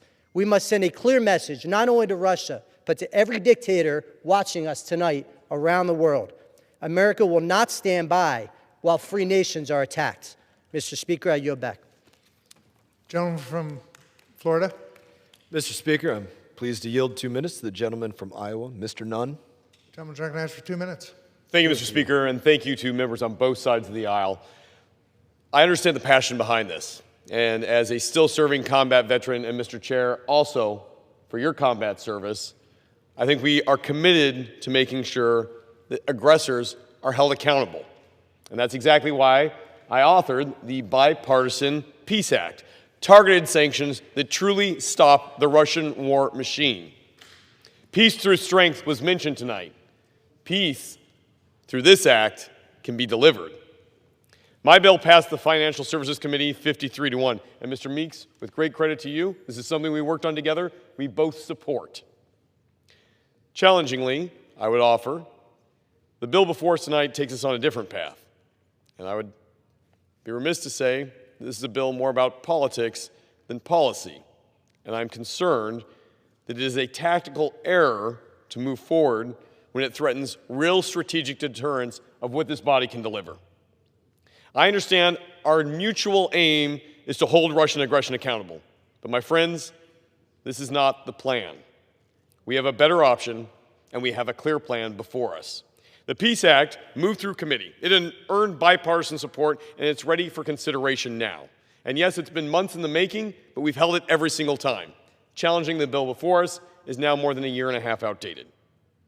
Our bill would cut off foreign financial assistance to Russia, and it includes Chairman Hill's Repo Act, money that would be seized back so that it can go back to help the Ukrainian people and pay for Russia's aggression.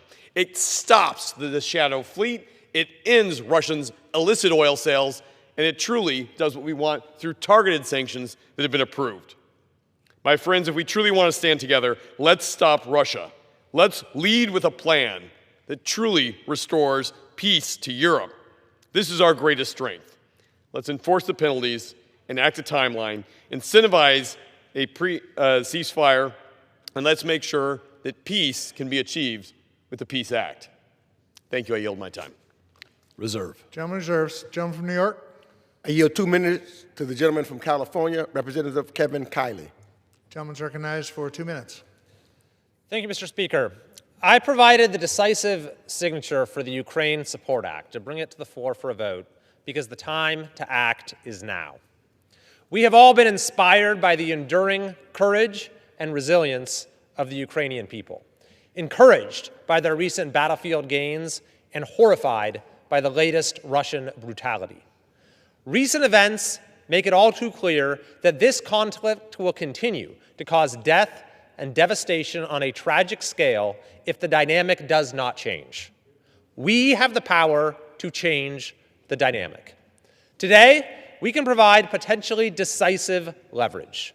We can make it clear that the United States will continue to stand with the Ukrainian people and provide the material support necessary for their self-defense.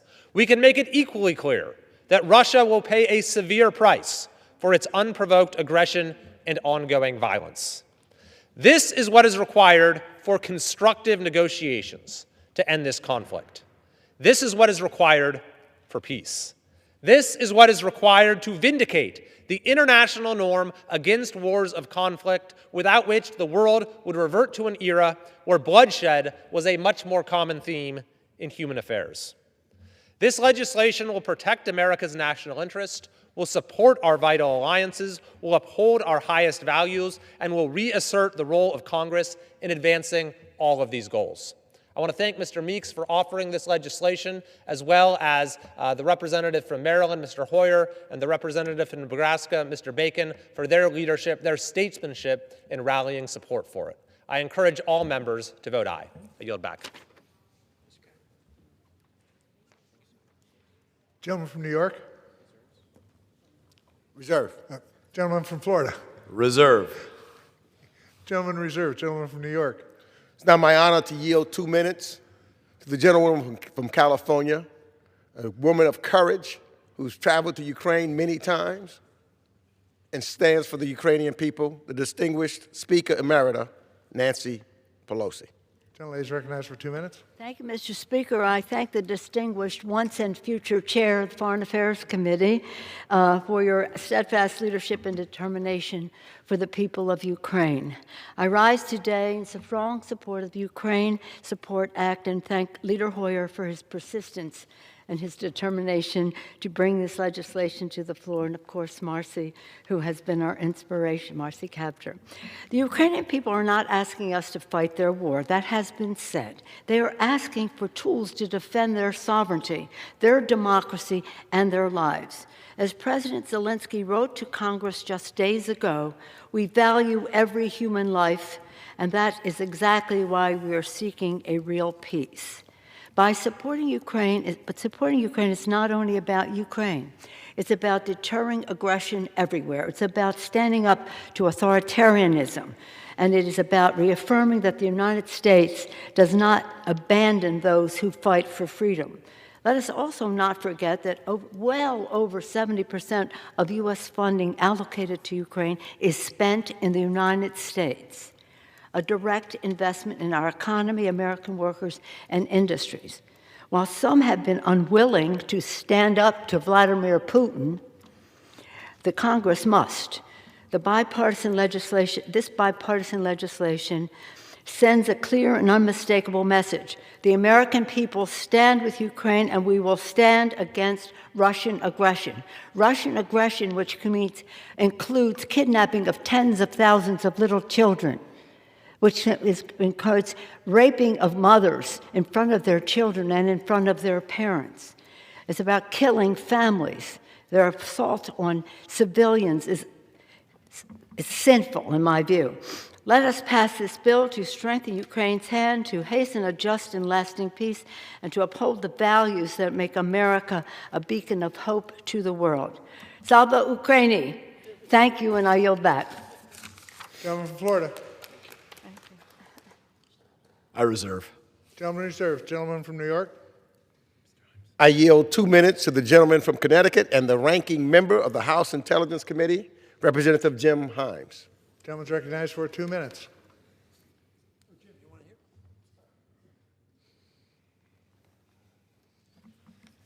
Thank you, Mr. Speaker, and I thank Mr. Meeks for the time. 5 days ago, I was in Ukraine, and I saw what so many of us have seen: truly remarkable courage, absolute commitment to fighting for their freedom, innovation like you would not believe, and interestingly, something I had not seen before in my previous trips to Ukraine, which was the optimism and joy in the face of missiles and destruction that the Ukrainians are winning. They are winning because they are executing deep strikes into Russia, which have resulted in 30% of Russia's refining capacity being eliminated. They are winning because they are retaking territory, and they are winning because they are inflicting a staggering and horrible number of casualties, 30,000 a month on the Russians. And the Russians are responding to the fact that they are losing by lashing out in desperate fashion, saying diplomats should leave Kyiv, attacking Romania with a drone, because they know they're losing. This is an inflection point. We could debate for 6 months or 12 months. We've done that before, and the Ukrainians paid with their lives for that delay, or we could join the fight at the moment that it is being won. The Ukrainians that I spoke to, who are the bravest people I've ever seen fighting for their freedom, want to know one thing. They're wondering whether the people here, the home of the free and the land of the brave, will we be side by side with them? That's all they're wondering. They just want a little help. They don't want our people, they want our technology, and they want to know that we're there with them. Look around this chamber. This is the chamber in which we made the sacrifices to defeat communism. This is the chamber in which we made the decisions to defeat Nazism. Since 1857, when we've been meeting in this chamber, we have stood for freedom and liberty, and those who opposed it with buts and conditions. History was not kind to their memory. So let's do what we have always done and support the brave Ukrainians in their desire for freedom. Thank you, Mr. Chairman. I yield back. Gentleman from Florida. Mr. Speaker, I would just remind the ranking member of the Intelligence Committee that he said we should give Ukraine, they just want a little bit of help. The United States of America, to this moment, is giving them far more than just a little bit of help. And that should not be ignored. Mr. Speaker, I reserve. Gentleman reserved. Gentleman from New York. Yeah, I proudly yield 2 minutes to the gentleman from Illinois, who is the co-chair of the Ukraine caucus and who have traveled to that war zone over 5 times, the Honorable Representative Mike Quigley. Gentleman's recognized for 2 minutes. Thank you, Mr. Chairman. Mr. Chairman, I have some questions. My first question is, if my friends across the aisle don't like this bill, why don't they draft their own? Why did this bill have to be forced on them? Why was it necessary to do a discharge petition? Where was their excitement about doing anything? My second question is, why hasn't the President of the United States said who he wants to win this war? He still has not said who he favors.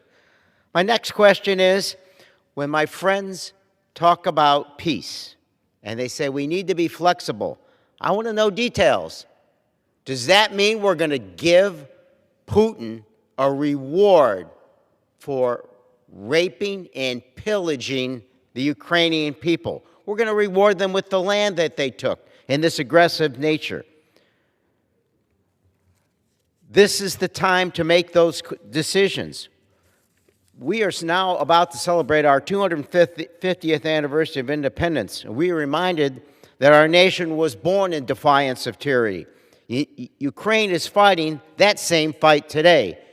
And this fight is the same reason we fought the Second World War.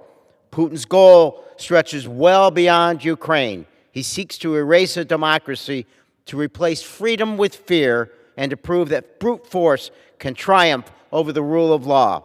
We cannot allow that to stand. Thank you, and I yield back. Gentleman from Florida. Reserve. Gentleman reserves. Gentleman from New York. Yeah, I yield 2 minutes to the gentleman from Texas, original co-sponsor on this important measure, Representative Lloyd Doggett. Gentleman's recognized for 2 minutes. For over a year, the House Republican leadership has yielded to Donald Trump's peculiar friendship with Vladimir Putin and blocked action on this measure. Every day that Republicans look the other way, Ukrainians died. 55,000 of them have perished. Over 20,000 children have been kidnapped. The war that Trump promised to end in a single day is now in its 5th murderous year. He has continued to send signals to Vladimir Putin that his brutal aggression is okay. He's reduced U.S. direct support for Ukraine by 99%. He's withheld even the modest funds that this Congress approved last year. He's removed American troops from Europe, diverted essential defensive weapons that would protect Ukrainians elsewhere, remained silent while Putin destroyed American businesses in Ukraine and provided intelligence to Iran to target Americans.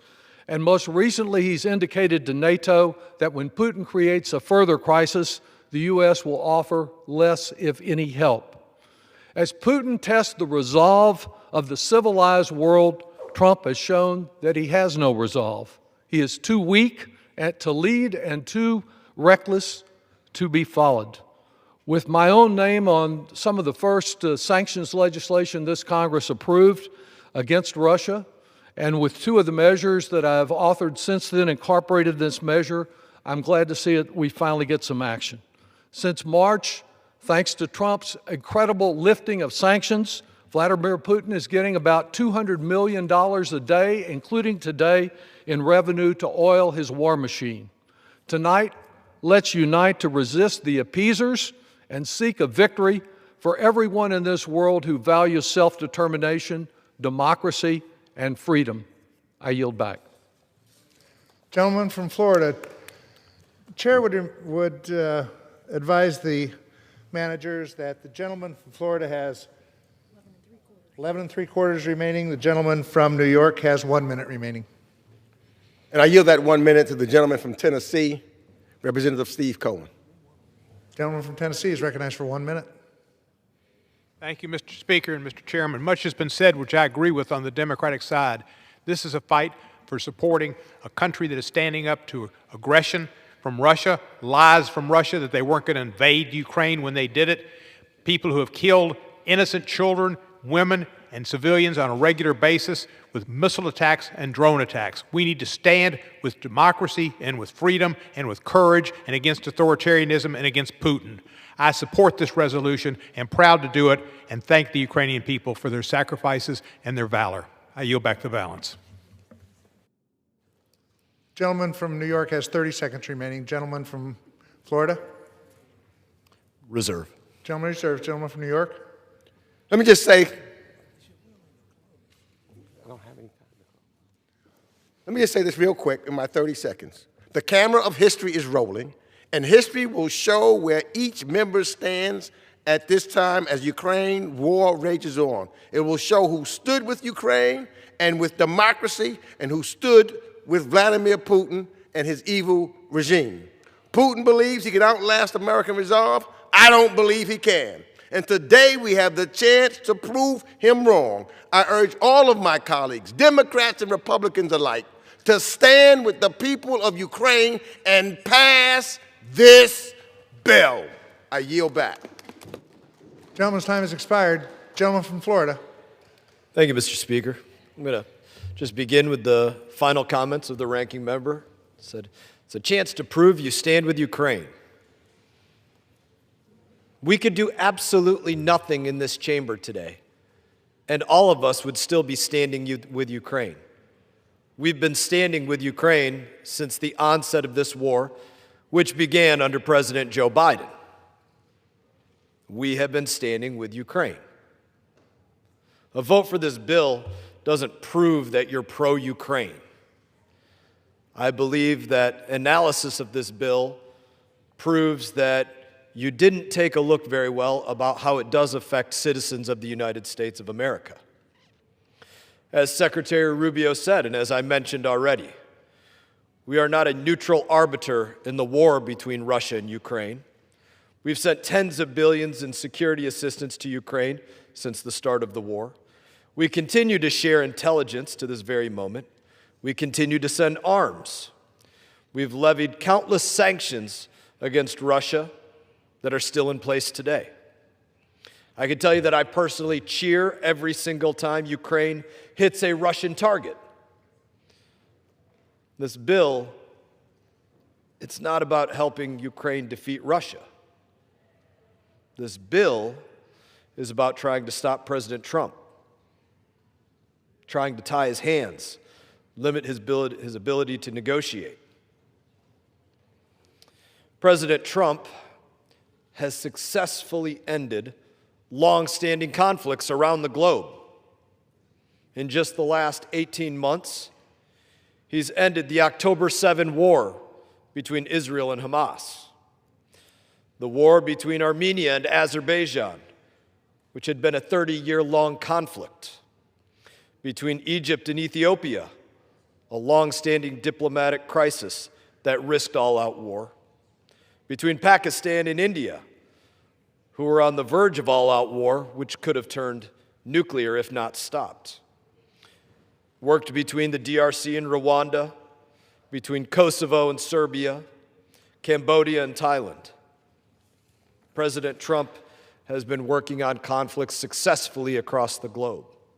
Those are just some of the successes that he's been able to accomplish in the last 18 months, despite Democrats really fighting him every step of the way.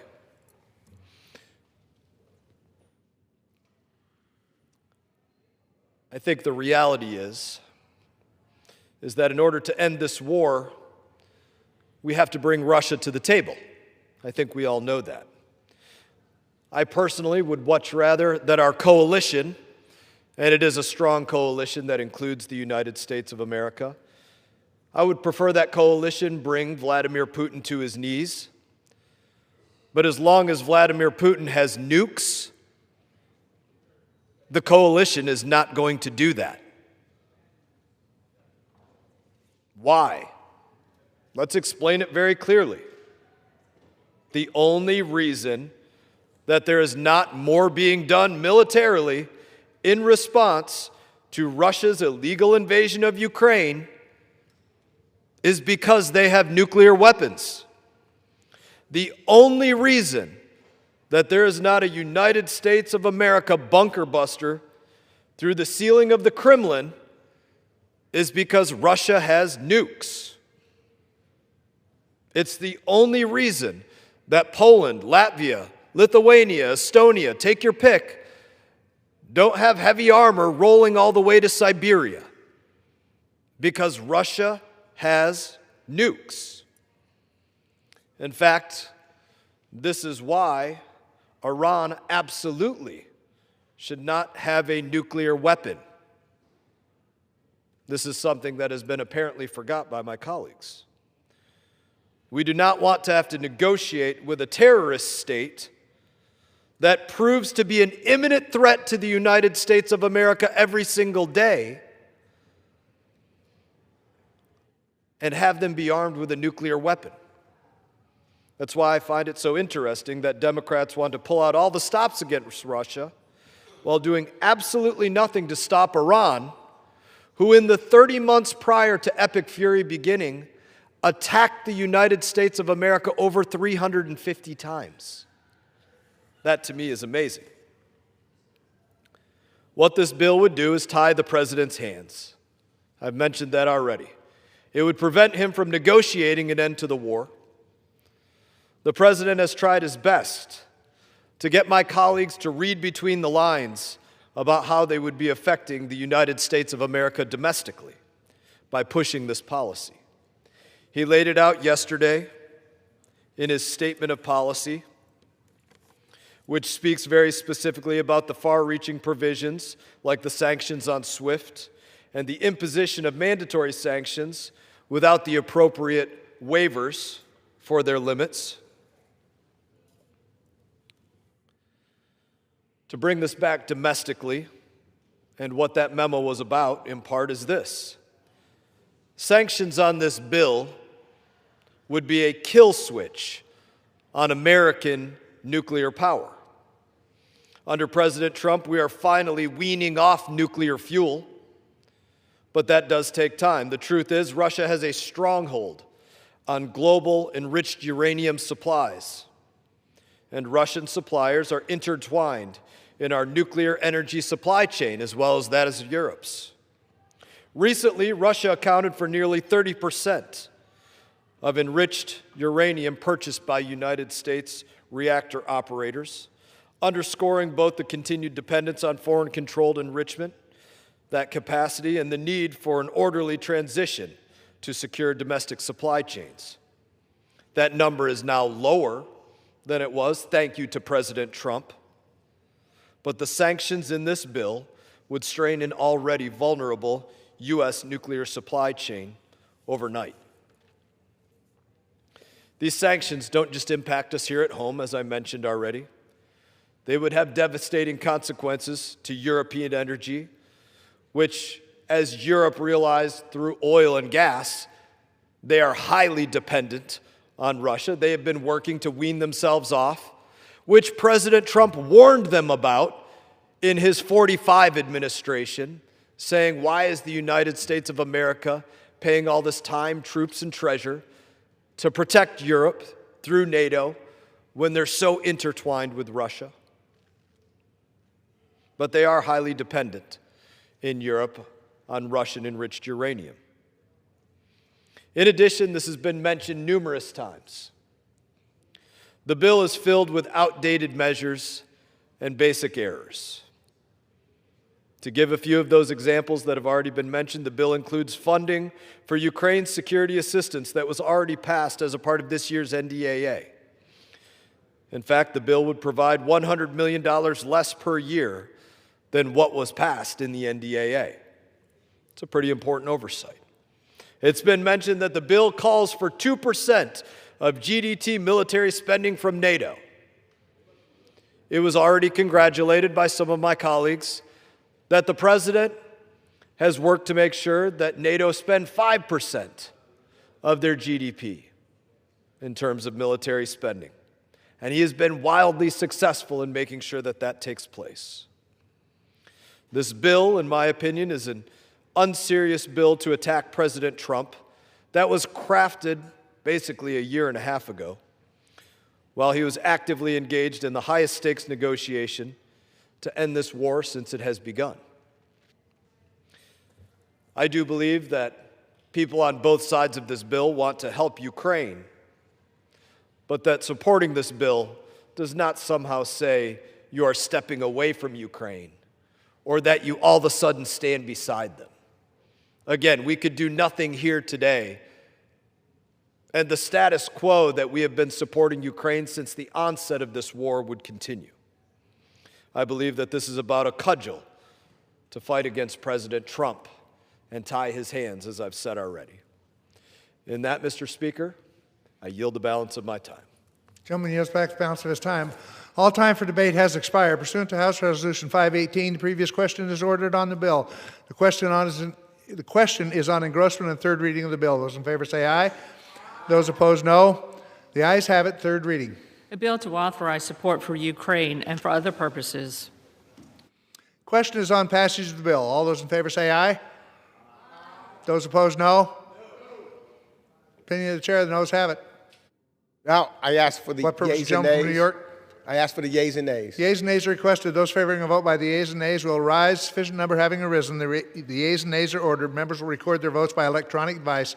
This will be a 15-minute vote.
Vote the ayes are 226, the nays are 195. The bill is passed, and without objection, the motion to reconsider is laid upon the table.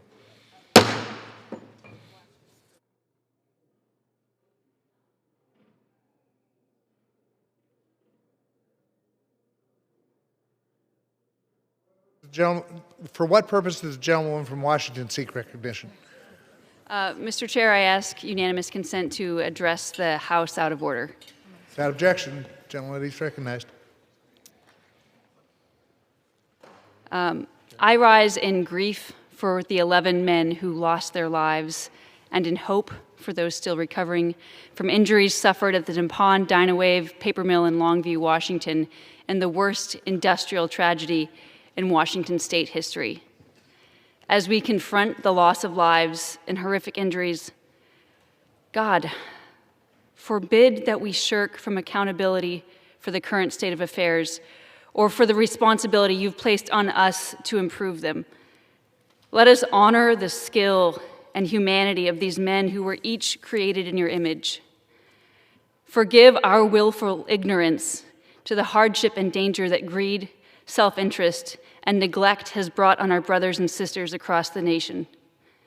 Forgive us for demanding others zealously preserve your creation while we ourselves abuse it. Guide the hands caring for the wounded. Grant discernment and wisdom to the investigators and all those seeking answers. Be a comfort and strength to the grieving and lost and those working to rebuild. Instill in us a fearless spirit in serving our people. Amen. I ask everyone in the chamber to join me in a moment of silence. Would all members and guests please rise for a moment of silence?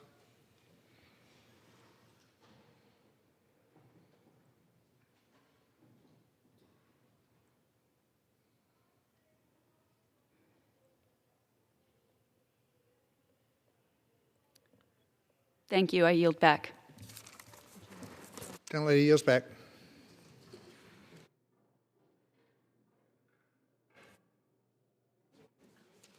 What purpose does the gentleman from Nebraska seek recognition? Mr. Speaker, I ask unanimous consent that when the House adjourns today, it adjourn to meet at noon on Monday next for morning hour debate and 2 p.m. for legislative business. Without objection. Thank you, sir. You bet.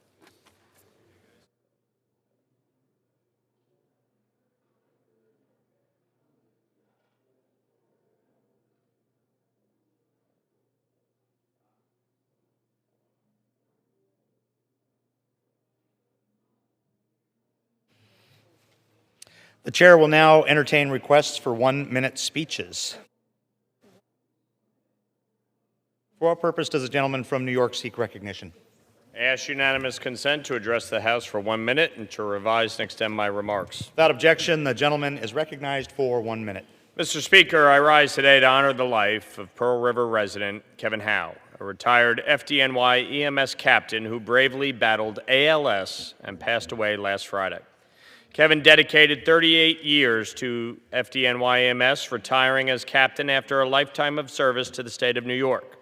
He was a 9/11 first responder, a member of the National EMS Memorial Service, and a member of the 4 Paul Foundation. Throughout his distinguished career, he was not only a hero in the field, but a mentor for those who served alongside him. Kevin was the founding member of the FDNY EMS Pipes and Drums, serving as the lead bass drummer and retiring as the drum major, in which he took great pride in service, tradition, and his Irish heritage. He was also a 4th-degree Sir Knight in the Knights of Columbus St. Dominic's Council 5343, a member of the American Legion, Pearl River Elks Lodge, and the Ancient Order of Hibernians, where he served as their Grand Marshal in the 2023 Pearl River St. Patrick's Day Parade. Kevin will be deeply missed by his mother Ann, his son Michael, and all who knew him, and he will be remembered for the life he built through service, dedication, and an unwavering commitment to serving his community. May his memory always be a blessing. I yield back. The gentleman yields. For what purposes does the gentlewoman from Pennsylvania seek recognition?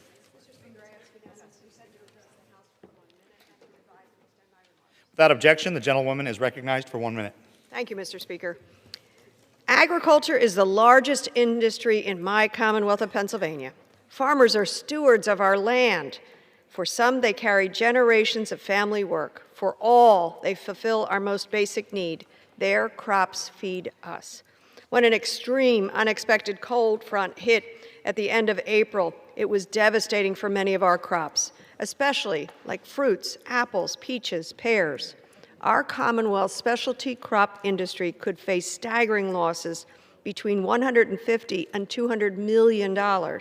Losses of this magnitude, especially impossible to prepare for, would be insurmountable to our farmers, especially in our rural communities. That's why my colleagues and I, alongside Governor Josh Shapiro, urged Agriculture Secretary Brooke Rollins to declare a secretarial disaster declaration, a truly bipartisan effort to bring much-needed relief to our crop growers. I am grateful that last week Secretary Rollins signed the declaration for 17 counties, allowing our farmers to secure necessary recovery loans. When our farmers thrive, we all do. Thank you, Mr. Speaker, and I yield back. The gentlewoman's time has expired. For what purpose does the gentleman from Pennsylvania seek recognition? Mr. Speaker, request unanimous consent to address the House for 1 minute and to revise and extend my remarks. Without objection, the gentleman is recognized for 1 minute. Mr. Speaker, I rise today to remember retired Center County Judge David Grine, who passed away in May at the age of 81. From an early age, David dedicated his life to public service, enlisting in the Army following his graduation from State College Area High School, and later served as a police officer. A proud Penn State alumnus, David earned the bachelor's degree and later graduated from the Dickinson Law School. In the late 70s, he served as Center County District Attorney and was a judge of the Center County Court of Common Pleas. From 2008 to 2012, he served as president judge and was appointed senior judge status in 2021. In his final retention vote in 2011, more than 85% of Center County voters said he deserved another 10-year term. David is survived by Karen Grine, his wife, of 55 years, his 2 children, and his 4 grandchildren. Mr. Speaker, David was a mentor to generations of aspiring attorneys and judges and leaves behind an enduring legacy of public service in Center County. God bless David and his family. Thank you, Mr. Speaker, and I yield back to balance. Gentleman yields. For what purpose does the gentleman from Missouri seek recognition? House unanimous consent to address the House for 1 minute and to revise and extend my remarks. Without objection, the gentleman is recognized for 1 minute. Mr. Speaker, I rise today to celebrate another St. Louis star. And in honor of Pride Month, I would like to recognize Jordan Braxton, an incredible champion of our community. After identifying internally as female her entire life, Jordan made the decision to socially transition in her 50s. Her story is an inspiration for members of the LGBTQ+ community in the St. Louis region. Jordan has found a lifelong passion for advocacy work. Over the past 4 decades, she has educated and mobilized people to join the fight against the HIV/AIDS epidemic. Now, as the Community Empowerment Manager for Vivant Health, she hosts educational programs and community engagement events for the St. Louis region and beyond. Jordan, I commend you for your advocacy. Thank you for all the love you pour into your work. I'll keep fighting in Congress to protect the rights and freedoms of everyone, no matter how they identify. I yield back. The gentleman yields. For what purpose does the gentleman from Georgia seek recognition? Without objection, the gentleman is recognized for 1 minute. Mr. Speaker, I rise today in reflection and gratitude of Reverend Roy McVeigh for his years of guidance, encouragement, and stewardship at Trinity on the Hill United Methodist Church, or Global Methodist Church in Augusta, Georgia. For decades, Roy has been a pillar of leadership in youth ministry, faithfully investing in generations of young people. A devoted Christian, father, grandfather, and friend, Roy's influence extends far beyond the walls of our church. I witnessed firsthand the profound influence he had on all 4 of my children, and now my grandchildren. It was because of Roy that Robin and I were able to watch our 4 children grow in their relationship with our Lord and Savior, one of life's greatest blessings. In fact, it was that influence and their influence that changed my life. As Roy and Kathy begin their next chapter in North Carolina, I'm reminded of his favorite Bible verse, John chapter 3, verse 30, which tells us, "He must increase, but I must decrease." These profound words reflect the humility and faith that have defined his ministry for many years. Roy, congratulations on a well-earned retirement, and may God continue to bless you and Kathy and your entire family in the days ahead. And I yield back. The gentleman yields. For what purpose does the gentleman from Rhode Island seek recognition? Without objection, the gentleman is recognized for 1 minute. Mr. Speaker, today this Congress just voted to cut the WIC program that provides nutrition to pregnant women and children by over $200 million. And many of the same members who voted to cut funding for pregnant women and children to be able to afford food are also actively supporting giving $1 billion to the president for his ballroom. $1.8 billion to reward cop beaters and white-collar criminals as part of the president's slush fund. $1 billion a day on an unnecessary war in the Middle East. How corrupt and morally bankrupt can this Congress be that we are taking food out of the mouths of children and pregnant women and using it to pay for vanity projects for the President of the United States? This Congress has failed the American people. I yield back. Yields. For what purpose does the gentleman from California seek recognition? Without objection, the gentleman is recognized for 1 minute. Mr. Speaker, I rise today to recognize the heroic efforts of our first responders in Orange County. 10 days ago, a call came in to the Orange Fire Authority from a local industrial plant saying their facility was about to explode. Immediately, we evacuated 45,000 people from the blast radius. The Red Cross set up shelters. City of Anaheim, beds and foods. Stanton mobilized responders to evacuate the residents, and Garden Grove established a secure perimeter. There are heroes everywhere in our community. Many of the people who sprang into action are civil servants or volunteers who worked around the clock to make sure that everybody was safe on Memorial Day. I am grateful to all our emergency responders, for our friends and neighbors that helped out to make sure that not one life was lost. Thank you. Thank you to our first responders, to our volunteers, to our community members. Mr. Speaker, I yield. The gentleman yields. For what purpose does the gentleman from California seek recognition? Without objection, the gentleman is recognized for 1 minute.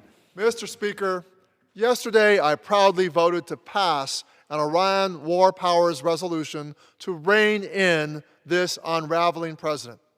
This was the fourth attempt by Democrats to assert our authority as a co-equal branch of government and to say no more to this war of choice. Every Democrat in this House chamber heard the cries of Americans saying no more to the billions spent on war instead of investing here at home. But Mr. Speaker, why did it take us this long? This war has gone on for more than 90 days. The price tag continues to rise by the billions every week, and every American feels the economic pain of this war at the gas pump. Let me be clear. This is the first step toward stopping this war. Republicans in the Senate and the President still stand in the way of ending it. It's time for them to listen to the American people, just as Democrats did this week. I yield back. The gentleman yields. For what purpose does the gentleman from California seek recognition? Extend my remarks. Without objection, the gentleman is recognized for 1 minute. Thank you, Mr. Speaker. I rise today to recognize Coach Jack Clark, the architect of one of the greatest college sports programs in the history of the United States, and his induction into the Bay Area Sports Hall of Fame. A remarkable athlete from a young age, Jack played varsity football and rugby at the University of California before shifting his focus solely to rugby and playing for the U.S. national rugby team, where he was selected the first American to be amongst the best rugby players in the world. Since 1984, Jack has served as the varsity rugby coach at Cal, leading the team to an astounding 31 national championships. He has coached the U.S. national rugby team to the 2003 World Cup. Jack's mentorship has touched the lives of countless young athletes in California and indeed from across the country. Please join me in recognizing this remarkable leader, this remarkable coach, Jack Clark, for his induction into the Bay Area Sports Hall of Fame and for his legendary career as Cal's head rugby coach. Go Bears. I yield back. Gentleman yields. For what purpose does the gentleman from Illinois seek recognition?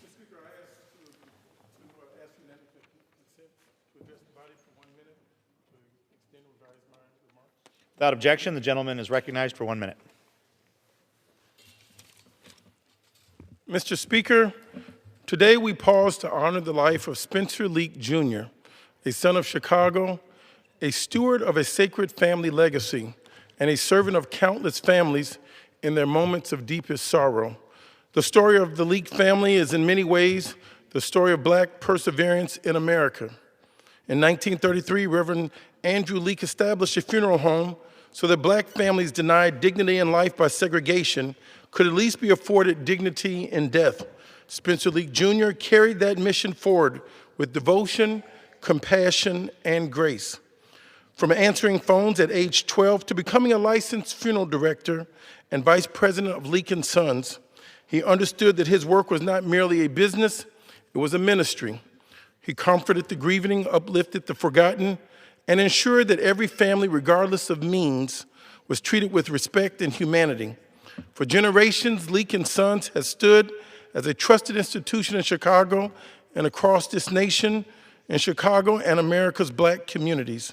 Spencer Leak Jr. strengthened that institution while remaining deeply devoted to family, community, and service. He helped shepherd homegoing celebrations for civil rights leaders, public servants, artists, and everyday citizens whose lives mattered equally in his eyes. His legacy reminds us that history is not only made by those who stand before huge crowds, but also by those who quietly serve others with fidelity and love. Mr. Speaker, we honor Spencer Leak Jr. by continuing his commitment to dignity, compassion, and community. Mr. Speaker, I yield back.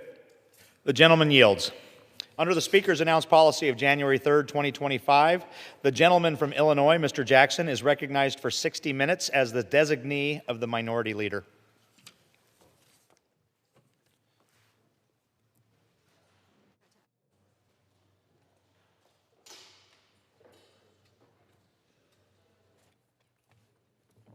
Mr. Speaker, I ask for unanimous consent. The gentleman will suspend. The chair will clarify that the gentleman is recognized for half of the time for 30 minutes as half the time until 10 p.m. Mr. Speaker, I ask for the full time. Is unable. Thank you, Mr. Speaker. Please do your best. I thank you so much. Mr. Speaker, I ask for unanimous consent that all members may have 5 legislative days in which to revise and extend the remarks and to submit extraneous materials into the record. Without objection. Thank you, Mr. Speaker. I thank you for the time, and I thank you on behalf of my colleagues for their presence. I ask the question, which side of history are you standing on? Now, some of you are here because you want to be here. Some of you are here simply because you walk past this floor to get somewhere else. Either way, God has a plan. And that plan today is that you are going to hear the truth.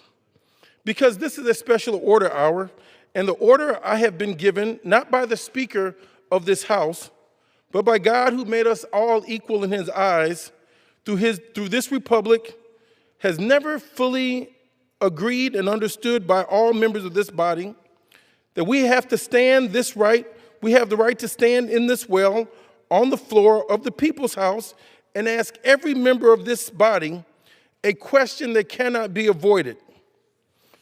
It cannot be postponed, and it cannot be answered with procedural language or partisan talking points. The question is this: On the eve of America's 250th birthday, which side of history are you standing for? Now, I want you to notice something. In a few weeks, this nation is going to celebrate. There are going to be parades, there are going to be speeches, they're going to have fireworks that light up the skies from sea to shining sea. Politicians on both sides of this aisle are going to stand at podiums and invoke the founding fathers and speak about liberty and justice and the greatest democracy the world has ever seen. And I want to ask you, gently at first, what democracy are you talking about? Because I know my history and I was born in this country and I've read the documents. And the democracy that we are celebrating this summer, the democracy of 1776, did not include me or my ancestors, did not include my grandmother or my great-grandparents, did not include my great-great-grandmother, who was somebody's property under the law of this land. It did not include the millions of women and children who built this country's wealth with their bodies and their blood and their genius, and were given in return not citizenship, but chains. 1776 was not a democracy. 1787 was not a democracy. They counted us as 3/5 of a human being to give slaveholders more power in this very Congress. In 1865, it was not a democracy. We got the 13th Amendment and got the black codes in the same season. 1868 was not a democracy. The 14th Amendment was ratified while African Americans and elected officials were being murdered across the South. In 1870, it was not a democracy. The 15th Amendment was passed, and was within 10 years, the Supreme Court had gutted its enforcement, and the Redeemers had taken back the South at the point of a rifle. In 1920, our country was not a democracy. Women got the right to vote, but most black women in the South could not exercise it. America did not overcome.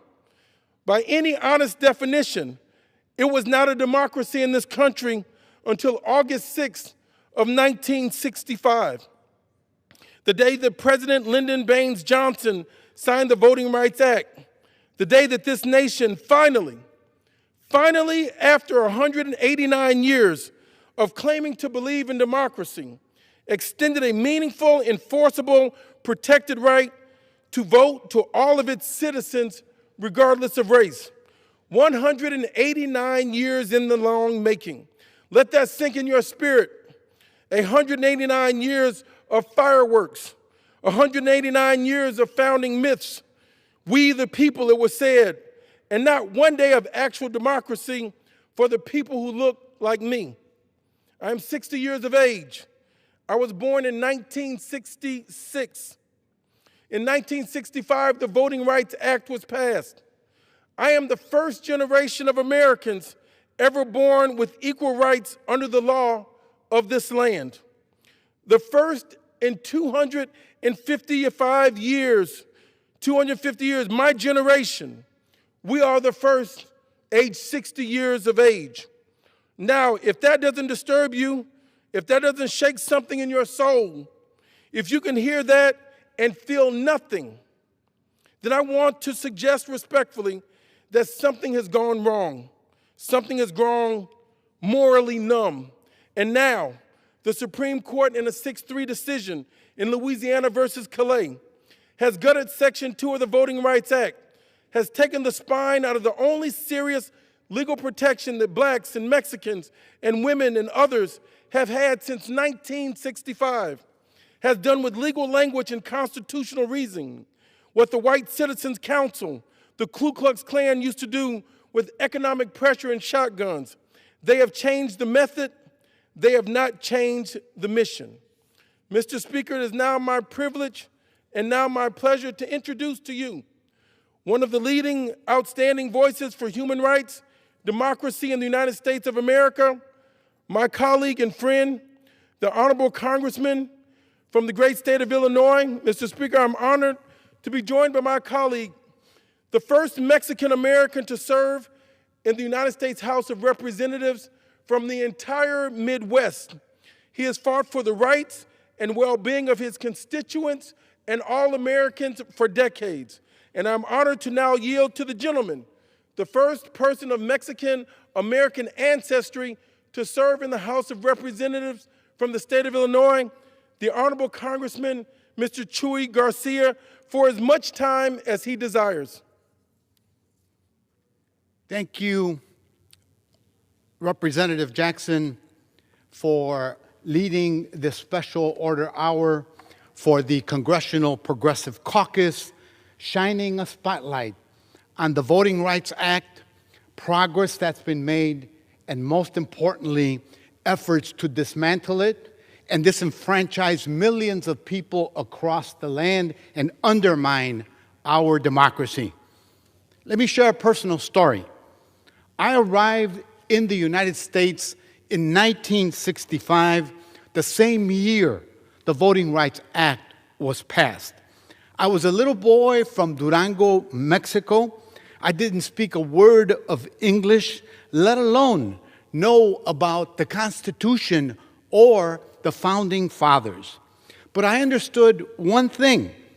My parents believed in this country and brought me to this country because they knew that we could do better and that we could pursue our dream of a better life in America. Years later, I became a citizen. The Voting Rights Act gave me the opportunity I never dreamed possible, running for office, not because power invited me in, but because people in my community organized. We built power and exercised their right to vote. That's the magic of the Voting Rights Act. Yet, it's precisely why Republicans have been working for decades to weaken our voting rights. When our opponents recently broke black neighborhoods in Memphis into pieces, they knew exactly what they were doing.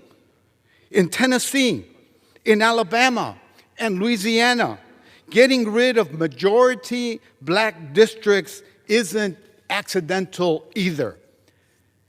Heading to court to make Section 2 of the Voting Rights Act weaker, it's deliberate. And when Republicans push a bill that prevents married women from voting over name changes and restricts some eligible voters, that's their plan.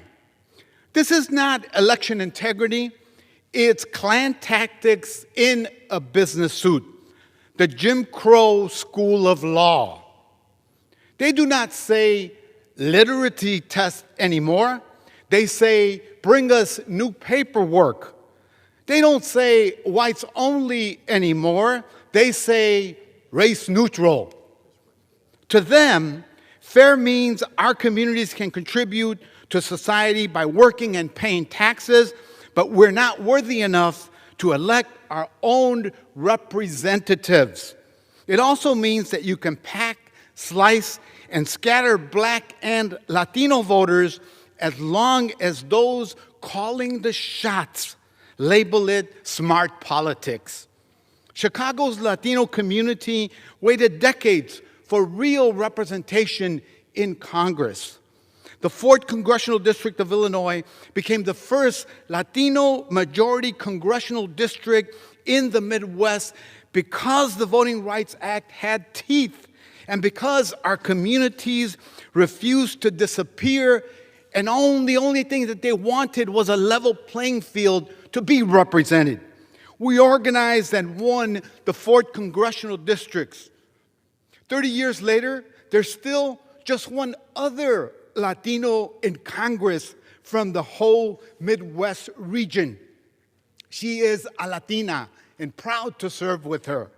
Representation matters, and that is why our opponents are attacking our voting rights. Nobody spends years in court trying to weaken voters who do not matter. They do not redraw maps because we are weak. They redraw maps because we are powerful. They fear black power. They fear Latino power. They fear Asian power. They fear working people standing together and saying, we will not bow to white supremacy. Right now, it's black districts, but Latino districts are next. Mark my words. Right now, it's black districts, but Latino districts will follow. They're coming after our power because they are afraid of what happens when working people stand together. I learned that from Harold Washington because he became Chicago's first black mayor, but Harold Washington served in this House of Representatives from the 1st District of Illinois, Representative Jackson, and helped to strengthen the Voting Rights Act. And when I served with him as a member of the Chicago City Council, I saw true multiracial democracy come alive because of the Voting Rights Act. So let's call the attack on voting rights for what it is. It's about power and control. Our neighbors did not cross rivers and bridges, march in the streets, organize in church basements, fight in courtrooms, and knock on doors to sit down now. I came here the year the Voting Rights Act became law. 60 years later, I'm here to say we're not sitting down. We're not turning back. We will continue to work today for voting rights and representation for all. I yield back, Congressman Jackson, and thank you for raising your voice and the awareness for all of our American people to know. Thank you, Congressman Chuy Garcia. I must say it's a pleasure and a privilege of a lifetime to serve in Congress with a childhood hero and friend of mine, a colleague. Congressman Chuy Garcia, I would like to also note for the record, was the president of the Black Caucus of Illinois State Senators when President Barack Obama was a former state senator from the state of Illinois. Mr. Chuy Garcia, Congressman Garcia, has always affiliated himself with the working class. He's never forgotten his roots. I thank you for your service and your kind words and your steadfastness. Mr. Speaker, it is my privilege and indeed my pleasure to share with my colleague, Congressman Takano. This is indeed LGBTQ month, Pride Month. Congressman Takano is the first person of the LGBTQ community of color to openly serve in the House of Representatives. Congressman Garcia was the first Mexican American. This is the first, Mr. Takano is the first person of Japanese ancestry to serve in the United States House of Representatives. Many people of our community have just gotten to this great body that has contributed so much. But he's also the son and great-grandson of immigrants that were detained in U.S. concentration camps of Japanese ancestry. He bears the history and the lineage and the legacy of that tormented history. And he proudly serves. He's contributed so much for so many. I now proudly yield the time to Congressman Takano, and I thank you for your service. Well, thank you, Congressman Jackson. Thank you for that wonderful introduction. I won't claim to be the first Japanese American in Congress. There were many that came before me, as Senator Inouye, Senator Spark Matsunaga, and many others, Bob Matsui in the House of Representatives.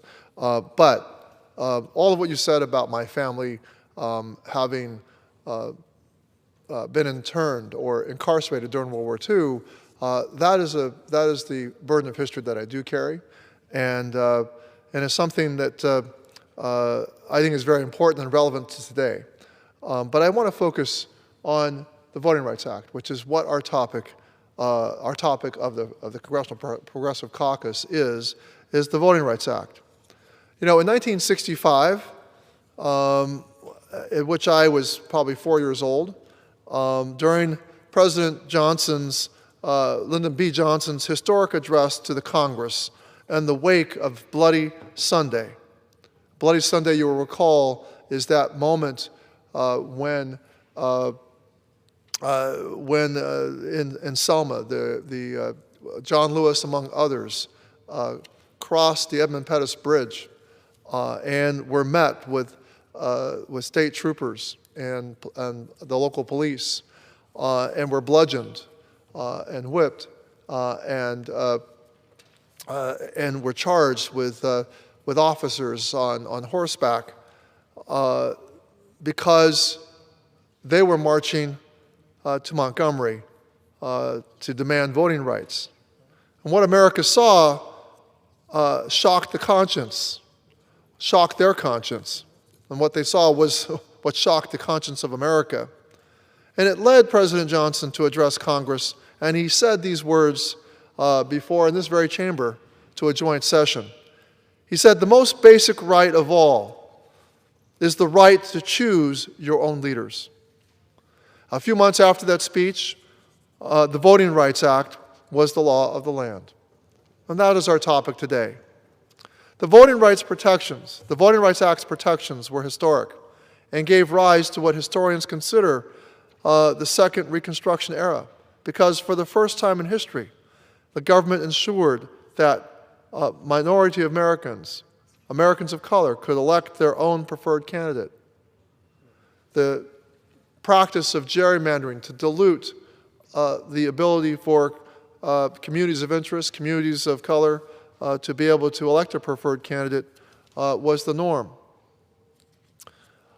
So, one of the people who benefited from that first redistricting after the 1965 Voting Rights Act was put into law was Barbara Jordan. Barbara Jordan from Houston, Texas, the first black woman to represent the South and a personal hero of mine. She was elected to Congress in a newly drawn Houston, Texas district in 1972. I remember watching Barbara Jordan on television as a 13-year-old. I was a 13 or 14-year-old, and she was famously a member of the House Judiciary Committee that was considering articles of impeachment against then President Richard Nixon. And she famously called herself on the dais an inquisitor. And she recounted how improbable it was that she was an inquisitor sitting on the House Judiciary Committee. She was there in great part because of the Voting Rights Act. And if you just learn the history about this remarkable member of Congress who said in the House Judiciary Committee, she said, quote, "My faith in the Constitution is whole, it is complete, it is total," end quote. That declaration made a huge impact on me, to see an African-American woman who talked about how improbable that it would be for her to be a member of Congress. It made me, a very young boy, believe that someday I could be a member of this body.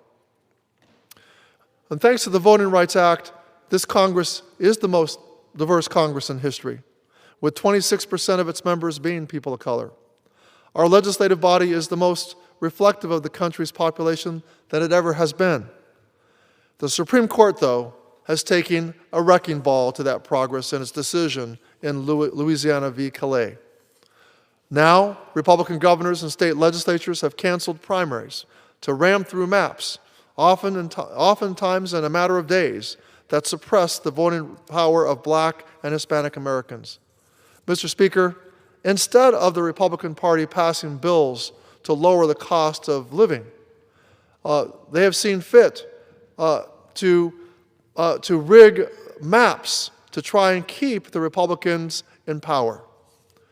The Republicans would rather shred the single most transformative piece of legislation in our democracy, in the history of our democracy, that has ever been. And they will do it if it means that the president can continue to build his ballroom, continue his insane war, and enrich himself and his family. The president knows that if congressional maps were fair, there would be enough of us here in Congress who would demand accountability for the grift he is running out of the White House. There would be enough voices demanding that he get the help he urgently needs as he continues to unravel in front of the world. But, Mr. Speaker, my faith in the Constitution is whole, it is complete, and it is total.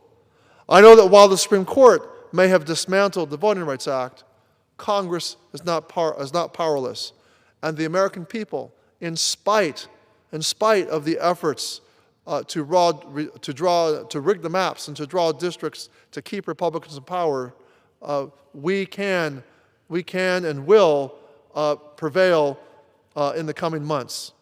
We will have the votes. We can put an end, if we have the votes, we can put an end to gerrymandering, restore and strengthen the protections against racial discrimination in voting so that every voice counts. There is no question that this Supreme Court is facing a crisis of credibility. Americans are questioning the court's legitimacy to make decisions based on the law and the history of this country. Mr. Speaker, it's also time to put a check on the Supreme Court that has taken a wrecking ball to the Voting Rights Act. And with that, I yield back to my good friend, Representative Jackson. Thank you, Congressman Takano. Thank you for honoring your family's history, your legacy. We thank you for your service, and thank you for your voice during this critical hour where America's democracy is being challenged. Thank you so much. Thank you. Thank you. Mr. Speaker, it is now my honor and my privilege to share this podium with an outstanding young man of Indian ancestry of the Hindu faith, the first person of Asian and Hindu faith to grace this esteemed body under this dome, on this floor, on this well, the Honorable Attorney, Congressman from the great state of California, Congressman Ro Khanna. Congressman Jackson, thank you for your leadership and vision on this 250th anniversary year of our country. You spoke out when there was silence in this body, when our leadership was distracted, when the country was consumed by Donald Trump's diversions. You spoke out and you said there is a case in the Supreme Court that is gutting the Voting Rights Act and that will take away from Black Americans the right to freely choose their representatives. And we were all complacent while you were sounding the alarm. But you knew, as the son of the great Reverend Jackson, as someone who has spent your entire life fighting for civil rights, you knew the dangers when powerful people try to strip away civil rights and freedoms from Black Americans. And unfortunately, Congressman Jackson, you were right. A Supreme Court decision that has been the fastest rollback of Black freedom and Black political rights since Rutherford Hayes ended Reconstruction. And now I read that they want to go after districts with representation of majority Black Americans, majority Asian Americans. I don't believe they should go after my district just because it happens to be a majority Asian American district with people of all backgrounds having a community of interest. And I don't think they should be splitting up your district, Congressman Jackson, just to give the Democrats a little bit more of a partisan advantage, to take away a community that has struggled for freedom and civil rights for decades and split that up and not allow them to freely choose who their representative is. That's what's going on in this country, and it is wrong. And so tonight, as someone who is the grandson of a freedom fighter who spent 4 years in jail with Gandhi, as someone whose parents sacrificed everything they have so that I could have a chance, I stand in solidarity with you to say we have come too far to roll back. And I stand both for your voting rights amendment, an affirmative amendment next week, which you'll be introducing, and for your standing up for voting rights in majority-minority districts. Thank you, Congressman. Thank you, Congressman Ro Khanna, for your leadership and lending your voice. Another first in the House of Representatives that I'm proud to call a Democrat, or proud to call a great American that's standing on the right side of history.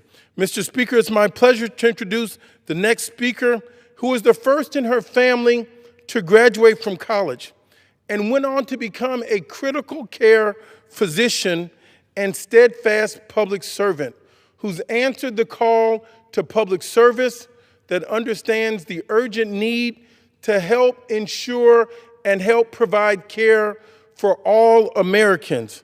I would now like to yield to the gentlewoman from Oregon, the Honorable Dr. Congresswoman Dexter, for as much time as she desires. Thank you, Congressman Jackson, for convening this special order hour and for humbling me with such a kind introduction, but mostly for your leadership and your steadfast commitment to protecting the Voting Rights Act. When I was completing my medical residency in Colorado in the early 2000s, I distinctly remember standing in line for hours to vote, with 2 small children in tow, at the single polling location available to me. Hours, with toddlers, in the glory of Colorado's most unpredictable weather. That experience was a world away from voting in my home state of Oregon, where since 1996, our state has proudly chosen to vote entirely by mail. It is safe and secure.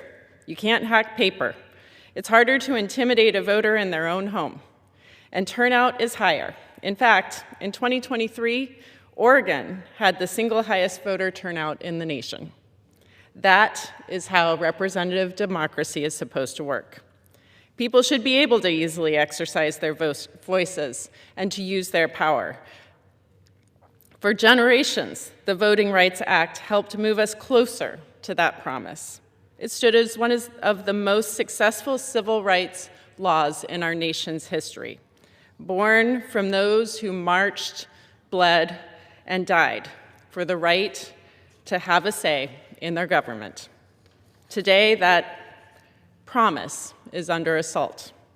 Over the last decade, a series of decisions handed down by a radical Supreme Court has steadily weakened voting protections. Most recently, Trump's hand-picked Supreme Court justices gutted Section 2 of the Voting Rights Act, which allowed voters to challenge racially discriminatory maps.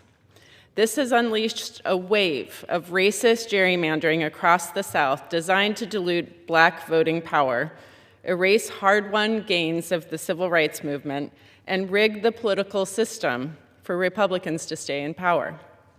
In Alabama, the far-right Republican state legislature is now moving forward with a congressional map that all but erases one of 2 majority Black districts.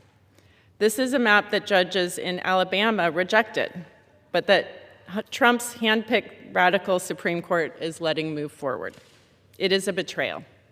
And that betrayal and assault is why last month I traveled to Montgomery, Alabama, with members of Congress from the Northeast to the West to stand in solidarity and say, we are not going back.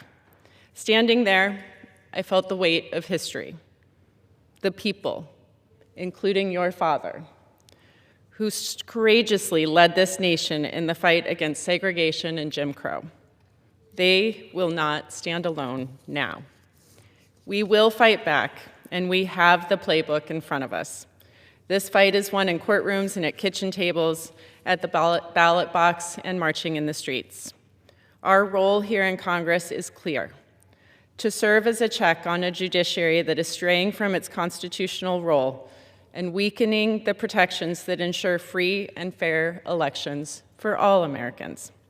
That is why I support term limits for Supreme Court justices, a binding and enforceable code of ethics for the court, and to ensure no court and no state legislature can ever again undermine the sacred right to vote.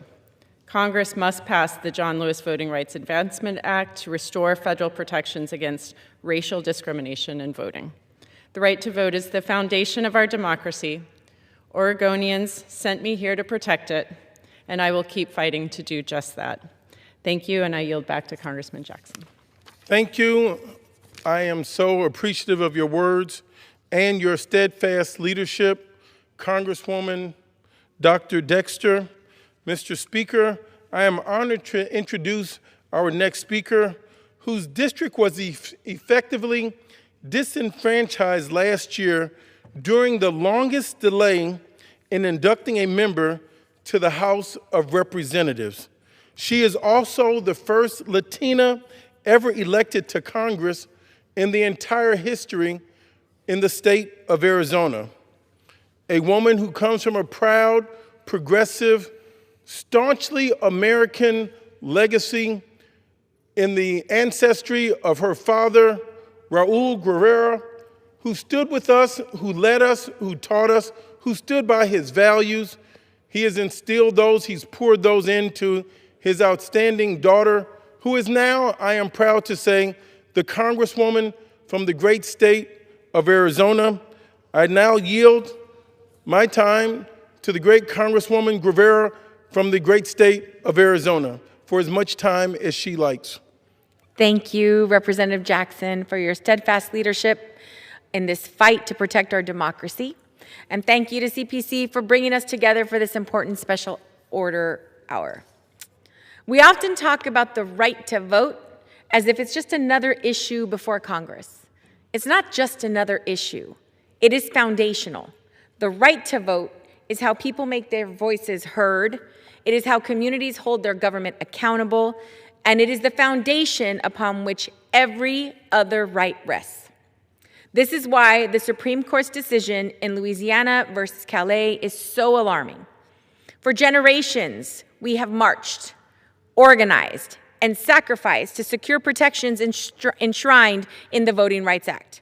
Those protections helped ensure that communities of color could fully participate in our democracy and elect representatives who would fight for their interests. Today, those hard-won protections are being chipped away piece by piece. And we are already seeing the consequences across the South. Politicians are rushing to redraw maps and dilute the political power of communities of color. Instead of expanding participation in our democracy, they are looking for new ways to silence voters, undermine fair representation, and make it more difficult for people to get involved in our democracy. As an Arizonan, this fight feels especially personal. The Voting Rights Act is not some abstract law to the people I represent.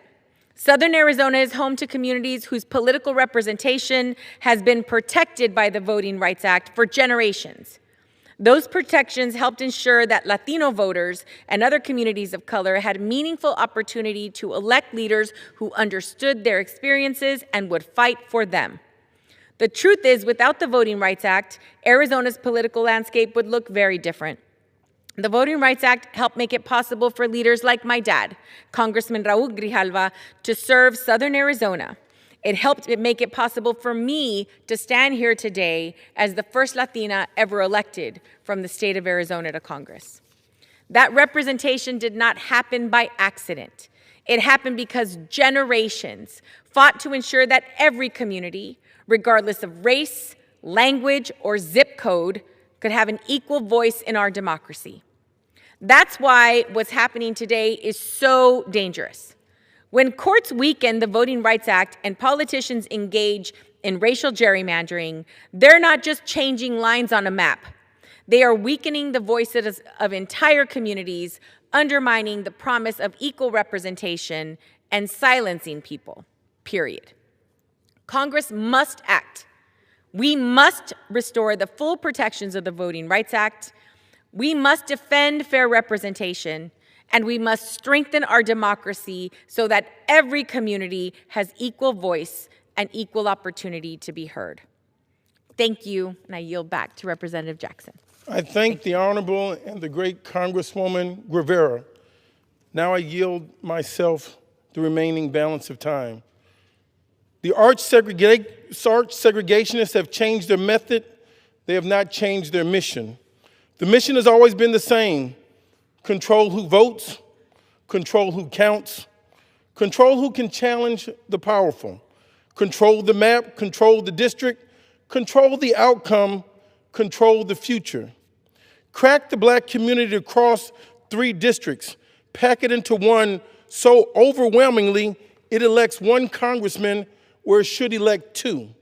Dilute the vote until it is so thin it cannot quench the thirst for justice. Then stand before the cameras and say, we believe in color blindness. We believe in equal protection. I don't see race. I don't see color. We believe every vote counts the same. A lie dressed up in a constitution is still a lie. Let me make the history plain to my colleagues who might have missed it or who might have arrived late to this speech or to this subject. After the Civil War, the 15th Amendment was passed in 1870. It said the right to vote cannot be denied on account of race. And within a decade, follow me closely, the Supreme Court in Kershank, gone. The poll tax, gone. The literary test, gone. The grandfather clause, gone. The white primary, gone. Gone meaning gone from the grasp of black citizens. Gone meaning the right to exist on paper and nowhere else. It took Jimmy Lee Jackson being shot by a state trooper in February of 1965. It took John Lewis and Hosea Williams and 600 people walking across the Edmund Pettus Bridge on a Sunday morning in Selma, Alabama, walking peacefully, walking prayerfully, walking legally towards a courthouse to register to vote, and getting beaten with clubs, trampled by horses, gassed in the open air on American soil, broadcast on American television for the world to see. That is what it cost to get the Voting Rights Act passed. This was paid for in blood. It was not a speech, not a court brief, not a strongly worded letter, but blood on the Edmund Pettus Bridge. Mrs. Viola Louisa, a white mother from Detroit, shot dead in her car, called a Negro lover on the Alabama highway because she came to help register people to vote. She believed in America. Cheney, Goodman, and Schwerner, 2 Jews and a black man, buried in a Mississippi River. The 4 little girls, Addie Mae, Cynthia, Carol, Caroline, Denise, blown apart in their church on a Sunday morning in Birmingham. They died so that America could vote and finally become a full democracy. They paid in full. The question today is whether this Congress intends to honor their payment or to squander it. I want to talk to my colleagues on the other side of the aisle, not at them, but to them, because I believe we have something in common. Beneath the party, the discipline, and ideological positioning, there is a human being who understands that what is happening in this country now is fundamentally wrong. I want to ask you directly, what side of history do you want to be recorded on? When you stood up at your town hall and you talked about freedom, were you telling the truth? When you invoked the founding father and the Constitution, were you telling the truth? What side of history will you be on? When you put your hand on your heart and you put your hand on the Bible and you swore an oath to support and defend the Constitution of the United States, were you telling the truth? What side of history do you want to be recorded on? Because the Constitution includes the 14th Amendment. The Constitution includes the 15th Amendment. The Constitution includes the mandate that Congress shall have the power to enforce these amendments by appropriate legislation.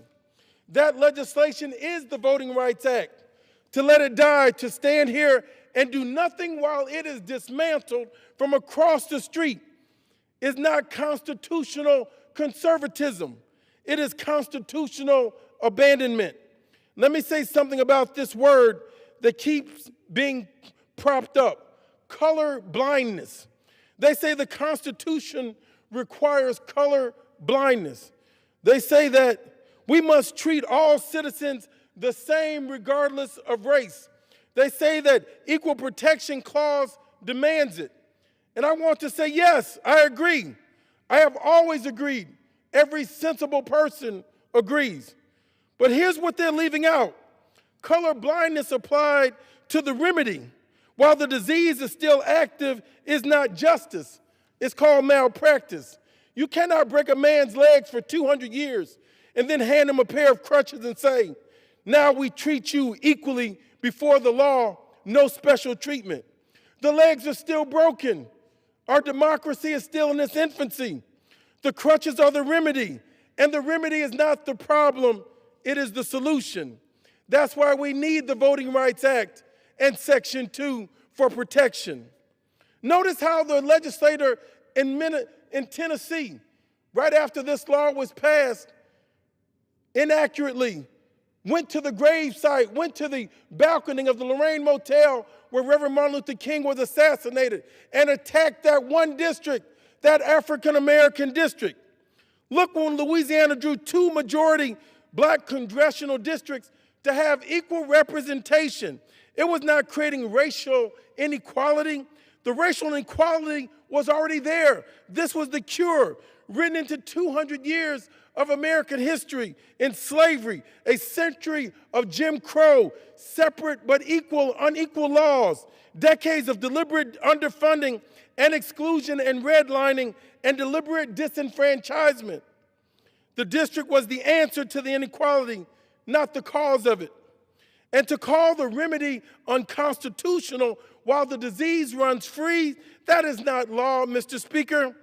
That is protection of power by people who benefit from this power and this disaster of a decision.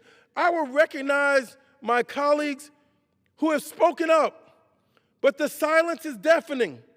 For 250 years, 250 years as we celebrate our great country, a country indeed in progress of equal justice for all. We just 60 years ago, starting line of democracy, 60 years ago, my birth and my timeline, and already the forces of regression and those, the great-grandchildren and grandchildren of the segregationists, are now tearing down the guardrails that got us to a more pluralistic America. The question has not been completed, and it's not complicated. The question is not subtle. The question is not one reasonable people can be on different sides of. You are either for voting rights or you are against them. You are either for democracy or you are against it. You are either standing on the side of Selma or you are standing on the side of the men who swung the clubs on the Edmund Pettus Bridge. There is no middle ground. There is no procedural abstention. History does not grade on a curve. Choose your side, colleagues. History will be watching. The future is listening. The people are watching. And history will not forget. Mr. Speaker, I ask to inquire how much time is left. The gentleman has 2 minutes remaining. Mr. Speaker, as we discuss the dismantling of the voting rights and how many colleagues and I will continue to stand up to defend our most sacred right, I am proud to be joined by my colleagues who have stood up for the right side of history. Mr. Speaker, I want to say something about what I've heard and what I've not heard from the other side. My colleagues on the other side, they've had a great deal to say about constitutional principles, but I have not heard a plan to protect the votes for all Americans. I have not heard them say about how these congressional maps will be fair for all people. I've heard a great deal about legal frameworks, but I've not heard a single proposal to replace the protection that Calais has taken away. I've heard about process and procedures and proper channels, but I have not heard anyone on the other side of the aisle stand up and say in plain language that black voters deserve full and equal representation and that this Congress will make sure that they get it. Why not? It should not be a complicated sentence. Let me talk about the history for a moment, because one of the things I've heard today is the suggestion that we are living in the past. That's not true. We are relitigating things that have already been solved. It's time to move forward. We want to go forward to make America better, to keep America strong. But unfortunately, there's an eerie silence. There's a duplicity. There's a complacency in trying to rest upon the laurels. There is something to be said from God himself about trying to turn a blind eye towards injustice. It should haunt your conscience. Your children are watching. The future will be taking note, and history shall record us all. What side of history will you stand on? Will you say anything to stand up for justice? Mr. Speaker, I yield back, and I thank you for your consideration. Thank you. The gentleman yields. Under the Speaker's announcement, policy of January 3rd, 2025, the gentleman from Arizona, Mr. Schweikert, is recognized until 10 p.m. as the designee of the Majority Leader. Thank you, Mr. Speaker. I'm going to yield to my friend Buddy Carter from Georgia as much time as he will consume.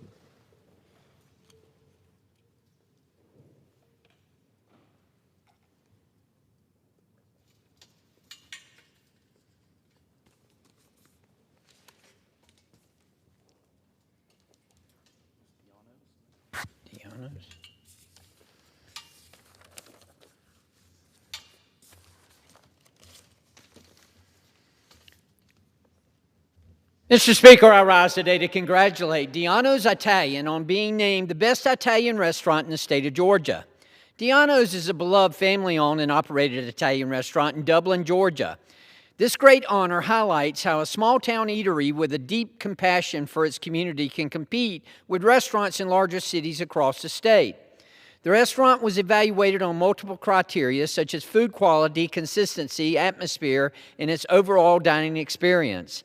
Voters noted that what made Diano's stand out was its combination of authentic Italian cuisine and Southern hospitality. The city of Dublin also believes this achievement will bring business to nearby shops, cafes, and local attractions, creating a meaningful impact on their economy. Diano's has proven just how far commitment to customers can take you. This level of service is a great example of Georgia's growing tourism industry.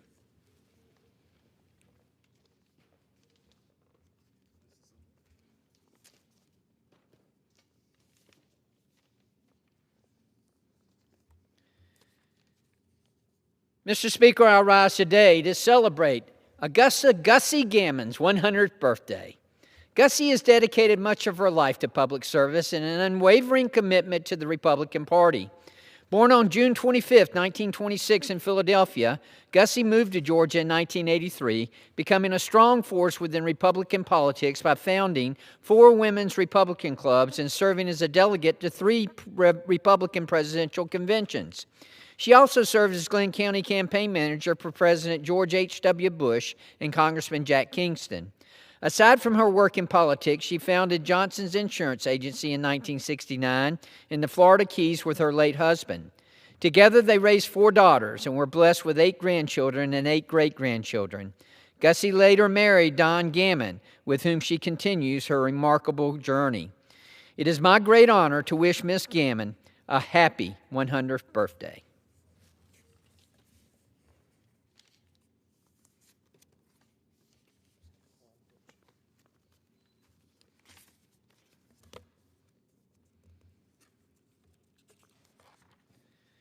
Mr. Speaker, I rise today to honor Dr. Paul Bookshire, who retired from the position of superintendent of Bryan County Schools this year. Paul has faithfully worked in public education for 31 years, serving as superintendent for 14 of them. Bryan County is one of the fastest-growing school systems in Georgia, and Paul has worked tirelessly to lay the foundation necessary to support this growth through effective investment in teachers, facilities, and programs. After he announced his retirement, his colleagues encouraged him to reconsider, a true testament to how well-liked and highly regarded he was in his role. But Paul said he was ready to step into a new chapter of his life, one where he could focus on spending time with the ones he loves the most. I thank Paul for his contribution to the education of young Georgians, and I wish him the very best.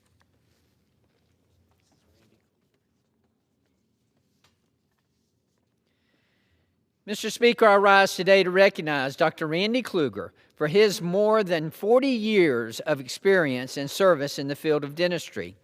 Randy currently serves as the President and Board of Trustees member of the Georgia School of Orthodontics. He has enjoyed a wonderful and fulfilling career, including as an administrator at the University of Colorado and leadership roles in American College of Dentists and Amacorn Kappa Upsilon. Chosen for ADA's Harry Bruce Legislative Fellowship in Washington, D.C., Randy brought a wealth of experience to legislative issues concerning dentistry. There he worked to increase funding for the National Institute of Health and the National Institute of Dental and Research. Above all, Randy is a man of good character who has spoken with numerous prospective dental students, conveying his passion and the importance of upholding ethical standards in dentistry. Congratulations, Randy.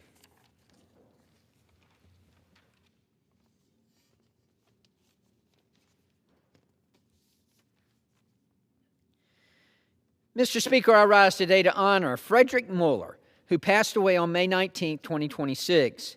Muller was a UPenn and Georgetown graduate, husband, Navy lieutenant, and successful investment manager. During the Cuban Missile Crisis, Muller served to enforce the naval quarantine of Cuba. After 2 years in the North Atlantic, he served an additional 2 years with a Navy intelligence unit in Washington. In addition to his military service, Muller was also successful professionally. He founded, grew, and eventually sold his own institutional investment firm. Outside of work, Muller continued to serve others in new ways. In Georgia, he was a trustee for the Savannah Country Day School, a member of the University of Georgia Library's Board of Visitors, a member of the Trust Committee of St. John's Episcopal Church, and a trustee of the Mighty Eighth Foundation. Frederick Muller leaves behind a legacy of family devotion, military service, American entrepreneurship, and servant leadership.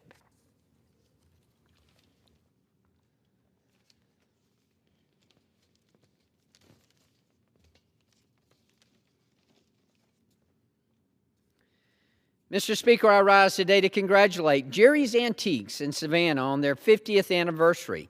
Since 1796, Jerry's Antiques has been a major source of supplies for antique auction houses, designers, and individuals. Over the years, he has created a destination filled with history, craftsmanship, and timeless beauty. From sourcing extraordinary pieces across England and Europe to welcoming generations of customers into his Savannah showroom, Jerry's passion and dedication have never wavered. Jerry's success is not only measured in business achievement, but in the countless people he has inspired, helped, and connected with over the decades. Thank you for preserving the past, enriching Savannah's homes, and all of your hard work for the past 50 years.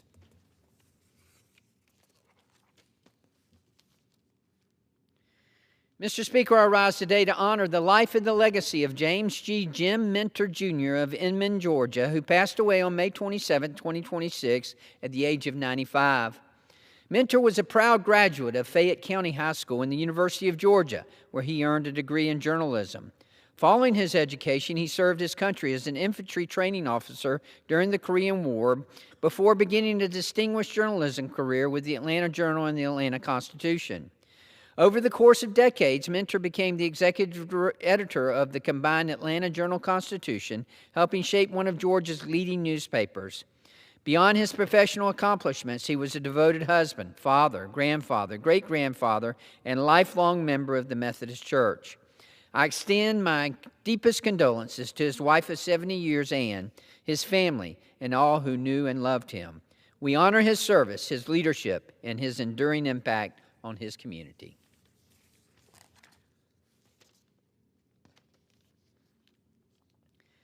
Mr. Speaker, I rise today to honor McHugh Mac Morin, who will be turning 100 years old on June 4th. Mr. Morin served our country as a Naval World War II veteran. He was raised in Reserve, Louisiana, where he attended and graduated from LSU in 1951 following the war. After graduating, he began to work as a civil engineer in the roofing manufacturing industry. His successful career took him and his family to New Jersey, Texas, and finally Peachtree City, Georgia in 1981. He then retired to Concord, Georgia, before following his youngest daughter to St. Mary's. Mr. Morin's accomplishments also extended to the home and family he created. He raised 6 children with his late wife, Peggy, who passed away earlier this year after more than 72 years of marriage. I thank Mr. Morin for his service and wish him a happy birthday.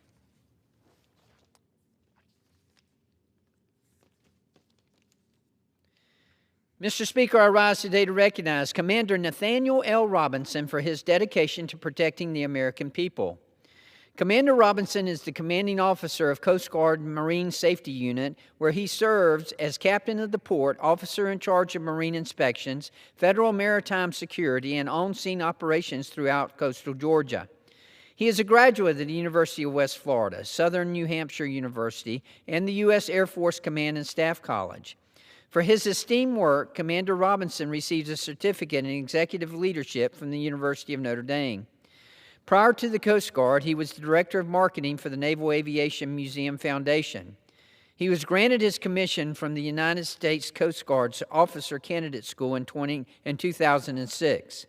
His decorations include the Meritorious Service Medal, Coast Guard Commendation Medal, Coast Guard Achievement Medal, Commandant's Letter of Commendation ribbon.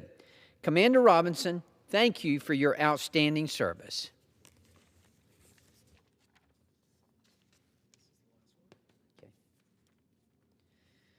Mr. Speaker, I rise today to recognize and to honor Mr. O.V. Lewis of Blairsville, Georgia, for his upcoming 95th birthday on June 16, 2026.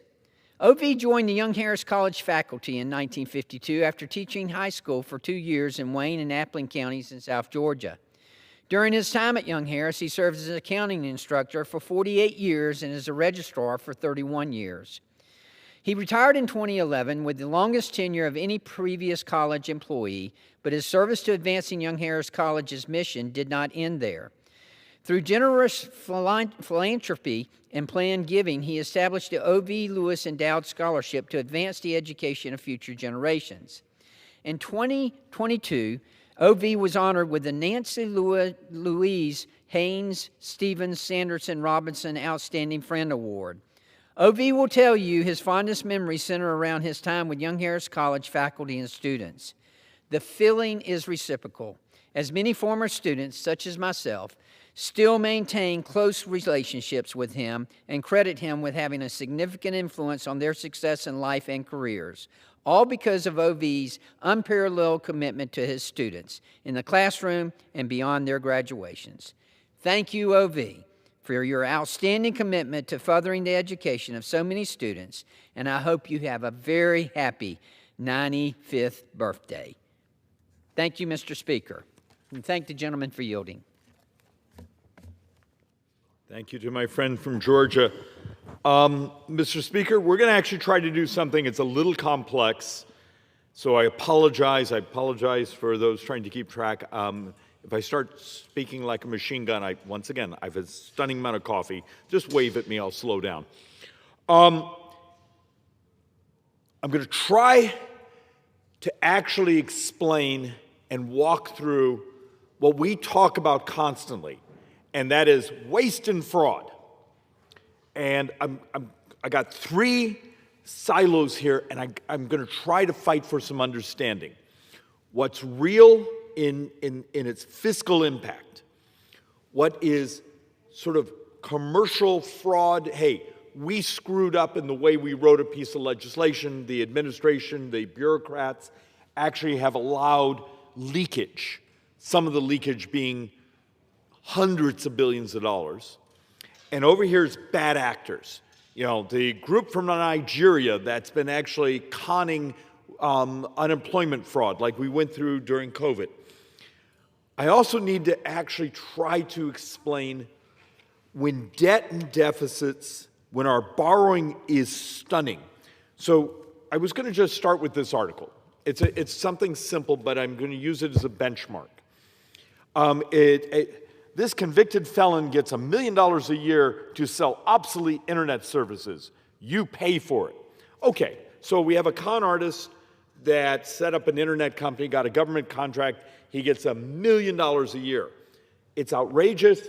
We should actually have the technology the discipline, the way we write legislation, the way we do our appropriations to stop it. But you gotta understand, $1 million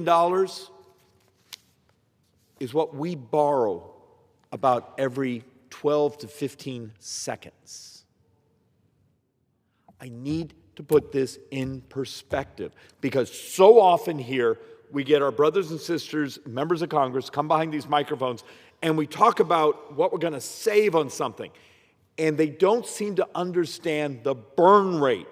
When I think yesterday we hit $94,000 a second in borrowing, that often the debate here, more money has been borrowed in the debate than the actual piece of legislation is going to save. So let's actually try to walk through this and walk through these sort of silos and then understand the punchline. I'm going to do this 3 or 4 times. A number of the things you would consider fraud, I consider fraud. There's lobbyists outside this hallway. It's their client's business model. And that's what makes this so difficult. When you get groups from even your home district coming and saying, David, you don't want to reform this, that's our business model. We'd have to change things. That's actually the real punchline when we use the term waste and fraud. So let's start with the board we often start with, just so once again we have a benchmark of understanding. Your country is going to borrow about $2 trillion this year.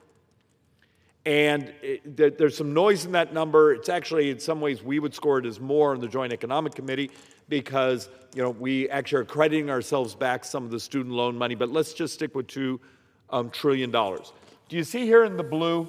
That's really what we vote on. Non-defense discretionary and defense. Most of this red, almost all of it, is formulaic. But this is actually where much of the fraud is. And maybe that's the reason we don't touch it enough, because the fraud's in Medicare, the fraud's in Medicaid, the fraud's in other programs that are on autopilot. They're formulaic. You reached a certain age, you get this benefit. You've paid into the system, you get this benefit. You fall under a certain income, you get this benefit. Except within there, particularly in the Medicaid system, you've seen the analysis the Joint Economic Committee has done, my Joint Economic Republicans have done over the last year, the number of ways states are the driver of the fraud. So let's actually walk through that. If I came to you right now and told you, hey, New York, the number of home health care aides, this is a Medicaid program where, hey, grandma's poor, she needs help, I have someone at home that needs help, and there's a program that came really out of COVID, or is expanded during COVID. Hey, I can actually hire my friends, my families, my nieces, my nephews. What happens for every 1,000 residents in New York over 65 in 24, which is when we have the data, for New York, I have 171 people. So think of that. 1,000 people over 65, I got 171 people receiving a check for this program. I've shown some charts here in the past that this was the #1 job creator, I think, in New York City over the last couple of years. Is that fraud? I think it is, but it's leakage in the design of the system. We are being cheated by the state of New York. And then you start to take a look, well, New York's 171, but California, for every 1,000 people over 65, they got 139 people receiving these checks. And the fascinating thing is when we first exposed this months ago, and we've actually, we had Secretary Kennedy in front of us about a month ago, and we actually talked about this in the hearing. And he said it's one of the most outrageous things he's ever come across in his time at HHS. The month before that, my office was full of people angry at me. There's people buying editorials. That's one of the great scams right now is you set up AI, you put up an editorial, and there's almost anyone who will publish it because that's actually a lobbyist for this leakage. And this is billions and billions and billions and billions of dollars. Remember, if New York had the same cost of its Medicaid system, not Medicare, Medicaid. This is health care for the poor. And they had the same average cost as the rest of the country. It's $50 billion a year. $50 billion a year. So at one point I show you the article, it's outrageous, it's $1 million. About 15 seconds of borrowing. But we're going to borrow about $7 billion today. $50 billion starts making an impact and starting to understand the scale of these numbers. And you start to realize the top 15 producers by spending per claim, you start to actually look at some of the things. So California actually has some magic. They must have some magic with their Medicaid system because they're able to create their own codes. And within those codes, we have one that's called Medi-Cal Personal Care Services Program. And this has been around since 2019 to 24 is my data. On average, that code costs $876. Most of that money is paid for you as by federal taxpayers. Is this waste and fraud? Well, it's unlike any other state. It's unlike any other code. This is an example when you hear the politicians say, I'm going to get rid of waste and fraud, and we make it sound like it's someone that snuck across the border and stole money, or someone on the internet from the other side of the world stole money. All those are true. But it's the design of the system we've developed. And when the end of this stack, I'm going to walk through a series of solutions. But understand, when we tried to just trim down some of the growth of Medicaid spending last summer, and the left just attacked, and we would show, but what about this fraud? What about this fraud? What about this fraud? The discussion goes silent. It's in the math. It's in, and this stuff was being audited during the last Democrat administration. We just never fixed it. So you start to take a look at top 15 procedures by Medicare claims, and you start to look back to the personal care. That turns out 1,257,000 claims filed under this. The scale, to understand the scale of some of these frauds, this is in the billions. And we allow this.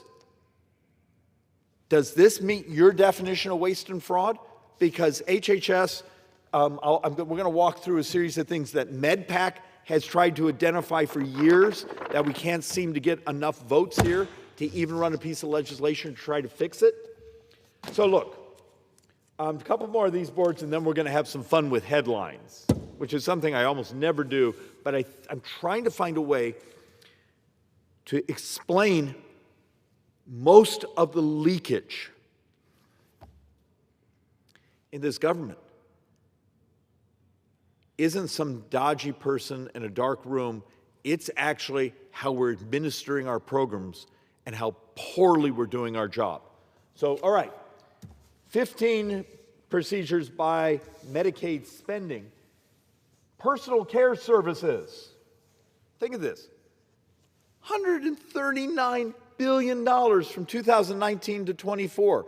$139 billion. That starts to add up to be real money. Maybe instead of screwing around this place where we're trying to do rounding errors, are covering seconds of borrowing, which even some of the debates earlier today, that's what we were doing. How about we start going after the things that have B's in front of it? And I'm going to show you a couple where there's T's in front of it, trillions in front of it. If we're going to actually try to convince the brothers and sisters, the taxpayers, the voters, the American citizenry of what's going on, debt and deficits and demographics in this state, that in a little over 6 years, Medicare trust fund is empty. And hospitals, those that get the Medicare Part A money, are going to take a 12% cut. And guess what's also happening about the same time? The Social Security Trust Fund is empty. And people on Social Security, under the current law, are going to take a 24% cut, and we're going to double poverty. How are we going to turn to people and say, this is over $630 billion to fix it in just a single year, and the next year is more, and the next year is more? How many people are going to look at us, but you've not taken care of the waste and fraud problem? How am I going to trust you to actually make me take a cut, or make me pay more taxes, or redesign the systems, or do other things? We have to build some trust, and you build the trust by stopping this insanity. So let's actually have a little bit more fun here. The New York Post headline, notoriously fraudulent New York health program lost $1.2 billion to scammers and middlemen. 10 times the money stolen in Minnesota. Why haven't you heard about this? If scammers are bleeding our Medicaid systems around the state, why is it so hard to actually say, we hold hearings on this, we have discussions about it, and then we produce a piece of legislation and it's almost impossible to get sponsors on it? Because the next moment, it turns out some of these middlemen that you and I would consider fraudsters, hire lobbyists, or actually bring groups of people here saying, but that's our business model. And you start to look at other things. City Journal, Gavin Newsom's empire of fraud. California has lost at least $180 billion to fraud, according to officials and experts. And it's program after program after program after program. $180 billion is real money. Is the California delegation willing to help us fix this? And here's your problem. You start to look at some of these things. The unemployment fraud, $32.6 billion. Medicaid fraud, that one was only $178 million. Homeless spending, let's see, billions and billions, doesn't actually give me a number. But you start to look at these things. The waste and fraud is in the design of our programs. There's the fraud where someone stole your Social Security number, did this. But the real money is how poorly we design the programs that are meant to help our brothers and sisters, particularly those in poverty. So let's have some more fun with this, if you call this fun. Cal Matters, sham hospice scheme. Now remember, this is something my team, and I chaired the oversight in Ways and Means. And we've been now working on this for months and months and months. Sham hospice scheme are bilking Medicare and some Medicaid and hampering California seniors. We actually believe this scheme, and if you've been reading the paper, LA Times, I believe Wall Street Journal have done stories on this, the amount of fraud, particularly in LA County, on hospice. Hospice.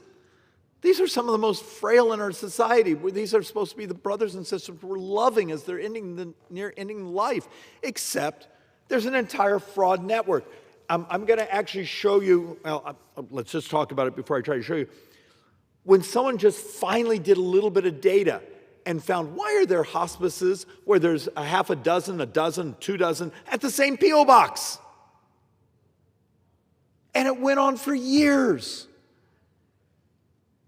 Are we really that moronic to not run a simple data system and say, wait, does this make sense? I have multiple hospices billing from the same P.O. box. Does this make any sense? So let's take a look at some more headlines. HHS Office of Inspector General report highlights CMS potentially overpaid Medicare Advantage organizations $462 million based on current unreported. I want to explain this one. Let's go a little complicated. This is what they call MedPAC. This is the group of experts and auditors that look mostly at Medicare Advantage. Medicare Advantage is now 55% of all of our seniors that choose Medicare. They choose not Part A, Part B, but they go on what's called Medicare Part C. That's Medicare Advantage. In here, the latest report says it comes in about 114% higher than fee-for-service. Medicare Advantage was supposed to come in at 95% of the cost. That difference, about $1.6 to $2 trillion over 10 years. Turns out it's real money. How many members of Congress have bothered to actually break this binder and read these MedPAC reports? I introduced a piece of legislation a year ago to not cut services, but get rid of the risk scoring and the star rating and all the ways it was being defrauded. And that's what this board is about. What happens when you have people in Medicare Advantage, the insurer is going out and saying an acute stroke diagnosis code, except the data says it's a fake code. It's not something anyone has. That's how they're defrauding Medicare Advantage. It's not a cut of services we're talking about. Yet the number of lobbyists, the number of social media platforms that are somehow paid by those PR firms beat the crap out of us for those who have been trying to fix it. Is this what you consider waste and fraud? Of course it is.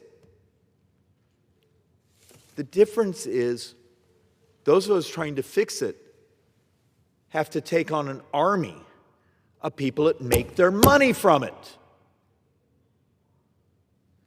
That's actually, if you want to start to stabilize, even demonstrate the bond markets, we're starting to take serious our leakage, our bleeding, our borrowing. Remember, we're going to borrow $7 to $8 billion just today.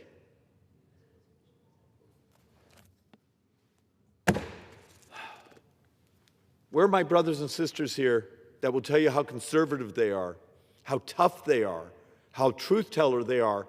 How many of them are going to sponsor the legislation to help me fix this? So far, almost 1 year and not a single sponsor, other than myself. So let's actually go through some more. Let's go through my home. Actually, no, let's do Minnesota first. Minnesota is always fun to go through. All right, Eyewitness News. Audits, lack of security reviews left Minnesota SNAP system vulnerable to breaches and fraud. If you've read the story of nutrition support, we're trying to help the most vulnerable in our society, and it's full of fraudsters and fraudsters and fraudsters. How does someone not catch it when the same Social Security number is used over and over? When there's no Social Security number? When the same location has more people signed up for a benefit than there are people in that immediate area? Keep that in mind, because I'm going to walk you through some of the solutions. But this stuff is absolutely outrageous.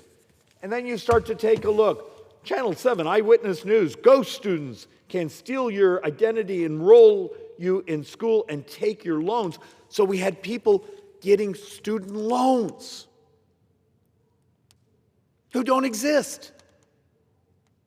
And on many of them, they had been buying your personal ID, your personal information on the dark web, signing you up, putting you in debt, and then you get to figure out how to unwind it, and so they're walking away from the money.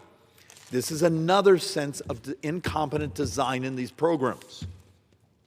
All right, a little bit more. And this one, I happen to say, I've actually had a fascinating experience with.